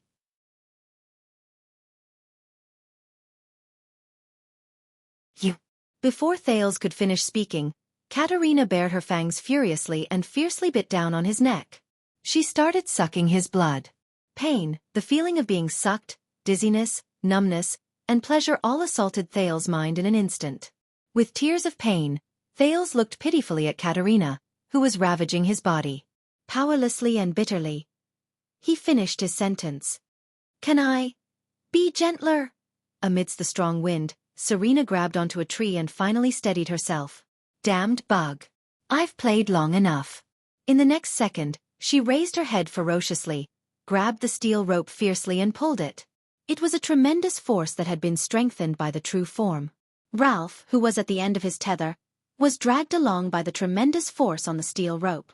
He crashed into a birch tree beside him and fell powerlessly onto the snowy ground.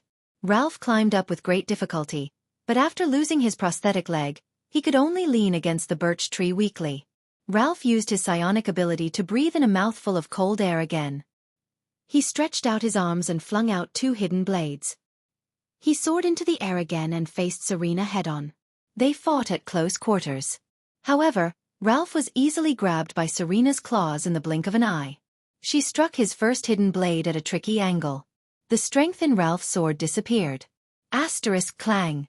Asterisk the blade, which was not as hard as the steel rope, shattered inch by inch. Serena's strength was ingenious. Ralph's body suddenly froze in midair. He had no choice but to first adjust the wind to reduce her strength. However, in an instant, Serena expressionlessly extended her long leg and stomped heavily on his other arm. Ralph grunted and flew backwards. His arm seemed to have been fractured. In the next moment, Serena's face was filled with savagery. She flapped her skeletal wings rapidly and accelerated in an instant, closing in on Ralph. Her sharp claws attacked swiftly. Asterisk clang. Asterisk she crushed Ralph's last hidden blade with her claws. I miscalculated. Disappointed, Ralph thought. I can't stop her at all. He remembered what the air mystic had told him a long time ago.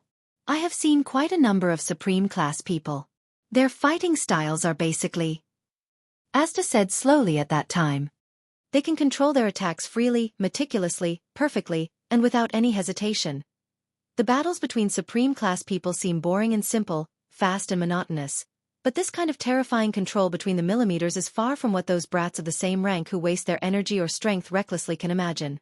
As for your problem, if you encounter a supreme class, Asda's blue robe was so distinct that Ralph could still remember his indifferent and colorless face.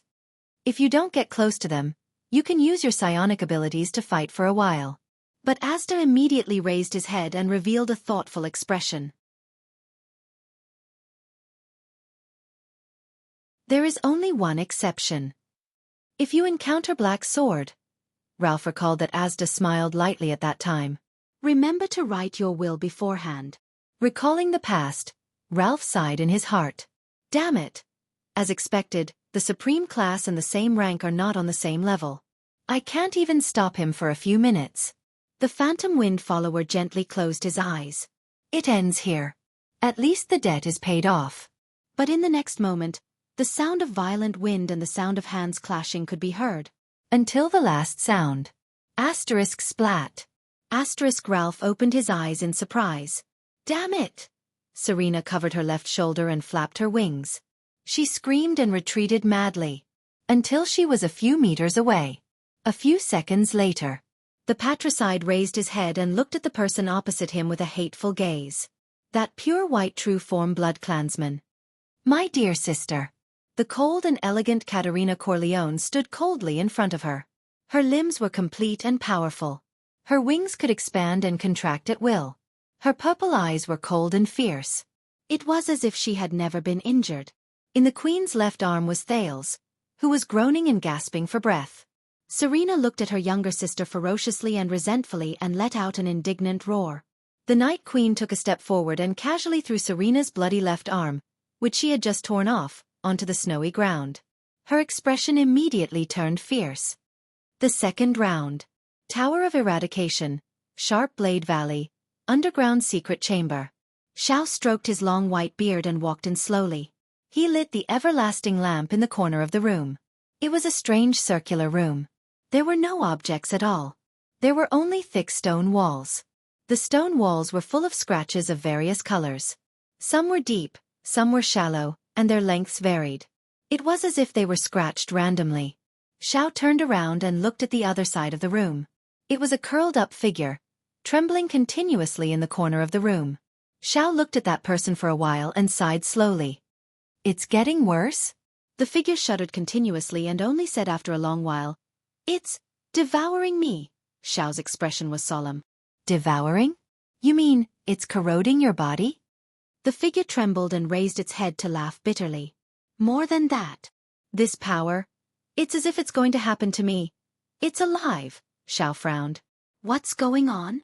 The figure continued to tremble, as if it had seen the deepest fear. It has its own consciousness. Like the devil in my heart, it's urging me, threatening me, scaring me. Go and risk your life. Go and fight. Go and kill. I can't stop, until death greets me, or death will reject me again. I can't stop. Xiao closed his eyes and remained silent for a long time. When he opened them again, his eyes were already red. Xiao, the respected Far East successor of the Tower of Eradication, slowly sat down cross-legged beside the figure. His eyes were filled with grief. Perhaps, this plan is wrong from the start. Even a genius like Crassus. How could we? Xiao's words were filled with pain and heaviness. Both of you. I shouldn't have let you go in the first place. However, the figure only laughed coldly. Impossible. Horace and I. Let's not talk about whether he could survive. He fought so many battles later on, killed so many people. If Horace was the one who went in the first place, can you imagine how he is now? The figure curled up even more. Xiao gripped his sword tightly. His heart was filled with regret and pain. He sighed for a long time. When the figure saw Xiao's expression, he tried his best to smile. Teacher, don't worry. I can hold on. Until I complete my mission, I can do it. Xiao extended his hand in anguish and placed it on the figure's shoulder. He could not help but say, "You've worked hard, child. You've endured for more than 30 years. The sins that should not exist in the world."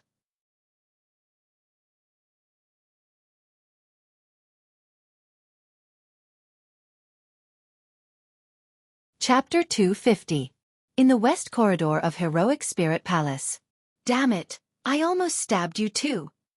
Wuxia panted as he pulled his single-edged sword out of the last enemy's corpse. He patted the wound on his left side, which seemed to have split open. How did they arrange this strange grouping? The corpse was flipped over. Cohen Caribbean crawled out from under it in a disheveled manner. His scalp went numb as he watched Wuxia pull his sword out from beside his ear. He rolled his eyes. I'm really sorry. I'm not as strong as Miranda or Raphael, and I'm not as good at fighting as the battle-hardened White Blade Guards, the police officer said perfunctorily. That's why I need your help. Attendant Wuxia Casso. Just now, Cohen and Wuxia had just escaped from the interception of a few Black Sand region elites. All right, maybe I should be thankful. The attendant took a deep breath and said, At least I don't have to be grouped with Mute. That guy is very sensitive. If I stared at his throat for more than a second, he would notice it. That look in his eyes made it seem like I was the culprit who crushed his throat. Cohen stopped and looked at Wuxia in annoyance. Wuxia was stunned for a second before he shrugged awkwardly. Sorry, I forgot that you're the one in charge. Thank you for your understanding, Cohen replied angrily.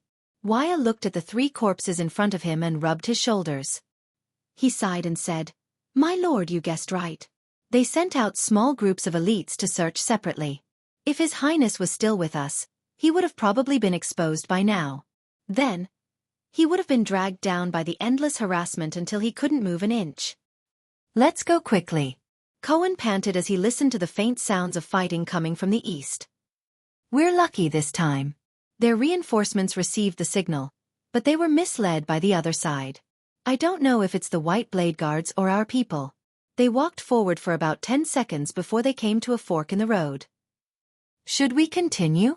Wuxia pointed in a direction and said with a frown, We've already. Cohen caught up with Wuxia's pace and overtook him without hesitation. We can only continue forward. We have to create space for the prince and the others. Wuxia glanced at Cohen and suddenly burst out laughing, then hurried to catch up.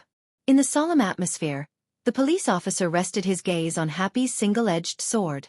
He frowned slightly. You are Ms. Chartier's student, but when you use a sword, you seem to be on Master Xiao's side. Wuxia nodded and frowned. I know. My teacher told me that my power of eradication is very special, and even my swordsmanship is affected by it. The police officer raised his eyebrows. Was it just special? The combat style of the Death of Sin faction is very dangerous. Most of the time it looks like suicide, Cohen said calmly as he recalled the figure in white. But it is the branch with the highest achievements. Wuxia shook his head with a sullen expression. Many famous swordsmen or elites come from there. Cohen nodded slowly. Since you just graduated, how did you manage to become an attendant?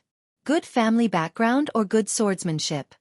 Waya shook his head and continued to walk forward. But the prince is still young. They need someone who can grow up with the prince and be his right-hand man in the future. Newbies who have just left the tower are clean and are the most suitable for this job. Waya shook his head and continued to walk forward.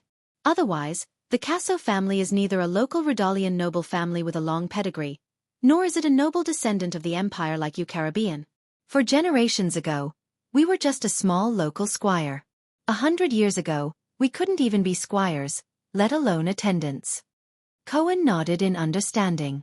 And because of this, Cohen said quietly, the king is at ease in letting you become attendants. So, what does it feel like to be born in one of the 13 distinguished families? Waya suddenly turned his head and asked. Not everyone has a family that has been passed down for 1,000 years. Cohen's expression froze. A family that has been passed down for 1,000 years? Cohen was stunned and then fell into deep thought. That dark and mysterious forbidden door, those ancient castles of various sizes. You have a lot, but you have even more burdens that you can't let go. Cohen's expression darkened slightly. That's the feeling. Waya looked at his expression and shrugged. The heir of a conferred count is willing to lower his status and become a small police officer in the capital. The attendant shook his head. This isn't common. What's this? Cohen thought disdainfully in his heart. When I was in Bladefang's dune, I was still. Baba, I'm getting used to the Western dialect, arm wrestling with the orcs in the desert. My old man said that times are changing. It's not a bad thing to learn to adapt. Cohen shrugged. The era when Count Caribbean was directly appointed as the chief of intelligence is over. An heir of a conferred count becoming a police officer can be considered a form of training, to see how the kingdom operates. It's indeed not a bad thing. Waya shrugged. That's why we, Casso and Caribbean, have the chance to fight side by side here, right? Cohen chuckled. Remember to tell this story to your grandchildren. Exactly. Waya spread his hands and shook his head as he laughed.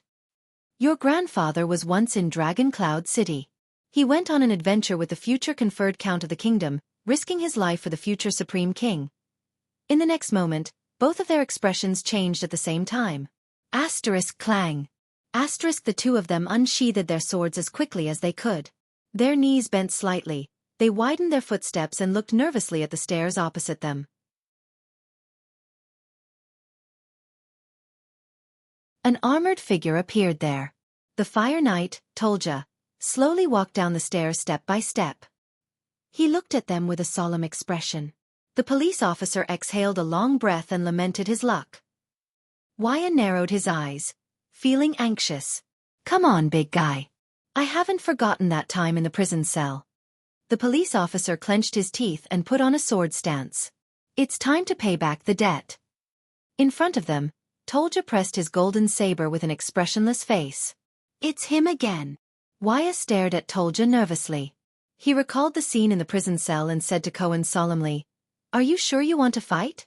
Are you sure you want to fight?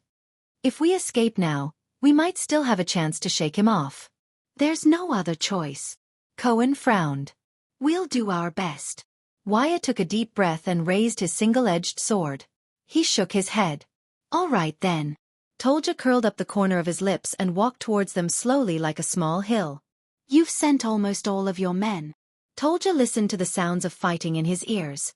His gaze was sharp as he said, You've even scattered your men and used interceptions to fight against our interceptions at all costs. I don't think you're trying to assassinate the Archduke. Where's the Star Killer? He asked in a low voice that was like thunder. Cohen and Thales frowned. Where's your prince? Cohen and Waya were both stunned. You seem to be very concerned about the prince. Waya snorted coldly. Tolja narrowed his eyes. I can feel it. The Fire Knight seemed very relaxed. The Fire Knight slowly unsheathed his saber, making Cohen and Thales even more nervous. Your men are very scattered. They're almost in a semicircle, and they're gradually approaching the Hall of Heroes. Cohen let out a deep breath. This is bad. What did this guy use to sense it? You're not here to break through, but to act as scouts and sentries, Tolja said coldly. To hide someone's position and conceal his intentions, isn't it? Cohen and Waya looked at each other and saw the hesitation in each other's eyes. Kent Vida thinks that the middle-aged lord and the Starkiller are the greatest threats.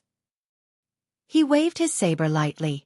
But ever since we met in the snow and I saw his gaze when he looked at Nicholas, I had a hunch, Tolja said solemnly, that seemingly harmless prince is the most dangerous. Where is your prince?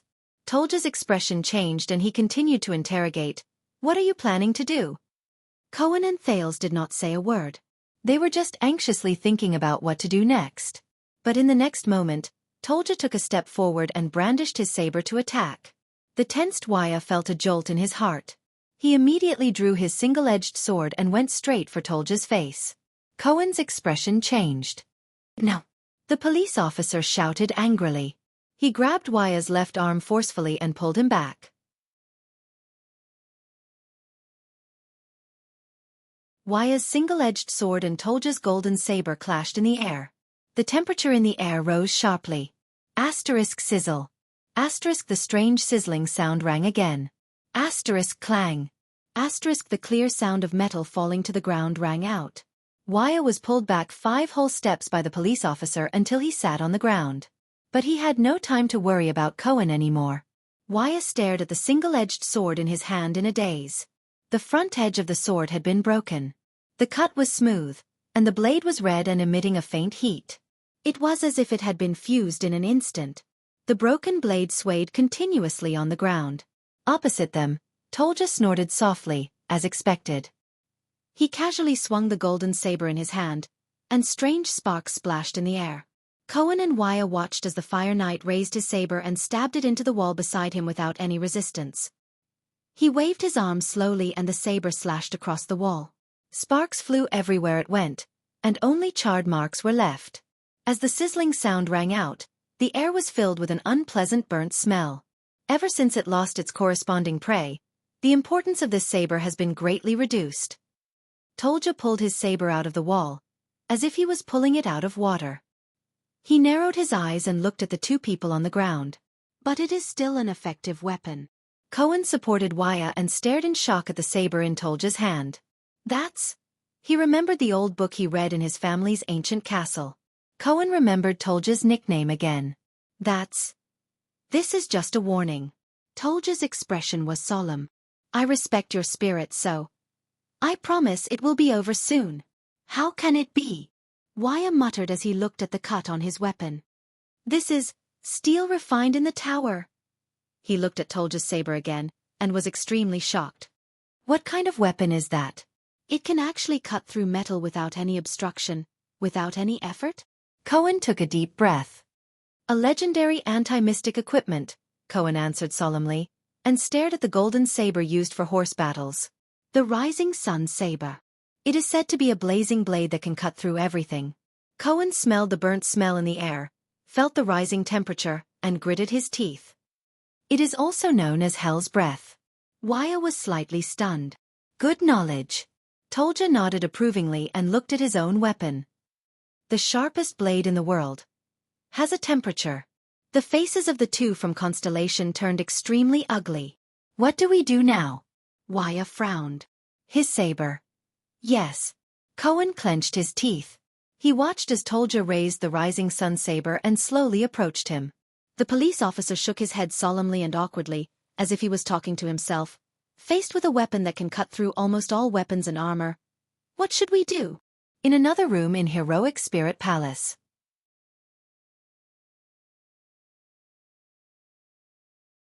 Little Rascal leaned against the wall in a daze. Thales clenched his fists and said nothing. Footsteps were heard. The vice diplomat of Constellation came to their side. Little Rascal was slightly startled. She snapped out of her daze and looked at Thales as if asking for help. The prince nodded at her. Putray looked at Thales in front of him and Little Rascal behind him, who was feeling uneasy because they had returned to Heroic Spirit Palace. He could not help but sigh. They have spread out and are in position.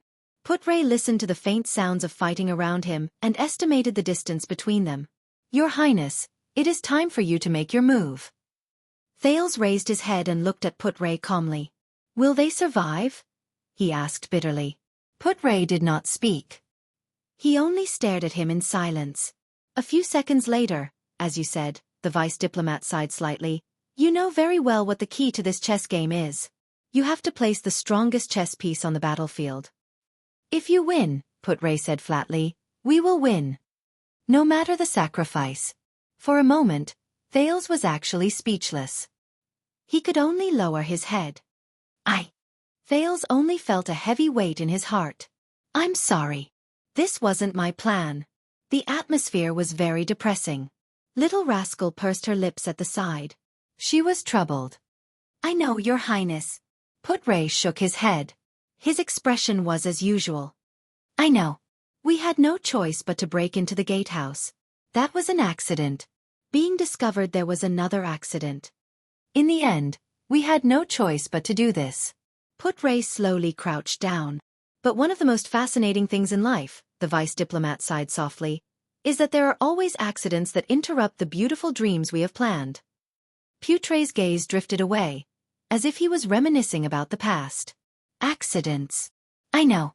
Thales took a deep breath and looked at the tiles on the floor, trying his best to expel all unnecessary emotions from his mind. But listening to them, Put-Ray lowered his eyelids and did not move. Put-Ray, I'm sorry. Thales sighed. In the end, he gave up and continued, Take care. At this moment, Your Highness. The vice diplomat suddenly cut Thales off. He let out a long sigh, as if he had made up his mind about something. Put-Ray lowered his head and nodded slowly. Before I leave, I want you to know something. Please do not feel guilty for me.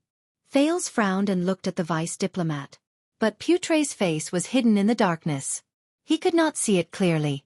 For some reason, Thales felt that Put-Ray was very abnormal at that moment. 12 years ago, I was at the border between Xianxia and Constellation, working with the Secret Intelligence Department to collect intelligence for the Ministry of Foreign Affairs. Put-Ray's voice trembled slightly. That summer I made a decision. Thales became more and more puzzled. A simple decision, a light suggestion, he said in a low voice. His voice was as light as a feather that had fallen into the air. I only needed to nod slightly, and that proposal regarding Xianxia would be sent back to the country. Thales suddenly thought of something. An inexplicable panic rose in him. 12 years ago. Xianxia. Put-Ray paused for a moment, as if he could not continue. But that was a mistake. An unforgivable mistake. The vice diplomat panted slightly. The Northern Territory welcomed disaster. The flames of war burned, blood flowed like rivers, and corpses were everywhere. At that moment, Thales' heart trembled. He raised his head abruptly and looked at Put-Ray in disbelief. What? King Nuvan's voice seemed to echo in his ears again. That was an assassin from Constellation. Thales stared at the thin man in front of him in a daze. Put-Ray raised his head, trembling slightly as he did so. His face was filled with a deathly stillness and gloomy sorrow. I lied to myself countless times, told myself that it was not my fault, convinced myself that it was just an accident, an assassin's foolish mistake. I even learned to be indifferent, and told myself to forget the past. But it was useless. The vice diplomat's expression was gloomy, and his tone seemed to be filled with despair. The sins you have committed will eventually return to you, whether you run away from it or not. Thales looked at the man's repentance, but his heart was blank. He did not know how he should react. So, Your Highness, when I heard you say that you wanted to stop the war, wanted to change, wanted to redeem the situation, wanted to do something. Put-Ray's eyes were red, and his expression was mournful but serene. I am really relieved, he said softly, his smile bitter. Thales stared back at him in a daze. Put-Ray. Put-Ray took a deep breath and restrained his expression. His gaze flickered. Thales Jade Star. Hearing him call his name directly, Thales moved slightly. Put-Ray stared at him quietly, his gaze firm. In the next second, Put-Ray slowly pressed his right chest, nodded slowly, and spoke in a solemn tone. To work with you. I am honored. As soon as he finished speaking, Put-Ray stood up decisively, turned around, and left. Thales was left in a daze. The second prince frowned. His breathing quickened, and his thoughts were in a mess. In the room, only Little Rascal's confused voice could be heard. A few minutes later, outside the Hall of Heroes, the densely packed Black Sand region soldiers formed a tight defense line, vigilantly paying attention to everything around them. Even the inexplicable noises in the walls were not spared. Their actions even affected the people on the four archdukes' side, who kept looking at them. Viscount Kentvita listened to his subordinates' reports calmly, nodding from time to time. Finally, after one report, Kentvita's expression changed slightly.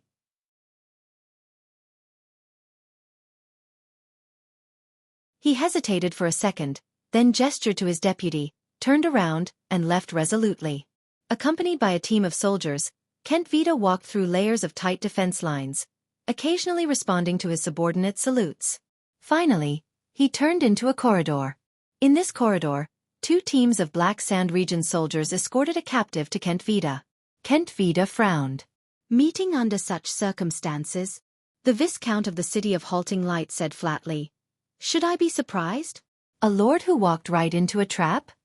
Before Kentvita, the vice diplomat of Constellation, Lord Putrain had his arms cuffed. With a calm expression, he raised his head and looked at Kentvita. "You're tuning in to the Wisdom Diary YouTube channel. Don't forget to subscribe and join us on this journey to catch the most captivating stories.